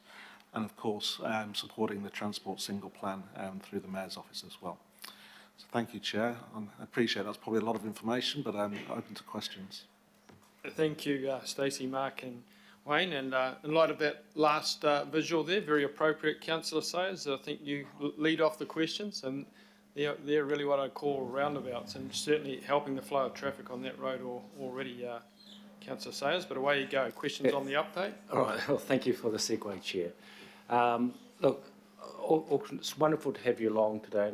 And, I really appreciate all the work that you're doing, your organisation, a stressful time for your staff and undoubtedly for yourselves, and wonderful to see the Chair here as well. So my question is perhaps quite a broad question, a holistic question in terms of having you here, Wayne, and that's really around and thank you for that financial update, so financial related question, and that's around the pressures that we are constantly seeing around this table that your organisation's under in terms of funding requirements, particularly from Waka Kotahi and central government. And the question is around, A, if you agree with that, and B, are there discussions happening at the board level around the model that exists in New Zealand, set by a number of previous governments, in terms of our current funding model and perhaps some of the inadequacies of that being able to deliver to you, compared to any other new funding mechanisms? Are they being discussed at a board level? And if they are, through you, Chair, how do we as an organisation help you in advancing any ideas that your board may have? Well, through you, Mr. Chair, the board is discussing how we're funded at frequent intervals, I can assure you, and I'd like it to bring that back in a bit more detail to another meeting, perhaps. But there's a few things emerging. One is that the National Land Transport Fund is unlikely in the future to be funding major capital investments. It'll probably cover renewals, maintenance and operations or ongoing programs, but capital investment will probably be by Crown appropriation, which is quite a different process. And that throws some question marks around RLTPs and those regional land transport plans, because that's all geared around planning and getting funding from the National Land Transport Fund. So that to me is a really significant shift. Of ongoing concern to the board is that through the National Land Transport Fund there is a cap on renewals, which means we are not spending enough on maintaining our assets to the right standard, because if we go beyond the cap that's that is currently being applied from the fund, then those renewals become 100% council funded, which I don't think you're in a position to do at the moment. The real pressures are actually in operations. So it's operating funding rather than capital funding is really where the extreme pressures are. And if we're looking to sort of rapidly improve public transport and things like that, large chunks of that comes down to operational expenditure. And after CRL and Eastern Busway, there are actually not yet a lot of major investments of public transport infrastructure that are going to come to pass in the next decade. So your improvements are going to come from operations rather than investment in capital. So I think I'd flag operations, I would flag renewal funding, and I would flag that the national system of financing capital projects is changing, and we need to address that. Yeah. Well, through you, Chair, thank you very much, Wayne, for that update. I think there was an invitation extended there that perhaps the board could come back and present to us in more detail. How do we facilitate that through this committee? I think Barry's picked that up and noted that, Councillor Sayers, so that we'll liaise with the Chair over that one. Okay. Thank you. Thank you. Thank you. Okay. Here's the lineup: Councillor Henderson, Dalton, Foley, Simpson, Bartley, Darby, Turner, and Deputy Chair Chris Fletcher. Shane? Thanks, Chair. I'll try and cut my questions down given that lineup. So did I catch a comment that vehicle traffic had returned to pre-pandemic levels, but public transport hadn't? Yeah, I think through the chair we've seen that for probably the last 6 to 12 months, that road traffic has been recovering, if that's the right word, far quicker than public transport use, and there's a number of reasons for that, and it's what we have seen in other cities as well. It's the type of use, it's the travel demand. Also, people were initially quite worried about the retaining face masks on public transport, which was a perceived safety issue compared to not wearing face masks in other public spaces, which was an issue around 12 months ago. So there's various issues that have happened on public transport, which I think has just slowed the recovery down. Okay, so I'm confused as to how we can draw a causation line, as we kind of have in this presentation, between people working from home and not taking the buses when people are taking cars. So maybe people just feel that our public transport network isn't reliable enough. Is that the case? Well, I would agree it's not reliable enough, and that's what we've been working on, but it's a constant, it's consistent across many cities in the world where public transport use has not had a similar uptake to car use, and that's in cities where public transport is extremely reliable. So I don't necessarily think it's a correct rationale to compare the two. I don't know what the complete answer is as to why public transport hasn't responded as quickly as cars, other than convenience, and it's easy to jump in a car, particularly for the longer journeys on state highways and things like that. Okay, I may speak on that point if we have time, Chair, but I've got a couple of other questions. The graph on slide 9 of this presentation for DSI data shows a 5-year smooth trend line. But that line does include years where we were locked down for a significant amount of time, 2020 and 2021. So it doesn't seem that there's any real evidence that DSI data is actually going down, despite our Vision Zero discussions. So what is Auckland Transport's plan to tackle this DSI problem? Just for clarity, which graph are you talking about? Yep, top or bottom? The 5-year rolling average on it. Yeah, that is a 5-year rolling average, absolutely.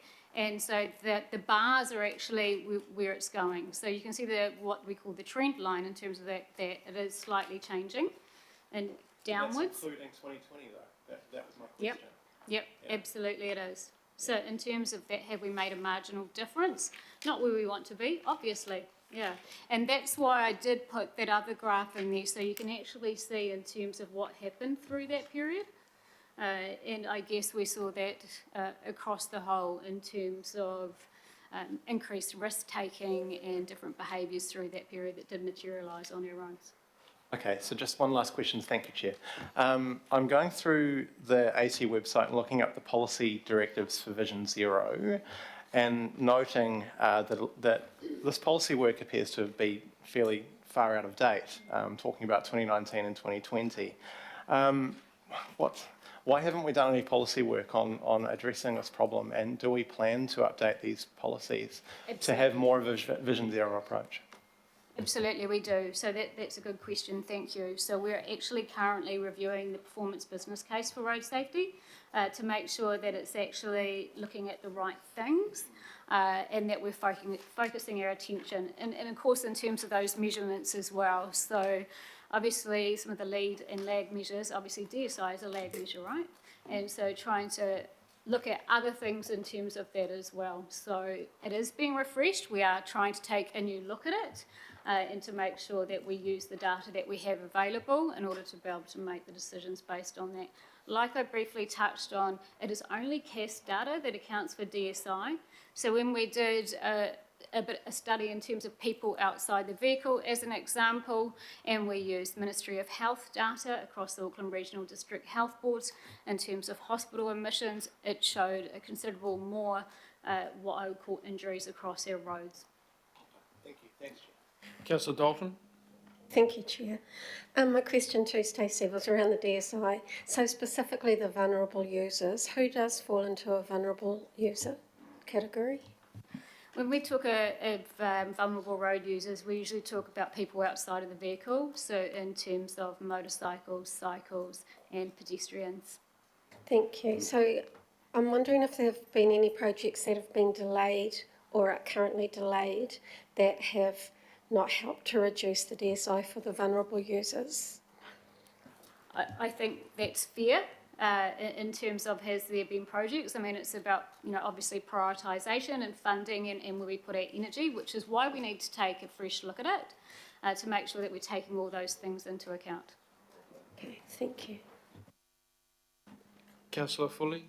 Kia ora, thank you, Chair, and thank you for the presentation. My questions are around the safety issues and the violence and aggression. It's really quite distressing to hear that big jump in violence and aggression that staff have been facing recently. I wonder if you could just elaborate a little bit more on what you've heard from the staff themselves, what feedback you've gotten from them, but also what's being done to support them through that. And I'm particularly, distressed about the stabbings that have happened recently, just this year, and what's being done to support those people through that. And also in terms of training and cameras and things like that, and do we have those sorts of things in place to protect our staff? Kia ora. Thank you. So as a standard, we do have de-escalation training. De-escalation training and sort of process is the key, one of the most key determinants in terms of how something will escalate or not. So we do constantly look at those and refresh those. We work with NZ Police. We have our own trainers as well in terms of that, but that is something that we continually iterate and make sure it's relevant. So when we saw that spike last year, we still had face coverings on board public transport. Now that did inhibit communication for our people. And so that's one of the things we did was look at that de-escalation training to consider face coverings and how to communicate better. And also in terms of what was seen in the CBD, particularly with ankle bracelets and the like. So making sure that was actually considered in that training mechanism as well. In terms of all our buses are equipped with CCTV. They do have buttons which go straight to the depot that also records sound, so they have somebody right there online who can obviously dispatch help. And in terms of people across the network, when it comes to our transport officers, who are obviously sometimes at the pointy end of confrontations, they are equipped with body cameras as well. Yeah. Thank you. Councillor Bartley. Oh, thank you. I have a few questions. I just wanted to ask about your report. where you say 91% are satisfied with public transport. I just really want to question that because, you know, we don't see it on the ground, and especially online. People have so many complaints about their public transport experience, which are, you know, justified. Sometimes the bus doesn't turn up, and even, yeah, so I'll get to the other question, but your comments, please. Well, first of all, that's a survey which has been undertaken for many years. It's a Waka Kotahi required survey as part of our contracts, so that's why we report on that. We also have another survey which is which has a different scale. So it comes to a scaling of these surveys. So when you say 91%, it's, I assume, but I'd need to check, it's 91% out of a scale of 1 to 9, and the top 7 to 9, I would assume, whereas on another survey we do, which is PT users in real time, it's coming down at around 70%, which is probably more reflective of what you're suggesting. So it's the survey methodology. I know that sounds like an excuse, but that's what it is. And we do a number of surveys, different methodologies to try and get a broader picture of actual satisfaction out there. Oh, yeah, I think it'd be good to report on, you know, those numbers. These seem quite high. And in terms of the 96% punctuality, does that take into account the buses that actually arrive and go?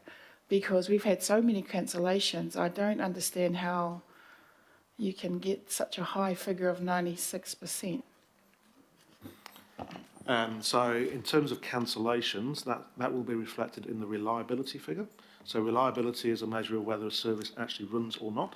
And then the punctuality is a measure of how on time the services that did run were on time. Oh, yeah. So do you measure the services that didn't arrive? If they started and they didn't arrive, yes. Right. And then in terms of your boardings, is that, because we've changed the system now where there's a lot of transferring, are you counting all the transfers? Yes, so that's why we quote boardings. So it's the number of boardings as opposed to the number of journeys. Is that a realistic picture though? Because you've changed the system where you have to have more boardings.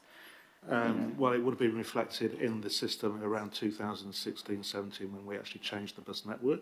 So in terms of comparing over the last few years, yes, it would be. It would be like for like. Okay, all right. Thank you. And then I also wanted to ask about the DSIs and what else we can do, in particular for the vulnerable users. And I know the response came back that it correlates with rise in violence, but I don't think that's, you know, we need to do more. So what else more are we doing? One of the reasons given was inappropriate speeds. So what are we doing more around lowering speeds that we could be reprioritising? Currently, the team have been going around all local boards talking about the future of the speed management plan. So I understand we are actually coming back here next month to discuss that. There'll be a big focus within that in terms of around schools and also in terms of particular areas that local boards have requested us to focus on. Yeah. Thank you. And one more question, please, Ms. Chair. Capital investment will likely need to be reprioritised to respond to unprecedented events. Who's going to make the decision about what gets reprioritised?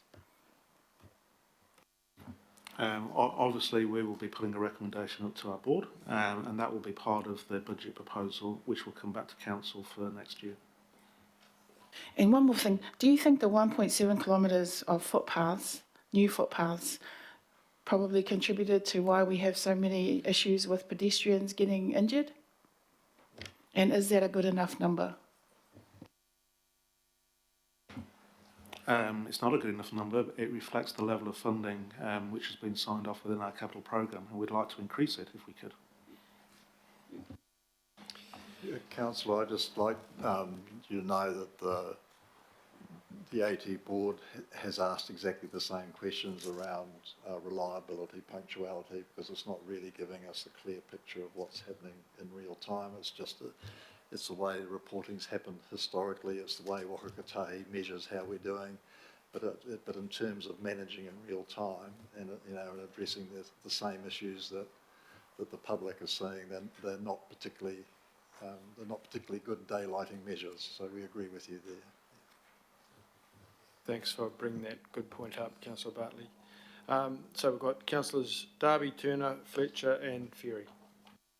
Thanks, Chair. 3 areas for questions, Mark, Wayne and Stacey. Look, I know the recovery is quite strong, particularly in recent weeks, and I see that, you know, ferries particularly are 105%, I think. Weekends, that's weekdays, 120, 130% on weekends. And buses is very good as well. We know the reason for well. But they are on they are on where we should be 3 years ago, as opposed to where we should be today. Is there a point where Auckland Transport is going to say we need to not be talking about pre-COVID, we need to be talking about where we need to be today, and resetting that you know, that data, that all that information that's coming through, and talk about today rather than 3 years ago? That's my first question. Chair, I'll just give them all and then we'll come back. Just in terms of the remote working, Mark, you highlighted that Australian article in The Guardian, and I've read that in full too. It's a very different picture to our city in some ways, but they talk, you know, about the hybrid work, the absolute full-time remote, but of course cities are not uniform.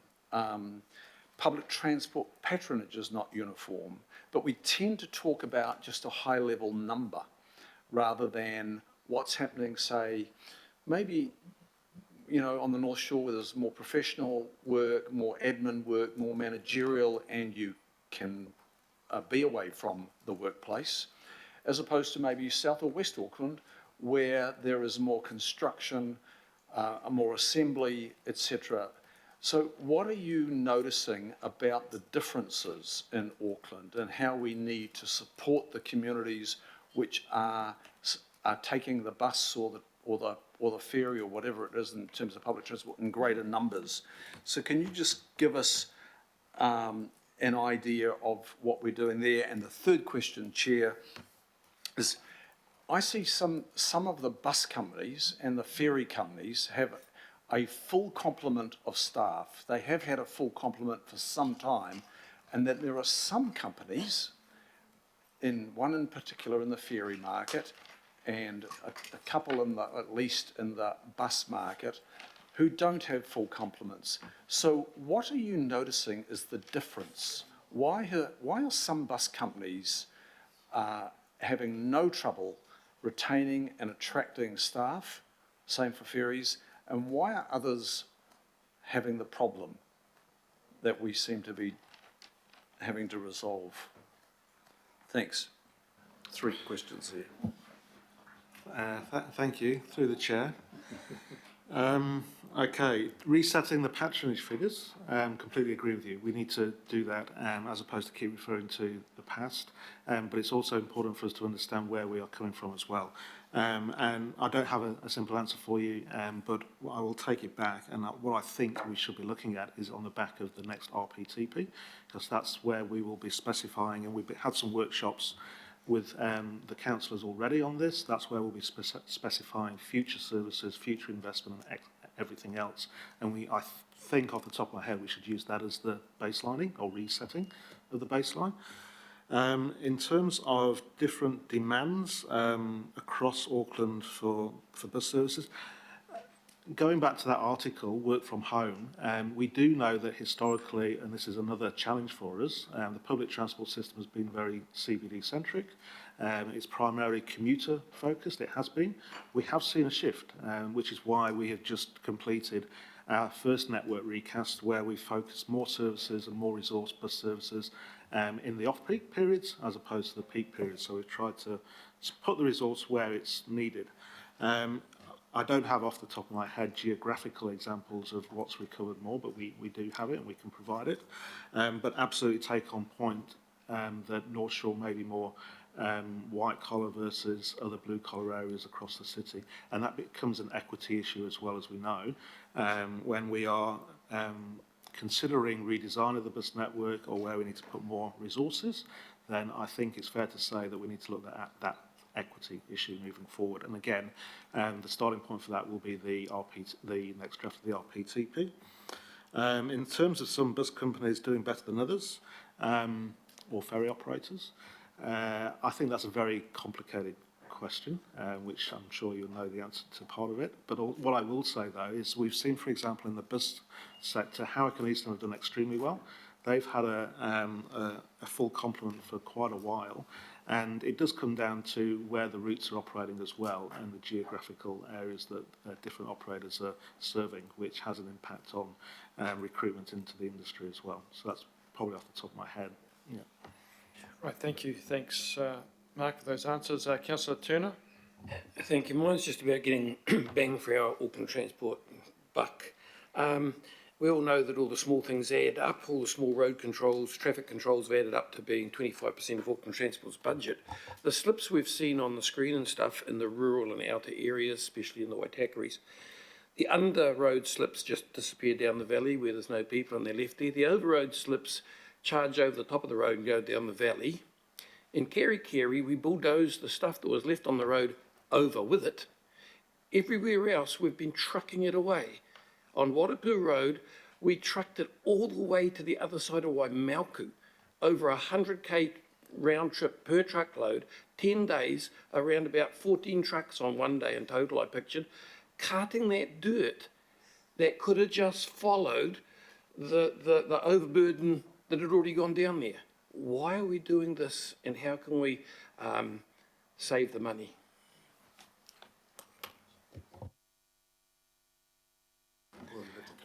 Yeah, I mean, I don't know the specifics around what you've quoted, but what I do know is that all of our contractors do is assess whether potentially dirt is needs to go to certain landfills, and depending on contamination and things like that. That might not be the case in the area that you're referring to, but I do know that assessment is done each time, but I'm happy to come back to you on that specific example. That might be a reason, that it may not in that case. I'd really like to have a talk to you about it. Thank you. Councillor Fletcher?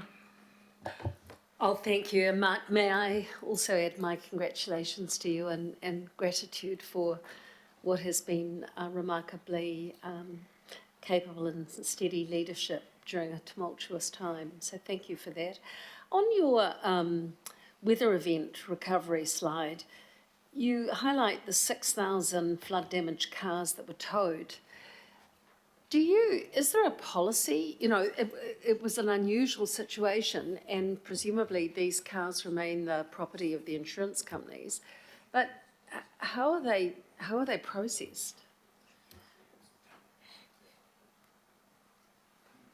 6,000 is an awful lot of cars. I might need to come back to you on specific detail, but certainly through our website we've been providing contact details for all owners to get in contact with us. But like you say, a lot of it is insurance, and companies now take ownership of that. But certainly we've tracked where those cars have gone, where the pounds have gone, what pounds they've gone to, and things like that.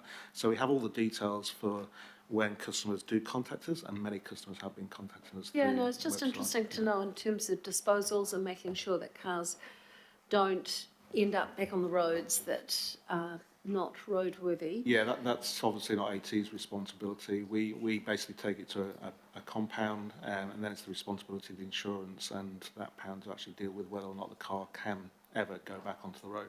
That's not our responsibility. Mark, the other question that I had to you, and it's not something that you've highlighted, but I note that you were present when we had our presentation from Kiwi Rail. Is there any further insight you can give us on the work that you've been leading on grade separation? I could probably give you a quick update on where we're at. So there's a key road crossing that needs to be removed for day one CRL. There's a number of pedestrian crossings which we're already undertaking. So we're pretty confident in terms of where we're at for day one CRL operations. What primarily Kiwi we're talking about on the Western Line in particular is post day one. So the benefits that CRL will be able to realise within and we're talking about a 5 to 10 year period after COL, depending on patronage uptake, will depend on some of those closures and grade separations. And we're currently, I think it was referred to, we're currently leading a business case for funding around that, particularly through central government. But it's work which is not critical right now, but we do need to crack on and get that funding confirmed for the number of grade separations post CRL day one. I would really appreciate in future updates, from AT, if we could have inclusion on that. Thank you. Finally, Councillor Ferry. Thank you. Just wanted to tautoko the questions already asked about the deaths and serious injuries, so I won't revisit that, particularly around vulnerable users. But what I wanted to explore was this difficulty we have here where Auckland Transport / Auckland Council is kind of seen as the employer of the bus drivers, but we're actually not. The bus companies are, and this speaks to both the safety piece and the recruitment and retention piece that Councillor Darby ably raised. So, wanting to understand, the question was asked, are some doing better than others? You pointed to one that is doing better. You didn't say the ones that aren't, but I would note that, we must have stats on that. And it would be really helpful to understand what the contractual relationship there is and what levers AT has that it can pull both in the safety space and in the recruitment and retention space. And I think there's an interaction there where, one of the reasons we can't retain staff is because they feel endangered doing the job. So how does that work? Because we can talk about we're putting screens in. Actually, we're asking the bus companies to put screens in. They are the employer. So how does this work in terms of our PCBU obligations or theirs? What's the interaction there, please? Thank you. I'll cover this one. So in terms, you're right, they do have the primary duty of care in terms of the driver, albeit as a PCBU, and obviously one that's hand in glove in the relationship, they do wear a uniform. We need to specify appropriately. So in terms of retrofitting, the buses themselves are the operator's assets. Now, the trial that we have currently underway has been funded by the bus operator in this instance. So, going forth, when we do get to talk about a proper retrofit program, that'll be obviously conversations with the operators and agreement then. In terms of future specification, we have the opportunity to change that, which is what we need to do. So in terms of bus drivers in particular, so I'll go back to circa 2020, when we did have some ERA changes with rest and meal breaks. From there, we actually initiated an interest-based problem solving with the sector ongoing. And so in Auckland in 2021 with the CTU and unions and operators, we sort of got together and looked at what those minimum terms and conditions were for bus drivers and jointly worked together to get a baseline for improvement. That's what enabled the funding to come in and lift up drivers' wages last year. And so there is still working groups ongoing to get to some of those other things that we need to look at as an industry, such as obviously the initial part was lifting the base wage, but there's other things that we all agreed to that we need to do, including how we deal with split shifts, etc. So, I mean, it does go to the job attractiveness. And, particularly last year, the decline in terms of people leaving the industry when there's higher wage rates, there's better working conditions, particularly around split shifts. The socio-environment, which is obviously always a challenge with public transport. It is an open network, and they're not necessarily public transport problems. These are community problems, and we need better community-driven solutions to help eradicate that and lift up the profile of the bus driver. I mean, ultimately, the fulcrum of the industry, and in terms of that, we do need to raise their profile as being an important member of the community. They take our children, they deliver people to businesses, and so we need to talk more about that. Thank you. Can I just clarify then, because we keep saying we, and we is all of us, right? And it's AT. But when is we the bus operator, and when are we are in a situation to enforce contracts and penalties We- on the bus operator when they're not keeping their staff safe or they're not delivering the reliability and the punctuality that we need as a city. There is reliability and punctuality in terms of how that is bedded into the contract. So that is there. There is other options within our contracts too, such as a cure plan when things aren't going to right, or there's been obviously a steady decline in performance, or there's other issues with that. So there are levers within our contracts that the teams use in order to be able to lift performance. So you've told us about Howick and Eastern. They're obviously not getting any levers used on them. Fantastic, good on them. Are there other companies that are having levers that are being pulled? Are there other levers, did you say? No, are there companies, bus companies, that we are pulling these contractual levers with? Yes, absolutely, there is.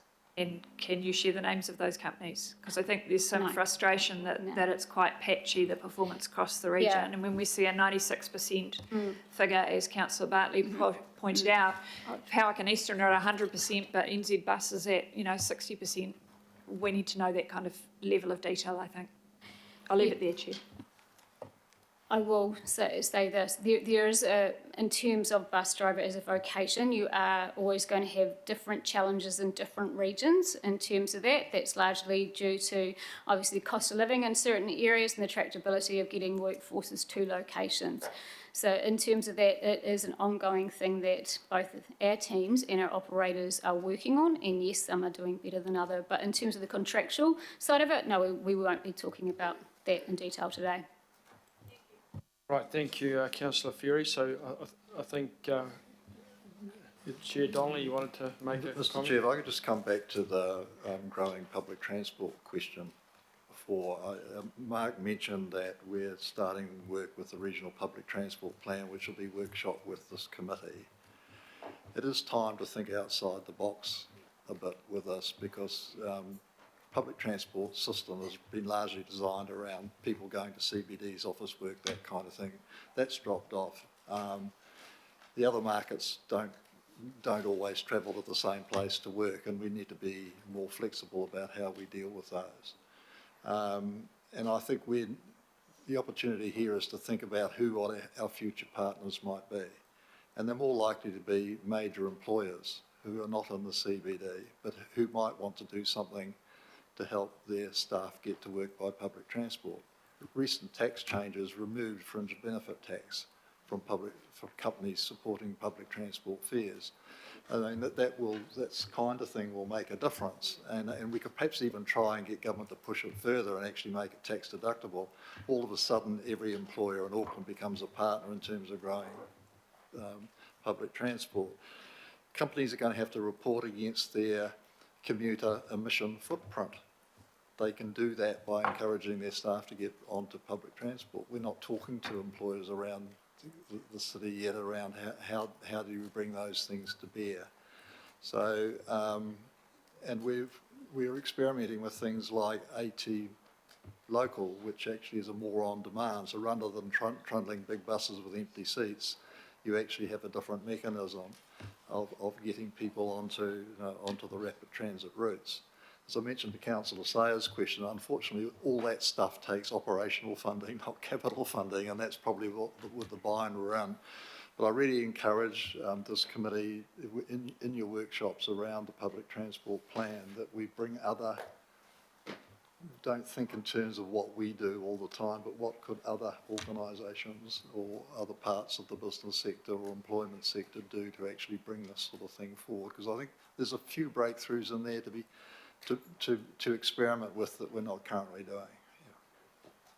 Thank you, Wayne, for those concluding comments. Certainly in places like Vienna with the Vienna Pass, which is incredibly successful, it's employers that often provide that to their workforce. So essentially they're paying for all their transportation needs. So yeah, I think the people in this committee will be up for that. With the national ticketing solution approach that's coming along, that's exactly the kind of versatility that we should be pushing for out of that program, because that would make the financial transactions between employer, the employee, and the bus system and the government funding system much easier to do. Thank you. Okay, could I have someone please to move that we receive the update and report and relevant actions and plans to address the issues? Okay, moved by Councillor Simpson, seconded by Councillor Fletcher. I don't think there's been a lot of really good questions. I don't think there's any need for anyone to talk to this. All those in favour? Aye. Against? Carried. So thank you, Mark and Stacey and Wayne. I think you're staying at the table. We're moving now to, and this will be our last one before we have a little break. And hopefully, and I know some people have remained from the public presentation here. This is item 13, the Great North Road Corridor. I wonder, Wayne, and welcome Matthew to joining Wayne at the table. I wonder, Wayne, if you could just set the scene for what you're actually looking for from the committee, because obviously I think there's probably different expectations. I think the paper itself makes it very clear, but if you wouldn't mind just introducing it, Wayne, how you come to be here and how you would like the Transport and Infrastructure Committee members to aid Auckland Transport in the decision-making that is to follow with respect of this project. Okay, thank you very much, Mr. Chairman. I'll do that. In terms of the inner west cycling networks, there are three components that have been before the board in recent times. One is the Great North Road, which we'll get on to. The other one is the Point Chevalier to Westmere, Neola Road. And the other one was sort of other linkages, which are broadly termed the Waitemata safe routes. And the committee will be well aware that AT and the board have had a closer look at those three elements as part of the pause review. Are we doing it the right way? Is there cost to be taken out? Those kinds of questions. And at a recent board meeting, the board was very satisfied that the Point Chevalier to Westmere actually made sense to proceed to construction, mainly because it was very, very strong local board support, strong community support. We had a site visit. We were sort of convinced, we were able to convince ourselves that actually it was a project ready to go, and there are other benefits around stormwater drainage and those kinds of things that we dealt with at the same time. And it fitted in with having to renew the network as well. So the board agreed to proceed with that. In terms of the Waitemata safe routes, the board's main concern, particularly because of financial constraints, was that those particular linkages were 100% funded by council. They weren't going to get any funding from Whakakatahi, and we thought it'd be more prudent, given the current situation, to pause on those and see if we can rectify the funding situation. So we haven't proceeded with that at this stage. The remaining one is the Great North Road, which we've brought back to you. So why bring it back? Why bring it back to this committee to have a discussion about it? I think the first thing is that we've been encouraged by the letter of expectation to change our approach to some of these more difficult decisions, particularly where there are significant trade-offs in play, and there are with this particular project, and those trade-offs are around cost. If we shifted curb lines, we could do something different, but the cost would be a lot higher. As an example, streetscape, I think, is really important in this particular location. So if you say, do you trade off street trees and with the footpath against other things? There is the safety of active modes, and also there's the current use of parking access, which the local business are saying is really important. So this is not as straightforward as others. Okay, so I think it's a good one to try and look at it. So this is a bit of an experiment, if you like, in terms of what's the right approach to sort of get the governance right across some of these decisions. So this is partly what this discussion is about. The other thing I'd say is that although this project is supported by the local board, it's a marginal majority support. I think it was 4-3 last time. It was correct. So nothing near as strong, for example, as Meola Row. The other thing is that if I recall the discussion with the AT board correctly, if we had pushed for a clear yes or no decision for this on the board, I think it would again ended up 4-3, maybe 4-4. You know, so clear, and for different reasons from different board members, some different who weren't quite so certain about it. So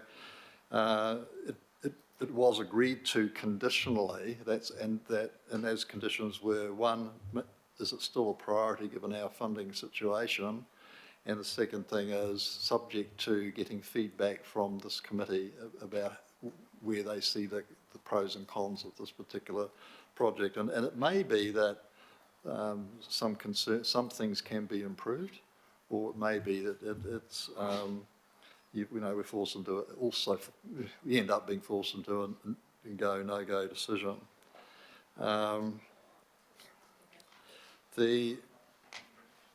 And so what we're looking for is actually feedback from committee members, and that's why the proposal's there, that we take it that the AT staff will offer a site visit and sort of discussions with committee members who want to follow up and provide their direct feedback that way. There are 3 areas of context that I'd just like to add to my opening comments. It's mentioned in the report, but and it was mentioned in some of the submissions earlier today, is that the Great North Road is facing quite a lot of growth, and a lot of that's around apartment development and those kinds of things, which is going to put, in the future, different demands on the active mode infrastructure in that area. And I think so, and also how the streetscape is treated and provides amenity for those new residents is also an important matter. The other thing too, and again we heard it from some of the submitters, is that if there was a geographic area of communities in Auckland that was going to use cycling at scale, you would pick it would be this particular geographic area and community, and sort of the AT board has had presentations from people who've shown all the things that have been done in the community over recent years to grow cycling and all the rest of it. So this is a different ecosystem from other parts of the Auckland region or the Auckland Isthmus, and so the question in the back of your mind is that if we don't support good, safe public transport infrastructure, cycling infrastructure in this area, where would we do it? And the third general area I'd raise is the one that Stacey referred to, which is about safety of people not in vehicles. We rely, in terms of calculating safety benefits, what the rates of injury, etc., that are in the crash analysis system, which is the one run by the police. Over the last year or so, Auckland Transport's done a lot of research to understand what's actually happening on our networks to people not in vehicles. So we've explored Ministry of Health data with the Ministry of Health. We've explored ACC data with ACC. And the very, very clear picture that's coming back when we're looking at cyclists in particular is that the actual injury rate is about 7 times that is actually reported officially in the CAS system. And what we're measuring there, what we're calling a serious injury there, is people that spend at least 1 night in hospital because they've come off their bike, been knocked off their bike, but it hasn't come up or shown up in the official accident record. So the other contextual thing in here then, if we know this is an area where cycling has community support and is popular, if we know Great North Road is an area where there's going to be increased residential development close to the city, which will probably encourage active modes, then we we need to make sure that the infrastructure we put in place is actually going to be safe for those users, because the actual injury rate's a lot higher than what's officially out there at the moment. So I very much look forward to your assistance with this. It's here because it's difficult, okay? And it's here because two sets of governance, the AT board and the local board, have not reached a really strong majority conclusion on it. So I'm hoping that the work that what your committee members can do in looking at this will sort of help sift through what is the right basis to make the right decision for this project. Thank you, Wayne. Do we have a presentation from this? We do from Matthew. Yeah, yes. and I would just say, just very quickly and further to what you've said, is this is exactly the sort of decision, I think, Mr. Mayor, that we signalled in our letter of expectation. And again, just reiterate Wayne's points that you know the AT board are looking for feedback from all of us or those who feel so moved to give it. So I think this is a good trial, a good tester, and I'm hoping, you know, people take advantage of that and use the site visit and the briefing to inform a, you know, reasonably educated view of it, because there are different complexities at work here. It's as we know, there's a kind of interrelated network, but there are things particularly specific that I think we have to go and see to do it due justice. So please proceed with the presentation. Okay, thank you, through Mr. Chair. So really, as Wayne identified, Great North Road, the purple area we're talking about this afternoon, and it is a key access point to the city. It's part of the, you know, an old original subdivision of Auckland Central City there. So we've got a lot of side road access, but it's also got great connections to the motorway. And also, in terms of the development that Wayne talked about, the private sector is investing in the area at the moment. The zoning that the council put in place, the unitary plan, allows 6-storey apartments there. There's great views over to the Waitemata Harbour, and there's great views on the other side looking over to the Waitakere Ranges. So as a residential place to live, it's close to the city, got great access, and people are investing there. The businesses are also investing there and diversifying. So the car yards in the area are actually investing in offices. So we've got quite a cluster of PR and marketing firms now actually working in the offices above the car yards. So we're getting a good mix of investment there. And Kenya Ora have also actually invested further down past Bond Street in quite a large development through that area. But the city street isn't keeping up with the pace of change. And particularly, we can't just make those changes with operational changes like some of the parking restrictions, or we see here the car yard truck delivering cars in the middle of the road because there's no space to do it. So we really need to provide a network for that corridor that provides for all those modes into the future. So what are we fixing for that future? Well, we do talk a lot about the cycle network here, about introducing a dedicated cycle network. It's about fixing the public transport network there, providing better bus lanes through the corridor. It's about fixing that pedestrian environment through there. There's, in a 5-year period, there were 130 reported crashes on the corridor. 80% of them are at those 23 intersections through there. And 20% of the accidents along the corridor involve those vulnerable road users. So it's about making sure that the design of what the changes will be accommodate those needs as well as the movement needs through the corridor.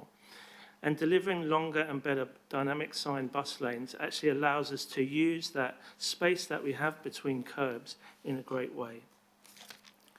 So when we look at what are we actually going to achieve by the scheme, it's actually about getting more people through the corridor.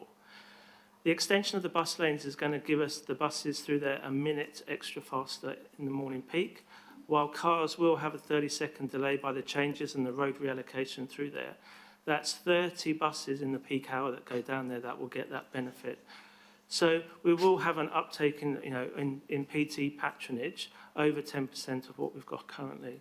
While we've identified only 20% reduction in the crash rates, That's just a reported rate for our NZTA reporting. We believe that the infrastructure put in place, particularly around the side road treatments and the pedestrian environment, putting in place more pedestrian crossings to allow access across the corridor into the schools along the walking school bus routes, will actually reduce that crash rate more.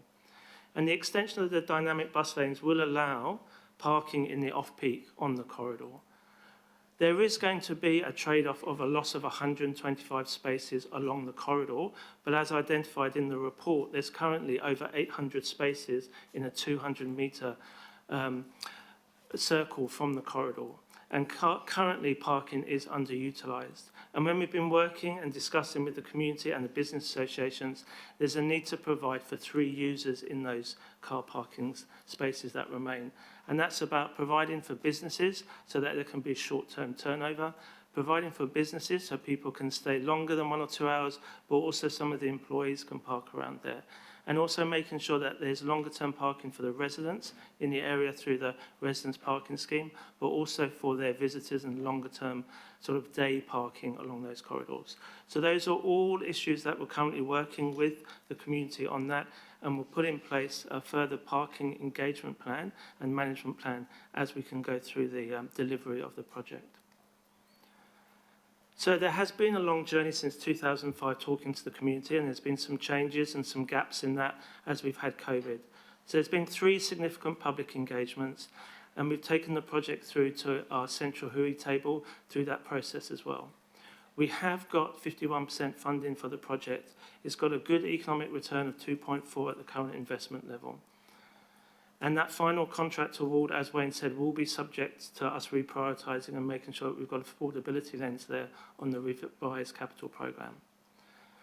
We work with the local community and the Waitemata local board, who invested in the community coming up with a Great North Road community vision, which talked about that streetscape.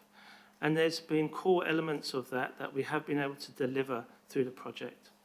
And so when you look at the cost for the project, and the cost is identified in the report, you could say about 35% of the cost goes to that pedestrian and streetscape changes. About 27% of the cost goes to public transport and cycling infrastructure, and the rest go to moving the utilities, resealing the road. So there is a mix there. So you can get down into the individual level of mode, but when we're looking at what's needed on the corridor, it is about looking at it as an integrated whole. There are cost value engineering opportunities. We could look at replacing some of the concrete barriers with a separator, with the plastic ones. But there's a trade-off there again in the time that we've got to have that asset with us and replacing it. We can trade off some of the reseal process so that we do the reseal now, or we wait 3 and 4 years and deliver the reseal then. So there are still some value engineering processes that we can go through as we finalise the decision on this. And while we do that as well, and even if the project does go ahead, there is further engagement with the community that will be done during the construction management, not only the parking, but working with the local central hui tables about the planting, and actually when we do go and dig up some of the sections to put in place those tree pits and move the services. So thank you. All right. Thank you for that presentation. So we'll open it for questions now, and Councillor Lee, you want to start us off there? Mr. Chairman, I don't wish to ask a question. I wish to make a comment if I could. If you think it's appropriate now or after the questions. Well, I think we'll come back to you after questions, Councillor Lee, if that's all right. So we've got Councillor Sayers, Henderson, the Mayor, and Councillor Ferry, and Councillor. Through you, Mr. Chair, thank you for that clarification. I'd also like to ask a question, then perhaps make a comment when you open it up as well. So my question is, Wayne, a little bit earlier we talked about, well, first of all, thank you for kind of explaining to us the context of why it's at this committee meeting, the context in terms of your own borders, the context of where the local board is, you know, let's see where we land today. But we did talk earlier about the pressures that are on Auckland Transport in terms of your own operational and renewal budgets, right? So I guess it kind of boils down to, you know, this is a capex spend. Is that better to be channeled, for want of a better word, into, you know, perhaps other priority areas. So could I just perhaps indulge you for just your comment around why would there possibly be a split that we're going into a CapEx spend at this financial cycle of Auckland Councils and Auckland Council's budget pressures to go ahead with this project rather than going to renewals and operational spends? Well, it's good question, but at the moment, through the budget process, we're being advised by the council people that they were still aiming at about $1 billion capital program for the coming year. A lot of that's already committed, of course. This project actually has funding from Whakakatahi from the bucket of money they use for this kind of project, so it's not available for other kinds of projects. And this is the 7th year that this project is being worked through with the community. It's reached a point, where a lot of work's been done on it, and a lot of progress has been made, not to everyone's satisfaction, hence we're here. But it's you've actually got to honour all that time and effort, not just from the AT staff and the people working on it, but the time the communities have put into it as well. So we should not, to not proceed with this project would actually, I think, be just as a hard decision as to proceed with it, really, because of all the background of it. There are expectations out there that something would happen, and it is, at the moment, it is a funded project. Okay, I would, but we've just heard yesterday about the extra bill for CRL, so I'm not sure how the council's going to handle that. That may even tighten things up further. So that's why the board put on 2 conditions. One was getting feedback through this committee, and the other one was, does it still make sense financially this year, given everything that's going on? So they are still, there's 2 conditions there. Yeah. That's helpful, thank you. Councillor Henderson. Thank you, Chair. A lot of talk around the expense of cycleways, but I note in this presentation there's a lot of co-benefits here in terms of drainage, in terms of street lighting, all those kinds of things. Could you give us a cost breakdown of how much the cycleway is costing versus all the other improvements that are being put in as part of it? Yeah, sure, through you, Mr. Chair. It's in the report, there's a table that identifies the costs in there, and the actual cycle component of just the cycle lanes is 3.6 million. But in terms of the delivery of that 3.6 million for the cycle lanes does tie into, as you can see in the picture, changes and improvements to the bus stops, changes to the design of the intersections to make them safer. So while you can break down the cost that the cycling is just 3.6, there are integrated costs in the other components. So just a quick follow-up. So would it be accurate to say that it's a $3.6 million cycleway, not a $30 million cycleway? That is one way to describe it, and I think that's why I broke down those costs in there so everyone could clearly see the different ways that you can break the cost down. This is an urban corridor. You've got a choice, Councillor Henderson, is how you want to describe it. Mayor Brown. Thank you. I could be described as the most local person here for this one. When it started, I was living at Turangi Road on the western end of this, and now I live at the eastern end of it. And my son is one of the ones who works above one of the car yards. So my problem about and I'm, by the way, happy about the dynamic bus lanes showing you. Well done for that. My problem is the cost. And I want to know, can we do it cycle only, or could the growth, well, the other thing is that the growth is basically all along the north side of this section in residential. It's not, and the southern side is heavily industrial and sales orientated. So could you do it just on the northern side? Do cycleways have to be on both sides of the road? You can have 2-way cycleway on one side. could we, I'm just thinking, how can we get the price down? Can we do just the cycleway? Can we do just the northern side? Or, and the other question I have, is Williamson Avenue not a better route between town and Grey Lynn shops? It's my preference to cycle. Bit of peddling to be done there. I see there's someone nodding at the back, but he's obviously unfit. And the footpaths are pretty wide, particularly on the southern side of that.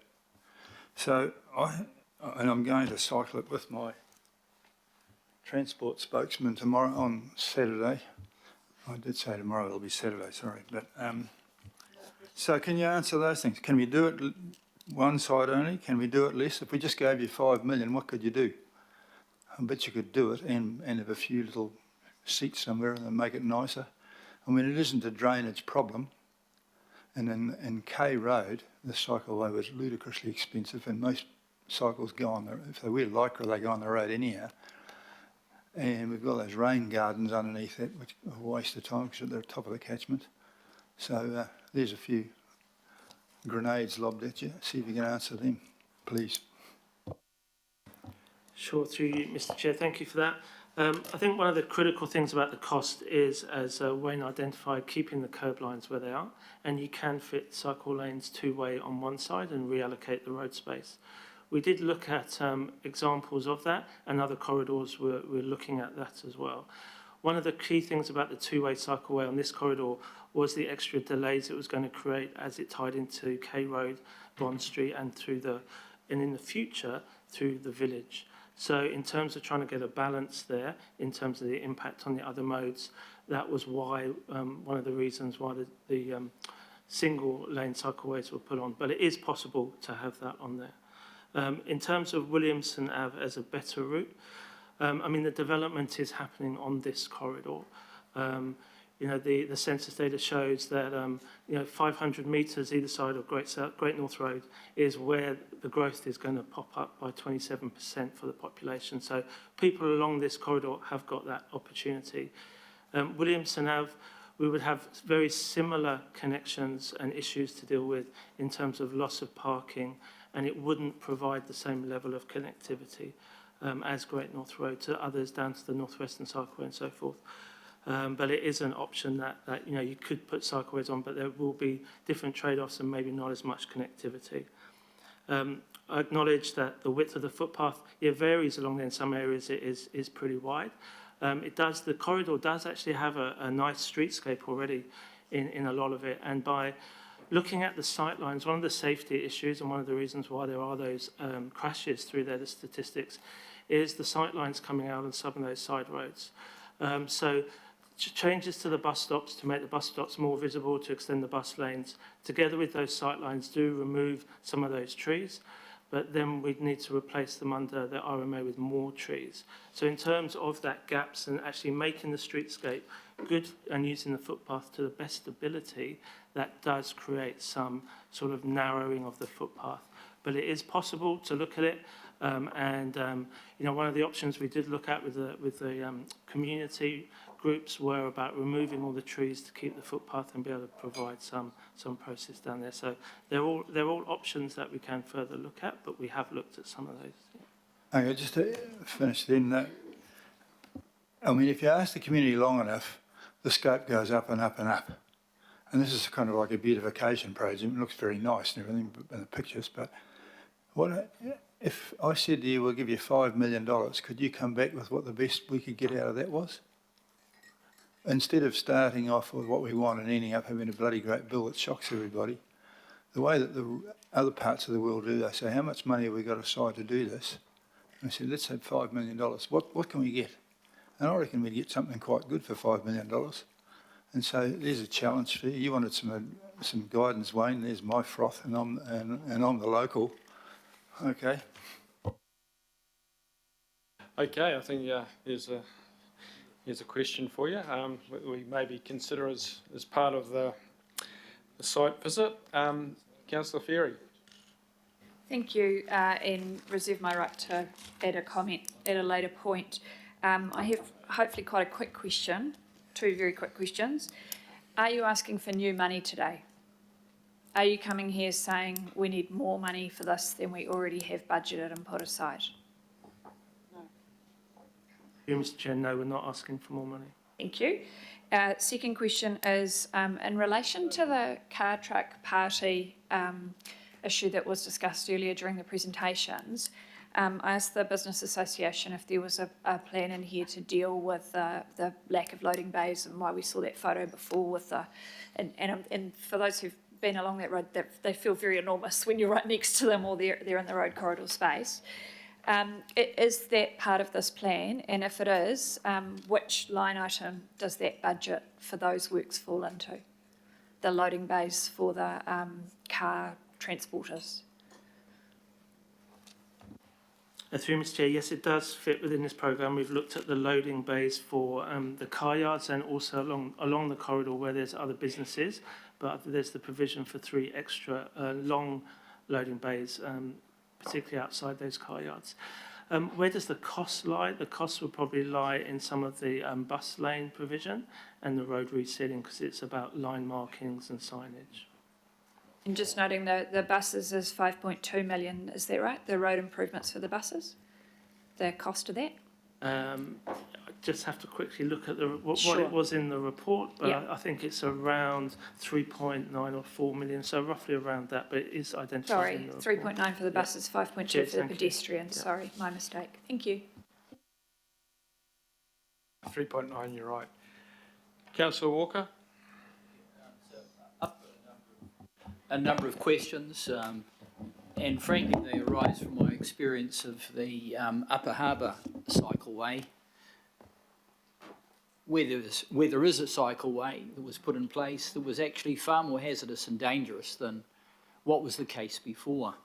So the questions I've got that go to that, and they arise from some of the presentations, is the safety issue around people using this cycleway, and passengers alighting from buses and having to cross the cycleway on a very, very regular occasion, because this arterial is an incredibly busy bus route. So I've got a real issue around safety as it goes to that, and just how quickly a cyclist is going to be able to stop to deal with multiple passengers alighting from a bus at a given point in time. The other issue that was raised that I've certainly had direct experience from is the design of these concrete separators, which are unsafe. The physical design of them, because of the vertical sides, is unsafe for pedals. The other issue is that this cycleway is proposing to cater for young children that may be going to school at the same time as cyclists that are going to be, I'm assuming, going at speed, and that includes electric cycles, and I don't have any problem with them. And just around the safety issue around that, the other issue that was raised that really goes to safety is you're dealing with an arterial that's got buses and heavy trucks and the like, and the expectation that young children will be in the immediate vicinity, and if there is an accident that could be caused by a pedestrian or another cyclist or the like, the proximity of something that is life-threatening to them, in probabilistic terms, is very high, and from a risk perspective, disastrous. So and then the other question I've got... There's 3 things there, Councillor Walker, so can we have a response to people alighting from the buses, the safety of the concrete separators, and young children in an area where there's maybe big car transporters and other big vehicles? Yeah, no, thank you. Through you, Mr Chair. So the bus stops, and I think there's a good image here, and also on the slide afterwards, I'll go to the other slide in a minute. But here on the picture on the right, you can see the bus stop on the left there, just between the trees. So you can see the picture of a cyclist going along that black asphalt, going behind the bus stop, and there's a zebra crossing for the pedestrians to get off. And then there's quite a wide platform that allows bus passengers to get on and off the bus without having to be actually impinged or put in danger by the cyclists. The design of the cycle facility around the bus stop is also has some design elements into it to slow the cyclists down there and narrows it up so it knows it's got a narrow point and there's going to be potential people there, and there's different views from when it was just on the on-road bit. So that bus stop is designed in a sort of safe system approach to ensure that there is that bus border to separate. In terms of the concrete separator, as you can see in the drawing as well, the width of the concrete separator can vary, and while there is a vertical element, there is also a vertical element on the curb. We are looking at plastic separators to provide an alternate. But I think one of the key things about the safety does come down to the width of the cycleway when those separators are used. And here we do have a 1.8 to 2 metre cycleway to allow for people to overtake and to not push the cyclist too close to this side. In terms of the safety issue, obviously the safe system design is important. I mean, we've got a couple of schools on the corridor that are very positive about improvements to cycle and pedestrian. And there's talk of cycle trains for the kids to get to school. By having that separator, it's just like having a curb. And if there is an accident or a vehicle veers off it, then it is like a vehicle driving up onto the curb when someone's on the footpath. So we do design into the designs to try and overcome risks, and this has passed the safe system audit from WUK and our own internal team. Ancillary question, have you modelled the number of passengers alighting from buses into the future, because this is going to be, as you point out, a very busy area, and that is escalating? Modelled the young children that could be in a bike train, or however you describe it, and the faster cyclists and the e-bikes, because there's an e-bike revolution occurring. So how is this going to cope with all of that, as compared to other alternatives that are being put up that might work with this, or alternatively substitute for it? Yeah, through you, Mr. Chair, certainly people management and is something that's looked at by the designers when they look at the facility and the capacity of those intersections. I mean, one of the things along here in that interface between bus passengers and other users in the corridor is, a bus can, even with the double-decker, can only handle a certain amount of people. Currently, we do have a range of 1,500 to 2,000 people getting on and off just in this section of the corridor on the current services that we have there. So we do anticipate that will grow, but believe the facilities that are being proposed can handle that, and the designers have gone through that. So it's 1,500 to 2,000 alighting now. What are your projections into the future? Yes, so our projections into the near future are about 2,200 to 2,500. Right, thank you, Councillor Walker. We've got quite a lot of people lining up for speaking spots here, so if we can finish off the questions with Councillors Dalton, Bartley and Fletcher. Thank you. And a small one from Councillor Darby. Thank you. My question is around if there were major changes to this project, like downgrading it, you'd have to go back out and reconsult. And you have the risk of losing the Waka Kotahi money, which I think expires on the 30th of June. You've been out and consulted so many times. How long is this going to take if you have to go back yet again and say, well, we're going to take away this cycle lane and we're going to not do the stormwater, because they're quite significant changes that are being proposed. The risk of losing the money is one of my greatest concerns. Yeah, through you, Mr. Chair. Agree. I suppose some of the changes we talked about are minor tweaks to the corridor, which could be undertaken without having to go back and reconsult. I think the main issue is around keeping the cost of the cycleway within that existing curb line. So it is the cheapest cycleway that can be delivered by keeping it within the curb line. Some of those other points, as Wayne talked about were around, the level of streetscape. Can we save some funding there if we get the resource consent approval for the removal of the trees, and we can limit some of that? Can we make some minor tweaks around the renewal process and also around the use of the separators, the change in the concrete to plastic? So effectively, if it does go ahead, you can just manage those things as you go with the stakeholders. If we proceed on a design similar to this, yes. Thank you. Okay, Councillor Bartley. Oh, thank you. I hang out at Philippe's after I work out in Grey Lynn at Box Office. So I sit and I watch that road and I see so many people walking their prams, walking their dogs, coming through on their bikes, the buses going through, the trucks going through, the cars going through, so many near misses. But is it fair to say that it is already being used as multimodal and that this is actually about playing catch up? Yeah, through you, Mr. Chair, yes, and that was part of my opening point about it is multimodal, but the streets day isn't accommodating those uses without incredible risks, and that's particularly around safety. Yeah. And what are the consequences if nothing gets done? Considering we just had a report about DSIs as well.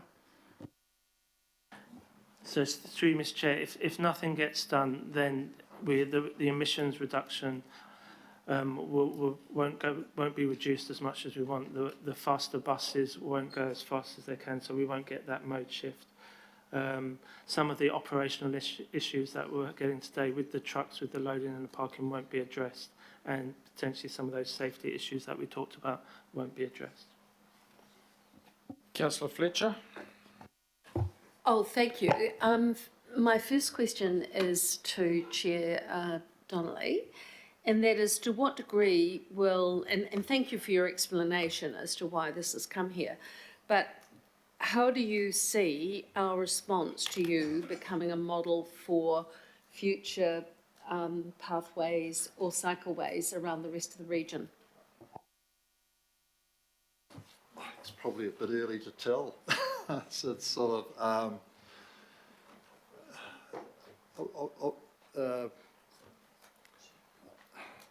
I think it's sort of, if you joining up the governance approach, I think sort of should be preserved for when there is evident difficulty in sort of, confirming community view, trade-offs, because you can deal with most things just by spending more money. So sometimes those trade-offs can be, quite important. I don't know.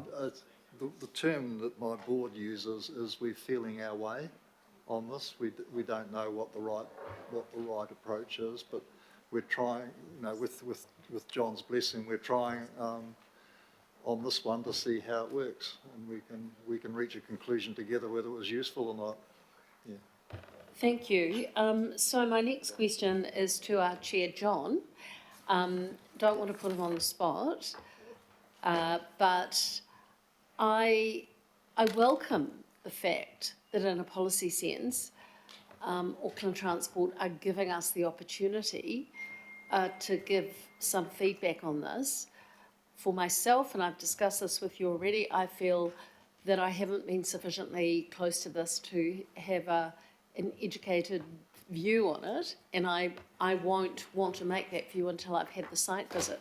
Could you please give a little bit more detail as to what's planned for the site visit and whether we will have the opportunity to address some of the issues that have emerged during the questions session that we've had just now? Certainly, I think I'll bring Barry in there because he's been handling the arrangements. So my understanding in a quick conversation with Auckland Transport with Mark just a little while ago, we're looking at early April for a site visit and a briefing.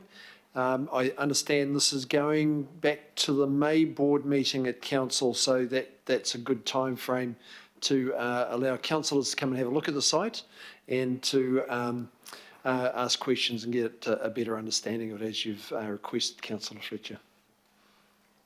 But you can assure us that we will have the opportunity to really scrutinise some of those issues that have come through in the questions. Correct. That's the intention of the site visit, correct.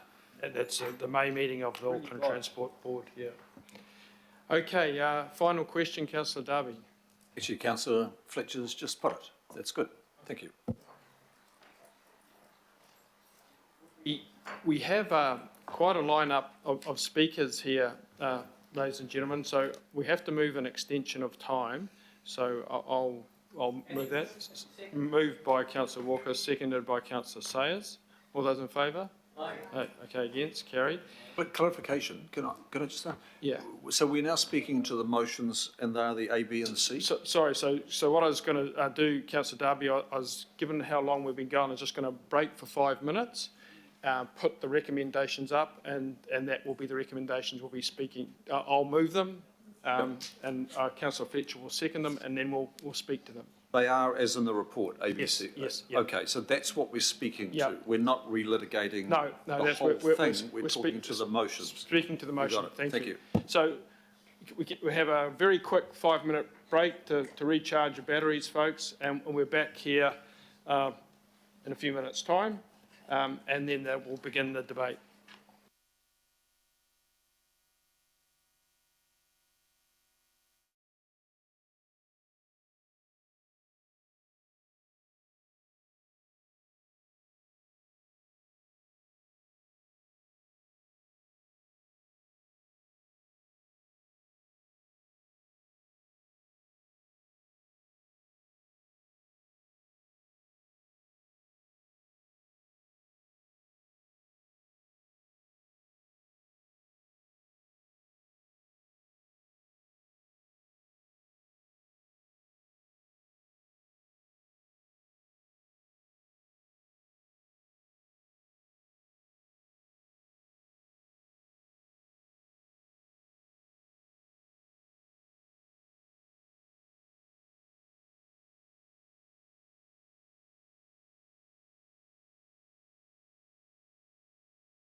If you could return to your seats, please. Thank you. Hope everyone's had a chance to have a drink of water or tea, watery tea, which is more what the people that aren't councillors get, I suppose. Okay, so we're now into the debate. There's the resolutions that have been moved and seconded. So I'd appreciate if people were just speaking. We're not here to debate the merits of the case at this, because one of the resolutions, of course, involves a site visit and a briefing there. So certainly from my point of view, I want to find out more about this project and see it live on site and possibly even cycle along it, and that'll hopefully be a basis to make a bit more informed feedback, which is what we're being asked to do. Okay, no further ado, leading off the debate, Councillor Lee. Thank you, Mr Chairman. First of all, I would note that this is an unusual situation, and I guess that underscores how divisive and how polarising this particular issue is. It's polarising in the community, and I'll talk about that in a minute. It's certainly divisive in the Waitemata Local Board. As Chair Donnelly has pointed out, it's divided the AT Board, and I can say from what I've been told and what I've read in media accounts, exactly divisive within AT staff, and it's possibly divisive within Auckland Council, but I hope not. I think we need to show a lead in terms of trying to seek compromise here rather than a winner-takes-all approach. And I guess the reason why we're only discussing one aspect of this $100 million scheme is that the first section of it, the Point Chevalier Meola Road component, was supported unanimously, I guess, by the AT Board. I supported it because I felt that my community had been polarised and divided too long, and that I, as an elected leader, needed to show a spirit of compromise. I'm hoping that will be reciprocated, but I suspect it may not. The other aspect of this is that this is very expensive, and we, of course, are in the middle, almost in a parallel universe, in an unprecedented budgetary crisis. And none of us are sure how this will play out. This is unique in my experience, where annual plans were pretty humdrum. So in terms of the cost of this, Mr Rednall has said the cycleway is only a minor part of it. I'm afraid I have to disagree. The cycleway means that the vehicle lanes will be reduced. The cycleway means that the existing bus lanes will have to be rebuilt, and that this particular component of the project, rather than costing $12,000 a kilometre, $12,000 a metre, excuse me, 12 million a kilometre, it's $18,000 a metre. I know that the Mayor has experience in these sorts of building projects, and I think he has some comparator figures with the building vertical international hotels, but at 18 million a kilometre for this particular project, because all those add-ons which are a direct consequence of the cycleway. Now, there are alternatives, and there is a community vision which is talking about a cycleway on the footpath which pretty huge, 4.1 metres, which would be way less disruptive and way less expensive. But in terms of disruption, this is not any old street. This is a main arterial of the city, and our transport system is under huge pressure right now. PT is actually just 60% of what it should be, yet roads are already over capacity, and so this project will not only build a cycleway, but it will constrain that main arterial permanently. But building it will also be disruptive. And I must say I received a text from a staff member during a meeting which said, where will these people be who are advocating the cycleway when AT is torn to pieces, when Great North Road is built, is dug up and disrupted for months on end? You won't hear from them. AT will cop the flak. And maybe this council will, if we go down this particular path. I'm concerned about the process. If you keep getting the same advice, you'll end up with the same result. The same advice was given to the Waitemata Local Board. The same advice has been given to AT Board on a number of occasions, and we're hearing the same advice today. I have to say, there's no spirit of compromise in that advice. There's no flexibility. It's the same story I've heard for a long time. Now, Chair Donnelly talked about the special ecosystem of this particular ward. Do you wrap up, Councillor Lee? I'm going to, sorry, Mr. Chairman, I need to finish. So someone I need to finish. Okay, moved an extension, second. Thank you. Okay. I want to talk about the ecosystem of this particular ward because it's reputed to be quite different. Well, all parts of Auckland are different, and yet they're all the same. We're all Aucklanders. I think at one stage we were talking about a region of 100 villages, and that's quite true. But in terms of, that's the perception is that the Waitemata component of this ward is made up of fanatical cycling supporters. Well, we have to go back to the data. And in terms of the last census, some interesting figures on commuting to work. In this ward, 35.7% of people walk to work, which is admirable. 33.3% use a car, 14.7% use a bus, and only 2.9% use a train. Below that, 2.6% cycle. And I think if you look at the census figures right across Auckland, including Waiheke Island, in terms of cycling, it's about that.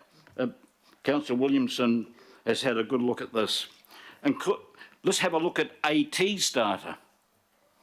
AT says that cycling is 23.3% below the 2019 figure, which we can deduce from the census figures, and last year 0.3% below the year before. In the report, on the AT's report to the council just presented today, is saying cycling counts are down in part due to the decrease in overall travel demand on the network and more working from home. And I guess the people who tend to cycle are not the forklift drivers and the labourers on the road. They are the white white-collar, middle-class people. Sorry, So I just make that point, Mr. Chair. I have to call a point of order. I want to make a plea here that if we're given this responsibility. Sorry. We've got point of order, Councillor Darby. Chair, we're well over time. We're into 8 and a bit minutes now, and are we going to run by the standing orders or not? Because I don't think all of us want 8 and 10 minute speeches here, and we are not speaking to the motions. So we moved an extension of time. That time is now up. So I think we'll terminate it. I make a plea that we've given this responsibility. We have independent advice, not the same advice that has led to indecision all the way up the chain to where we are today. Thank you. Okay, do we have any other speakers to the item? We have Councillor Sayers and Councillor Ferry and Councillor Walker. Councillor Filipina? I just got a question of clarification before the speakers, Chair. Yes. Is that okay?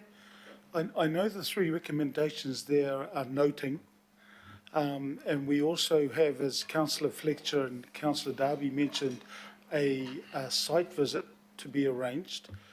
Would it be more prudent for the discussion to take place after the site visit and then give direction to Auckland Transport prior to the 14th of April? That's the only clarification, because I know there are 3 noting ones, and I mean, I won't be speaking to the 3 that's there, only because I'll be going to the site visit as it arranged, and then I'll make my my kōrero then, my whakaaro. Kia ora. I think that's an excellent clarification, Councillor Filipina. That's exactly what is up there, and that's what people should be speaking to. Councillor Sayers. Yeah, thank you, and thank you, Councillor Filipina, because I guess that was my comment. I think I'm going to wait until we've done the site visit to give that feedback. Yeah. Thank you, Councillor Sayers. Councillor Ferry. Thank you. I will probably not be able to attend the site visit as I'm actually away the week that it's likely to be. So forgive me if I take a bit of time to give some input now. I acknowledge that these resolutions are a different process from what we're used to. I think, though, that they do find a way forward in what has been a tricky situation. I've been a strong supporter of this project and been further convinced by much of what we've heard today. I would just note that the community-led vision, the people who did that, were here today speaking in favour of this project and acknowledging they're still here in the crowd. They spoke with the Bike Auckland people. This is not a gold-plated project at all. It's not going to be like Quay Street. It's actually quite modest in a lot of ways. There has been years of compromise and flexibility through the discussion with the community that has resulted in many, many changes. So this is very different from the Upper Harbour situation, which my colleague, Councillor Walker, raised, and where there was no community discussion or consultation, and I think it's agreed by all that there should have been, and there now is a conversation underway. This is coming at the end of years of those conversations, not after. Tim Tams have already been put in, which are actually quite a cheap way of doing this. So I will be supporting these. I obviously will keep an open mind and give some staunch feedback.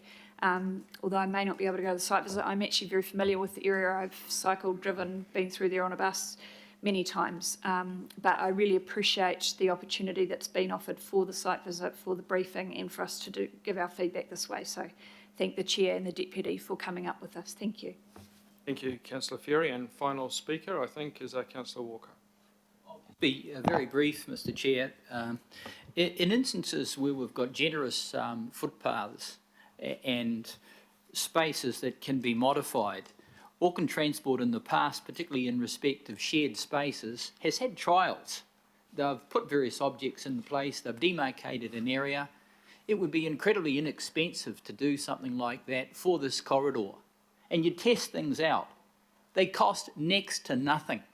The only way that we are going to get more people cycling more economically in numbers is to do things like that and be creative. And I find it very disturbing that we occupy so much time on gold-plated solutions that may well be totally impractical, and then, as Mike Lee points out, just generate further costs that may be unintended consequences that destroy a major arterial in Auckland. So that is my plea for trials, for pragmatic solutions. All right, thank you. So it's been moved and seconded. We'll put it to the vote. All those in favour, please say aye. Aye. Against? No? So carried, and we certainly look forward. Oh, unanimously, yes, and we certainly look forward to that site visit, Barry, and more details as soon as that becomes available. So thank you, everyone, for that. Just getting to the end of our Auckland Transport presentations now. The next one up is on ferry services, solutions to improve service levels. I think there is a PowerPoint. I'd like to invite Mark Lambert up once again, and Derek Coper, the Group Manager for Metro Services. Welcome, Derek and Mark again. And over to you for the item on the ferry services. Thank you, Chair. Conscious of time, I suggest we fly through the presentation very quickly. We've only got about 4 slides. It summarises the report, which we'll take as read, and then go straight to questions, if that's okay with you. Yeah, sure. Thank you, Mark. So, Mr. Chair and Councillors, just a quick update. Recent performance across ferry services shows a very strong recovery, and the slide shows how we're tracking since the lockdown ended, and ferries now have exceeded the pre-COVID patronage levels. For week ending 13th of March, we achieved just under 68,000 ferry boardings on 80 contracted ferry services. That excludes the Waiheke Island exempt services. For the month of February, punctuality was at 88.6%, and reliability, as we measure through our contracts, at 94.3%, with 9.9 sailing services cancelled during that last month. In terms of our Auckland Ferry network, we are investing in working through private-public partnerships with our ferry operators, and working on 980 contracted ferry services operated by Bellier Ferries, Fullers 360 and SeaLink. Of those contracted services, 29 vessels are of varying age and design, and obviously different age. And the vessel ownership model is changing to 80 council ownership, same to our rail model. The transition to low emission ferries is underway with 3 standard vessel specifications, and we are implementing the approved ferry service procurement strategy with long-term contracts with partnering principals. Under those contracts, 80 sets the timetables and fees, as well as retains the fare box. We're working with commercial partners who operate services. They are responsible for maintaining vessels, provide crew, and arrange alternative transport during disruptions. Customer experience is managed jointly between Auckland Transport and the operators. And exempt services operated to Waiheke Island and Great Barrier Island, obviously outside of our immediate control and contracts. In terms of investment in fleet and infrastructure, we are renewing fleet and improving customer experience. The aging ferry fleet and infrastructure includes 16 vessels that are towards reaching their retirement age, and we do have some challenges with wharf capacity. We are changing our capital investment in ferry services, making step change in ferry services with fleet replacement and wharf upgrades by Auckland Transport. We have 2 new electric and 5 hybrid electric vessels underway, under construction and committed. And 4 existing diesel ferries have been purchased last year in July to extend their working life. There is an ongoing continuous service improvement with activities where we are working with our industry to enhance disruption communications for our customers. AT mobile app is being upgraded to show live ferry tracking. We are working with industry and central government to recruit crew and overcome barriers experienced across the industry. A current crew shortage makes it challenging to deploy backup vessels, particularly if there are mechanical issues, for example, on some of those. Operators are focused on recruitment, and we currently are aware of 6 international skippers being recruited and working through immigration process. We are working with the government, liaising through Waka Kotahi on immigration settings and changing or enabling some visa rules for our skilled maritime crew to be able to work as they come into the country. We are obviously working with the industry on who is upskilling crew, being priority for them, with training and development programs underway. Some of those achieved something like 600 certifications in the last 12 months, with 25 promotions internally. So this is just a quick update in terms of where we are overall with our investment in ferry services and development work to improve it. And we're happy to take questions. Okay, yeah, thank you very much, Derek. I found it actually a really informative report, and if hopefully people have had a chance to read the various sections here going to the service enhancements, the private sector operator engagement, the ageing fleet, the update on addressing staffing levels and communication. So if you don't mind, Derek, I will pick up a number of these items with you offline. I found it really useful. So that's what I plan to do. Is there anyone got any questions from any of the other councillors? Councillor Darby? Thanks, Chair. Thanks for bringing this paper, Chair, and thanks to Mark and Derek.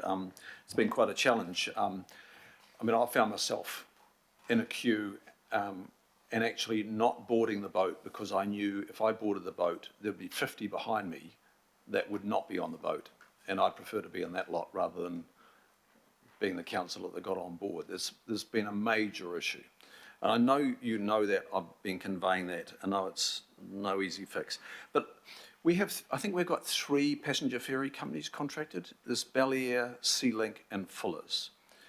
Can you tell me, do the performance issues reside with all 3 or do they reside with one? I'll take this question. So 3 operators run services, 2 run small contracts with small vessels across obviously a lot smaller timetable.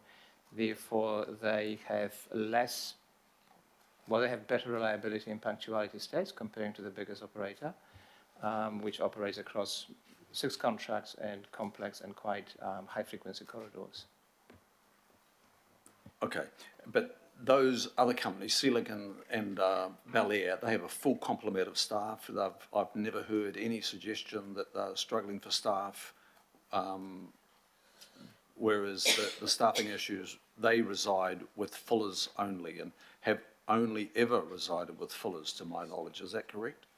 It's not quite correct. The industry is having the same challenges. The smaller operators have less requirements, but they're working through a number of initiatives to make their roles more attractive, and they all competing for the same reasons in the small industry. Okay. Just 2 more quick questions, Chair, if I may. So just in terms of Auckland Transport, now that we've taken over the Devonport run, Waihiki's still outside as an exempt service. Everything else is under contract. So the responsibility now sits with Auckland Transport. Everybody knows now, well, Auckland Transport's in charge. So we're in charge as governors. We're responsible. So in terms of communication, I'm troubled by getting messages that say, due to infrastructure issues or due to mechanical issues, the passenger doesn't get a sense of what is actually going on here. How are we nuancing the messaging so that it actually means something to the customer?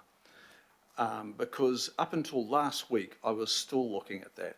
The other part of that question is, how are we training our transport officers, in addition to Fuller's staff, at gates to actually inform people of what's going on, to open both exit gates rather than one, to take the hood off the third hop reader to get fast flows, because these are basic issues which I see week after week after week, and they're not being resolved. And I'm a layperson in this. I'm a customer, and I go, why is this customer and all the other thousands of customers not being treated right here? Why are we not being communicated with? So a sense of frustration there, but I'm pretty much at wit's end on this. Thank you. Through the chair, we are working through a process to improve communications to customers, and we have made some progress in the last few weeks. We have commenced a transition to a vessel tracking that feeds into live information through our systems. We are currently working with 2 operators to complete that process. There is work underway to provide better integration or feed into information from the operator into our customer-facing systems. We already have an automation between the operator and our public information displays, and we've made improvements to PA announcements, but the notifications through our AT mobile app is working through a transition, and we just working on minor enhancements or upgrades to our app in order to get the feeds and information both from the vessels and the operators. I'll be happy to take it offline and work through some of the details, Councillor. Yeah, I think that we need to work on that a lot more. And lastly, Chair, if you don't mind, the refurb program, we've acquired 4 vessels. Wanderer is now refurbed. It's in sea trials and will be introduced on Devonport Off-Peak and a couple of others. I was a bit surprised to read that the Wanderer has no additional bike storage, and we're leaving people at the wharf repeatedly in the AM and PM peak if they have a bike, because we don't have enough bike storage. I thought, Mark, I asked this question some time ago, and the refurb program was going to look at the rearrangement of bike storage using hanging systems, possibly for light bikes, better storage. And I'm a bit worried that we're going to go through this refurb program and we're not going to see additional bike storage. There's a lot of cyclists heading to Great North Road, as you know. So what have we got planned there? Through the chair, I'll take this question, Councillor Darby. The scope of the first vessel, when it was defined, looked at options to increase bike storage inside the cabin. At this stage, we are working through a process with an operator to ensure that we're not introducing a safety and operational risks. As a PCBO operator also has some responsibilities. We are working through that process. At this stage, there is no additional bike storage installed inside the vessel for safety and operation concerns. And we're working through it with the operator, and we will know before April whether there is an opportunity to introduce more storage on that vessel. However, every other vessel is of different design, and we're working through a process to include this in the scope of refurbishment. Okay, so that's some work we need to look at, because we've got a problem. We are leaving a lot of cyclists at the wharf at the moment, and I don't see that being solved until the electric vessels arrive, which I understand which have big increases in cycle storage, but even then may not be enough. I'll leave it there, Chair. I appreciate you bringing this to the agenda. But we can't leave it here. We've got some very big issues in the ferry area. We are failing badly in the provision of reliable ferry services, and a lot of people are reverting to driving. And it takes 5 years to build that customer, and we've lost them, very, very quickly. But again, we are seeing good, strong ferry patronage, but it could be even vastly improved. Okay, so I think Councillor Darby has quite correctly signalled that the ferry is obviously going to be an ongoing concern for this committee. Again, thank you, Derek, for that report. It was very helpful. I won't echo a number of the concerns that Councillor Darby and no doubt Councillor Lee and Walker would bring up. So we will keep this dialogue going, and I'll certainly be picking up a number of these items here offline. But thanks for your presentation. So Councillor Walker apparently happy to move. Do we have someone happy to second? Councillor Turner gets on the score sheet. All those in favour? Aye. Against? Carried. So thank you, gentlemen. Got a couple of items, or a few items to go. Some of them are just sort of procedural. Hopefully we can get through them reasonably quickly, or I'll be missing the Gulf Harbour ferry, and I don't particularly want to do that. It's a long walk up to Whangaparoa. No, I'd rather walk, thanks. Wait,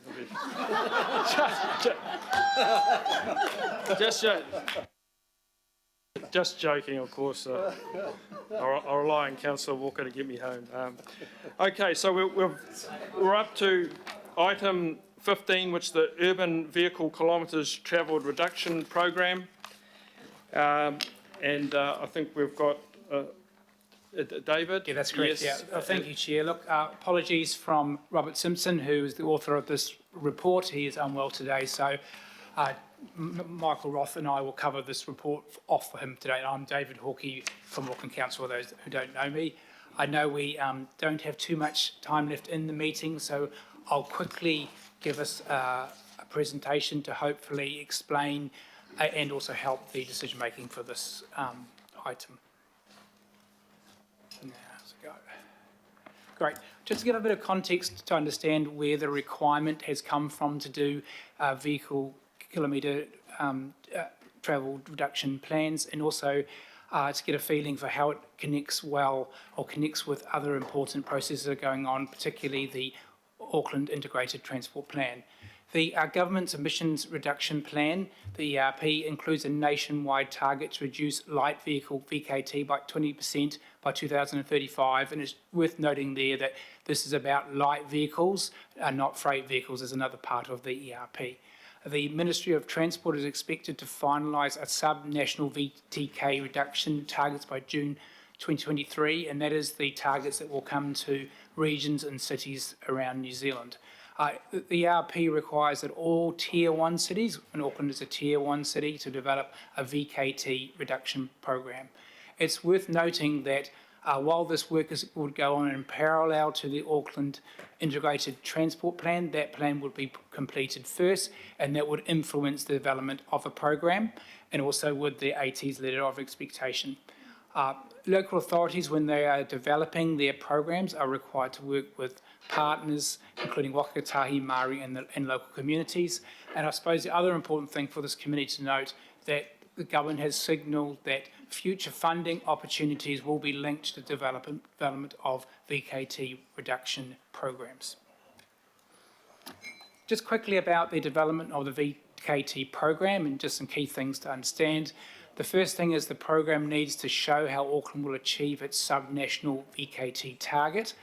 It needs to consider both land use and transport actions in an integrated and coordinated manner. So what this means in practice is the program will require a joint work from both Auckland Council and Auckland Transport staff, and it will require input from Wakatahi, Māori and Auckland communities. I'd just also note that this is a reasonably complex program to put together, even though we have done some work in the past on this, but there is ability for us to get some funding assistance to develop the program, which will be quite helpful for staff, given that we're delivering quite a few things at the moment, and particularly we are working on the Auckland Integrated Transport Plan at the same time. I suppose quickly about the content of the program, it's sort of broken primarily into two main parts. The first part is we have to explain the size of the challenge, which is basically where we are in terms of VKT against what we need to be, and outline the challenges and barriers to get to that sub-regional national target. And as you've heard from many of the presentations today, there are quite a range of those challenges and barriers that we are facing. Then we would need to outline a program in terms and based around these three strategic shifts and focused on these focused areas. We also would need to give indications of the costs that would be required to deliver things on these focused areas. Just give a flavour for the timelines. When you look at it, it's actually quite a short timeline because what the expectations from government is that local authorities would have a draft program in place ready for input into the regional land transport development processes in August, and that all Tier 1 programs would be finished by December.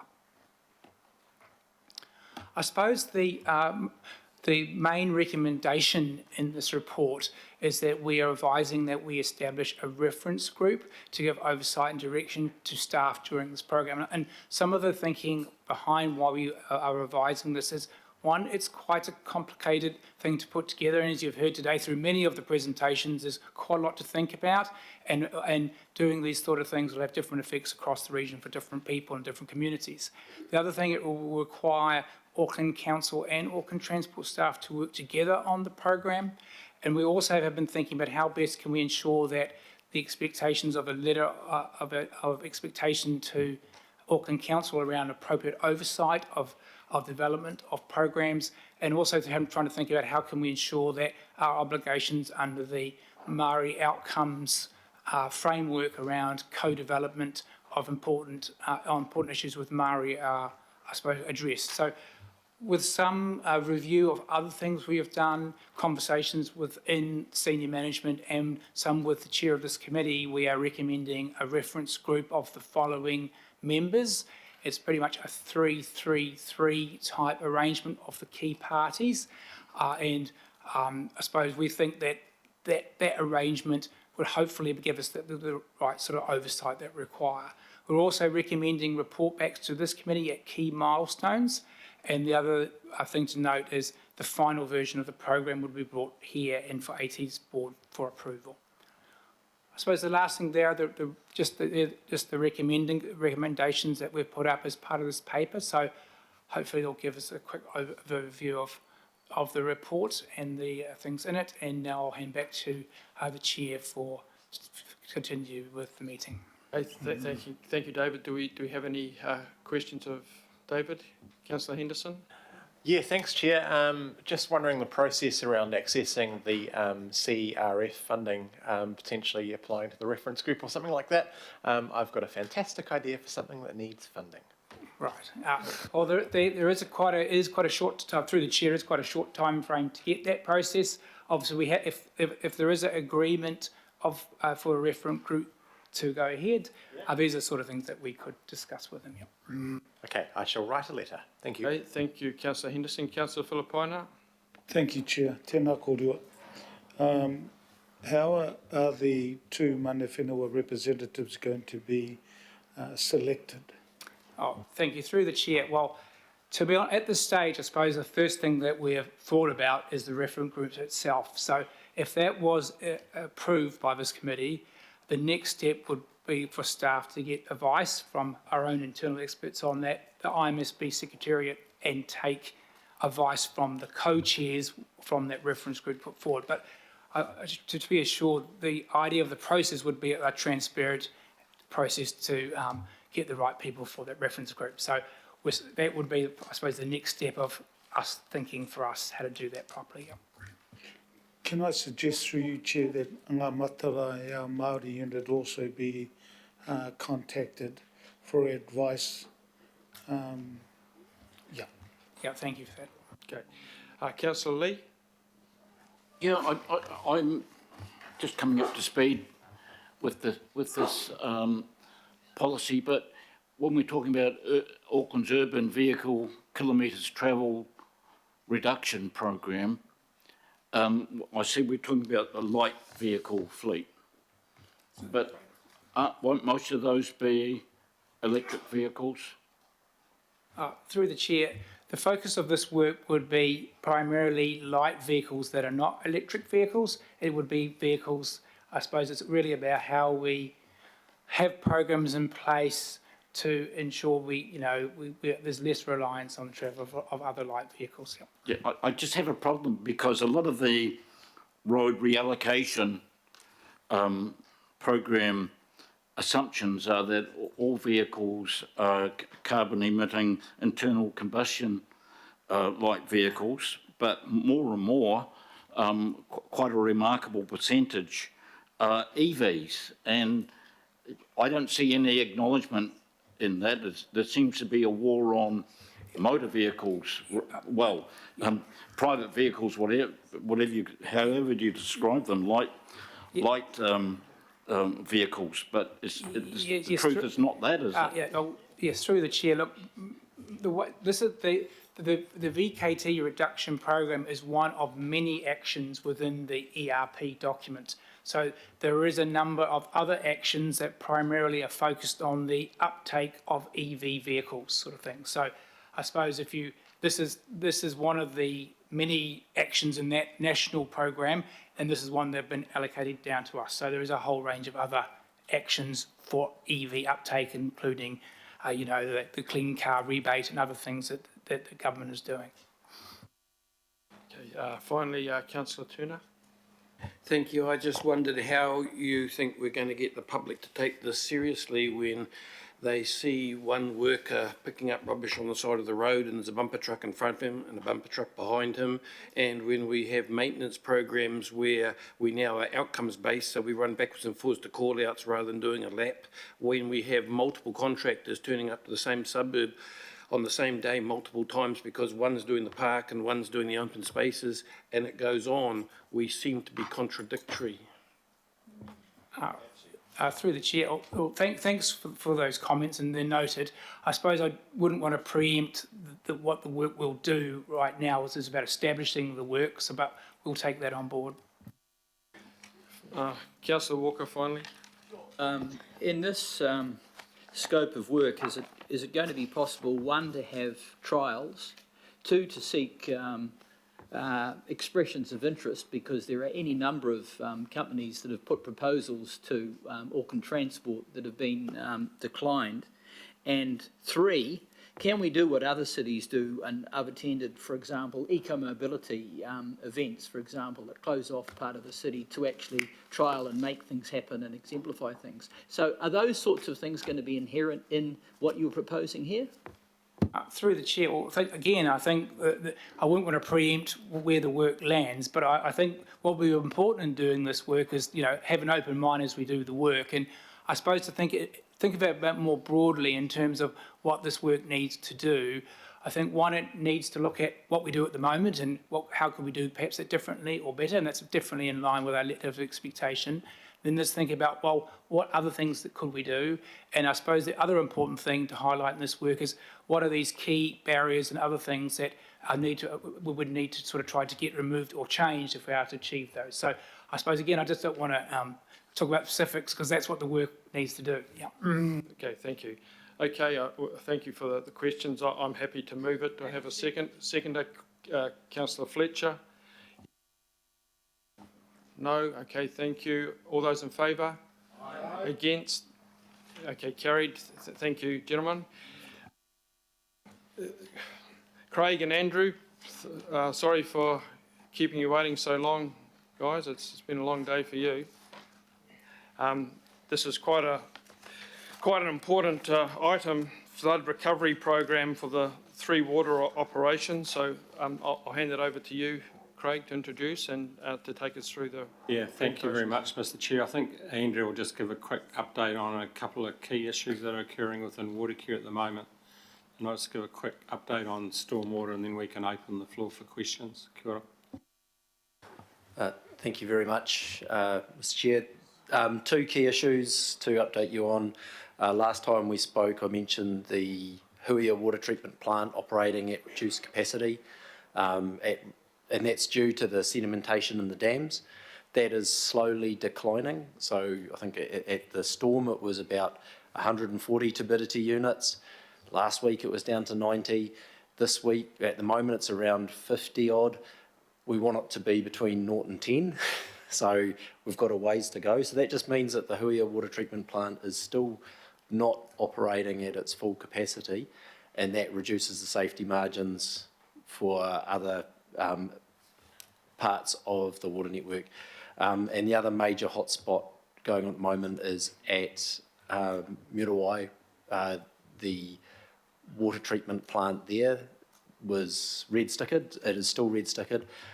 So the community that were provided with water there are getting water via water tankers.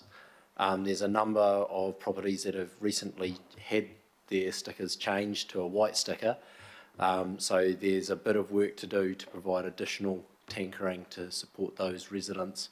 But that is going to take quite some time to get a permanent solution in there because the entire treatment plant is still red stickered.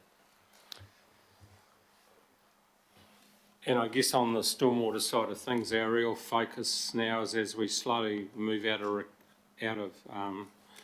into recovery mode, is really thinking what the recovery program will look like for healthy waters.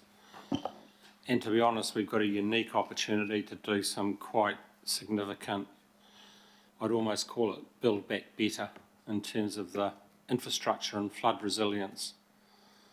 And so we'll be presenting that thinking back to the council in April.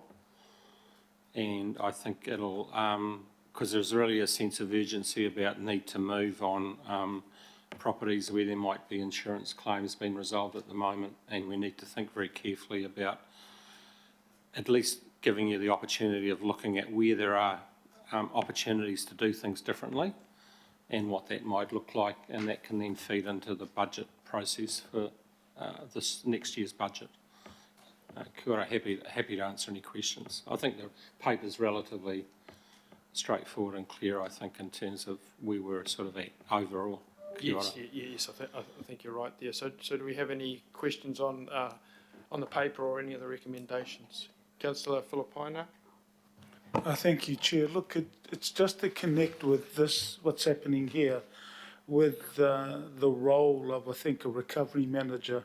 I don't see that connection there, but I'm assuming that you'll be working closely to whoever is in that position. 100% connected, Councillor Filipaina. I think it was actually there. I think it was covered off in the paper that we're working very closely as part of the recovery office. Thank you. Because the other party that we're going to need to work very closely with and is obviously with Kaingaroa. Like we know we suffered a lot of damage in Mangere, for example. And I think the good news there is that Kaingaroa have already agreed to retire some of their properties in that catchment because of the flood damage that was received there. So we've got the opportunity to leverage off that and do some really good planning in the Te Arata catchment. Yeah, thank you, Chair. Okay, Councillors Newman, Turner, Simpson and Sayers. Thank you, Craig and Andrew. Interesting what you've just said about Kaingaroa retiring their properties. Can I ask the process, how much information has been sought from you by the reporting officers to inform on the stormwater events and the impact of those events and how that updates your knowledge so as to provide for expert evidence for the conferencing around Plan Change 78? So we are looking into all of the properties that have had white, yellow or red placards on them, cross-checking that with when they had, if any of them had recent building consents or subdivision consents, and diving into those that have had recent consents to understand why, what were the issues, how were the flood hazards recognised if flooding was the cause of the event. So that work is going on, and it is a case-by-case deep dive into each one of them. And if we can find evidence of failures in the planning rules, then that can be brought to bear in any future plan change process. What is the time frame for that? Because I'm not talking about the future plan change process, I'm talking about a notified plan change and your ability to advise an update for expert evidence for conferencing. Look, it's It is quite a lengthy process. I could probably, I can talk to an example I myself have been involved in. You need to sort of dig up some quite old files to find out what was the evidence before the commissioners at the time a subdivision was granted. And finding a direct evidence that is a smoking gun, if you like, that, oh yes, this is a direct link to a rule or provision in the plan that is not sufficient to protect the new developments from flood hazards. So to give an example, the planning process might have said, we want you to set your floor level 0.5 metre above the 1% flood, the 100-year flood. But perhaps during the calculations that the application put forward, they didn't calculate a flood level that was equivalent to the one we just had. That's not necessarily a failure of the planning rule that triggered the loss of that property. Perhaps it was something to do with the calculation, the information that was known at the time. So we've got to sort of filter through those on a case-by-case basis to really understand what was there actually a failure of process. I think Megan's got a little bit to add to your question there, Councillor Newman. Through the Chair, thank you. Thanks, Councillor Newman. And look, agree with everything that Andrew said. Just want to give you an update on the Plan Change 78 process and the expert evidence that you're talking about. The last Planning, Environment and Parks Committee, you resolved to ask us to put the consideration of the natural hazards, including the flooding, to the end of the process. We did that, I can't remember if it was last week, I think. Anyway, we've done it since that committee. So in terms of time frame, we are working with Craig's team because they are the experts and they provide that expert assistance to us as planners in terms of the flooding. So for Plan Change 78, it will be at the moment probably late in the year, calendar year, but that's not certain yet. The panel has not set their dates. One of the reasons why we've done it is we know it's going to take time. So if when in working with the team, we find it's going to take longer, then for Plan Change 78, we'll have to advise the panel if any new separate plan change is required, then that will just need to take as long as it takes in order to get the evidence that we need. Thank you, Megan. True to that, if I may? Yes. So what progress can you report on the request that we were making to the relevant minister for a delay for report back? We have drafted the letter. I think it may have gone, but what I absolutely know is we've not had a response yet. I'm just not sure whether it's been sent to the minister. The minister and his office know that it's coming, but we certainly don't have a response. Okay, thank you, Megan, for helpful clarification. Councillors Turner, Simpson and Sayers to finish us off. Thank you. I'll be quick. Build back better. Better is an objective measure. So I like the pictures of Freeman's Reserve and things. Freeland. Sorry, Freeland. Okay. The other thing was the debris in the West Auckland streams and stuff, like huge debris dams under the Falls Bridge in the middle of Henderson, covering half the main sewer line, etc. Are we going to get in there and clear it out? Do we have the manpower? When will we get started? We've been working on clearing debris from streams right from day one, Councillor Turner. So we are working our way methodically through all of the debris blocks and everything that we've got. Thank you. I haven't seen evidence of that. Have we got enough manpower to get through the work that's out there? Yeah, I'm happy we've got the contracting resource to do the work. If there are any specific things that we may have dropped the ball on, happy for you to talk to me directly. Kia ora. Okay. Councillor Simpson. Thanks, Chair. Look, providing water to all Aucklanders is vitally important, and I'm really pleased to see that the Huia water treatment plant is getting better, but it's still not to your 0 to 10. How long do you think that will be?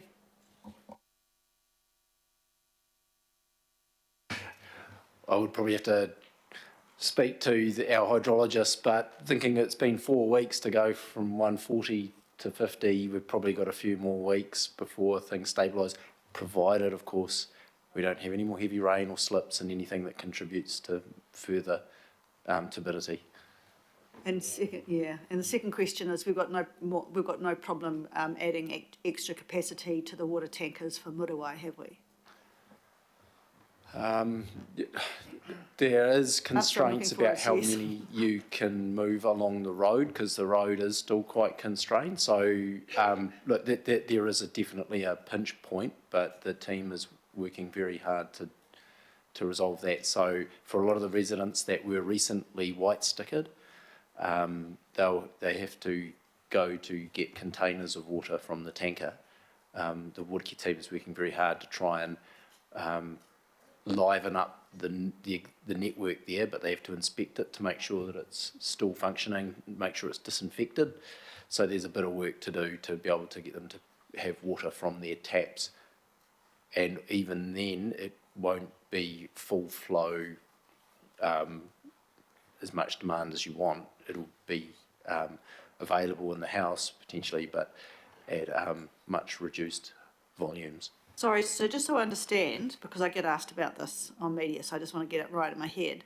So because of the white stickers in Muriwai, you're not saying there's more capacity in the water tanker. You're saying you're actually more draw on the water treatment plant, which is already red stickered. So previously, and I'm not 100% certain on the exact numbers, but there were about 20 odd houses that were not stickered that were on the reticulated water supply.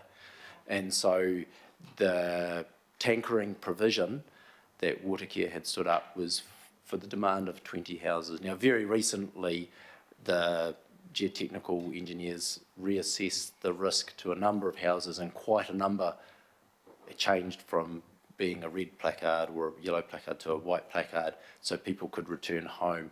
And now we've got to stand up extra tankers to provide those other residents for that additional demand. Thank you. Councillor Sayers. Thank you, through you, Mr. Chair.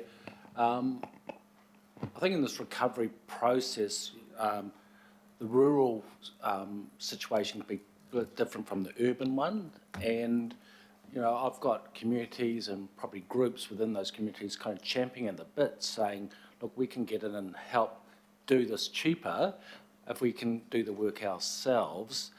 And so I guess my question is kind of touching on that preferred supplier stuff and health and safety and resource consenting and stuff like that. So where we've got a situation where we've got groups coming to us and they're saying, look, we want to help with Auckland's recovery. You have a preferred supplier that you might want us to work, that you want to work through to do this, but we could do the work. How do we tackle that? Do we on a case-by-case basis? And that's in the general community, but you know, I have specific examples in my ward where I have an airport authorities, which you know have their own act where they can actually work, you know, within delegations to do council type work, but they find themselves running up against our preferred contractor contract and saying, well, why can't we go and get a tender from another contractor with all their liabilities and health and safety in place and come and do the work and probably get it done. So just how do we approach that in terms of our overall recovery in that rural sense? An answer to that, Craig?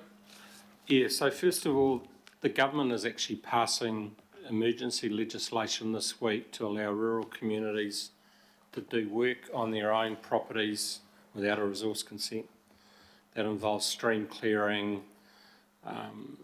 small retaining wall reinstatement, attending to minor slips and the like. I'm very open to having a conversation with groups of communities where we can support them and make sure that we're following appropriate health and safety controls. But I think there is an opportunity to actually work within those local communities with some resourcing support. And I think the way the legislation's been set up at the moment is actually extremely helpful, because all they have to do is, within 60 days, tell the council what they've been up to. And that, by the way, is until the 1st of October this year. So it's like a 6-month window to address those sort of urgent issues. And so I think we're very happy to look at specific situations and work with those local communities. It's something, by the way, we've done in the past very successfully around, a few years ago at Big Bay, we did a big seaweed clearing exercise in the Manukau Harbour, for example, which was done with the local community. That was a very successful program, so we're very happy to look at those opportunities. Kia ora. Good news for you to take back to your communities, Councillor Sayers, maybe Councillor Baker too. Okay, Councillor Walker and Bartley, that's it. Sure. Will the scope of this recovery take into account direct feedback from the community, particularly around issues where there was maintenance that needed to be done, inappropriate choice of plants, streams that haven't been maintained, especially going through private property, and lack of really advice and resourcing around that. Flood modelling that's out of date in respect of catchment planning that's out of date in terms of intensification that's occurred. A whole range of things that I've picked up from meetings that people have said, we need to be on top of this. Very, very happy to receive that community feedback. We're also running a program at the moment where we want community to supply us with flood images as well, so we can get a really accurate picture of what actually happened on the ground to help calibrate our models going forward as well. So I think having that community engagement, okay, so and I know it's something the Recovery Office is focusing on as a key opportunity as part of any recovery program. So have we got the website set up where it's possible for people to download that information now by some form of subject? Is that available now? So we've got the website for the flooding information, and I don't see why that same flooding information couldn't incorporate other information related to some of the stuff that you're talking about, Councillor Walker. I've been asking for this. There is some urgency because people will go off the boil in terms of downloading their information if they can't do it quickly. And you're right, there is some very helpful information there in terms of video footage and precise explanation. So it's good to see that that facility is there that people can take advantage of. Okay, finally, Councillor Bartley. Oh, thank you. I just wanted to ask, in terms of the stormwater drains, because that was the thing that so many people contacted me about, was asking if the drains could be cleared on their street. Are you looking at, in your report, how we can have regular clearing of people's drains going forward? So you're specifically referring more to the curb and channel and the clearing of the road cleaning activity? Yeah, because the road yeah. sweeping activity. And then also because in some of those catch pits, drains, Yeah. there's like little gardens growing in them, so it was pretty obvious they hadn't been cleaned for a long time. That's one of the issues that we want to address as part of the proposal to look at the additional storm funding, the $20 million fund that's been proposed. There's an opportunity there to look at how some of that monies could be allocated to those types of tasks. Kia ora. And I just wanted to ask, in terms of Mangere, this is just an observation. I looked at Tamaki. Tamaki didn't flood that much. Is it because we've got all this infrastructure because of Tamaki regeneration, whereas in Mangere, did they not have the same level of infrastructure from those developers, and that's why it flooded so badly? What I can say, there's been obviously been a lot of investment over recent years occurred within the Tamaki area. Mangere is really very much a new, from a Healthy Waters perspective, Mangere is a new project for us. We're only now looking at the stormwater opportunity within Mangere as part of the Kaingora plans for that area. So obviously with the knowledge that we've got now, there'll be quite different design decisions made around what that development looks like, because some of the stuff that flooded there, as you know, was some quite new build houses as well. Yeah. Kia ora. Councillor Stewart, did you want to ask a final question? Yeah, just the final question. I think just to answer, if you can answer Councillor Bartley about the intensification of the rain in some parts of Auckland, it wasn't really happening as much out east, and in parts of Mangere it wasn't happening as much, but it was happening way out west and over the North Shore. Thanks. Thanks. That is correct. The spatial distribution certainly didn't hit Tamaki as much as the Mangere area in both the anniversary day. I mean, yes, it has happened in the past. Yeah. All right, thank you. So this item has been moved by Councillor Simpson. Do we have a seconder? Councillor Walker.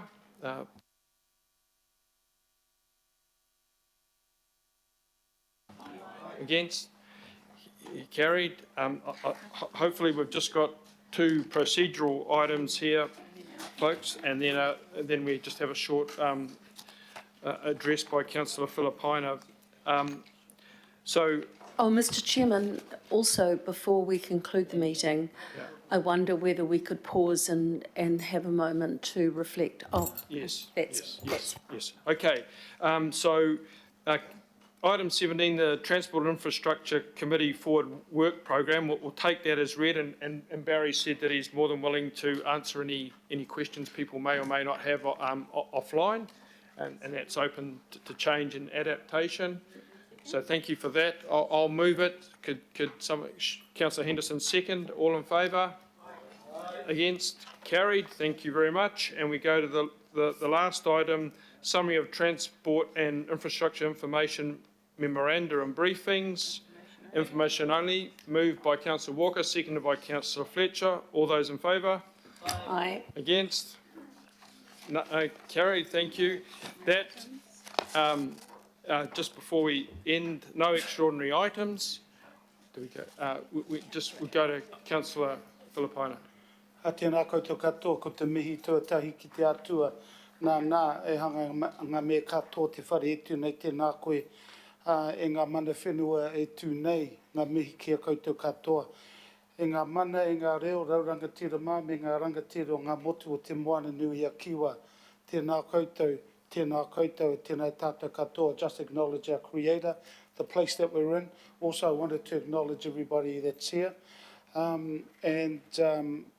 me, ke a koe e te rangatira ngā maru, te papa o Maia Petherick, haere atu rā, o tātou mate katoa, haere ka tira. Te whānau pani kia kaha, kia maia, kia manawa nui, tō tātou katoa e ngā kanohi ora, e kawe ana e te taonga o te aroha ki ngā whānau pani. I just wanted to acknowledge Maya Petherick, who is the GA for this committee. Her father passed away on March the 12th. And what I've done is I've just sort of said to the whānau pani, the bereaved families to be strong, be brave and be steadfast, but also acknowledge the fact that our condolences have gone through to the family. And I want to acknowledge our matua, Richard Nahi, who went down to the tangi yesterday, as well as Sandra and the team from the Governance Advisors. They went down to represent us. And the best thing for me to do is to read about Maya's dad, because what I've read already about him is I didn't even know how well known he was. Because Maya is so humble. So with your indulgence, I just wanted to read what was on the Wātea news. And it's got Māori in the screen industry as morning scholar, actor and screenwriter Ngā Maru Reirino, who has died at the age of 79. Mr. Reirino, who is Mātātua, Te Arawa and Tainui descent, started his working life in the police but moved on to a wide-ranging career, which included broadcasting, setting up a Māori media degree at AUT, writing scripts for productions like The Whale Rider and Mataku, and advising cast and crew on Shortland Street how to give their performances culturally authenticity. So as I said, I passed on our condolences to her, and we got represented yesterday. So I just wanted to sort of see if it's okay, just to sort of have a moment's silence for Maya's dad. She'll be away, I think, Sandra, for the next few days and then coming back. So if we could just have a moment's silence, and then that's it. Yeah, if you could stand. Thank you.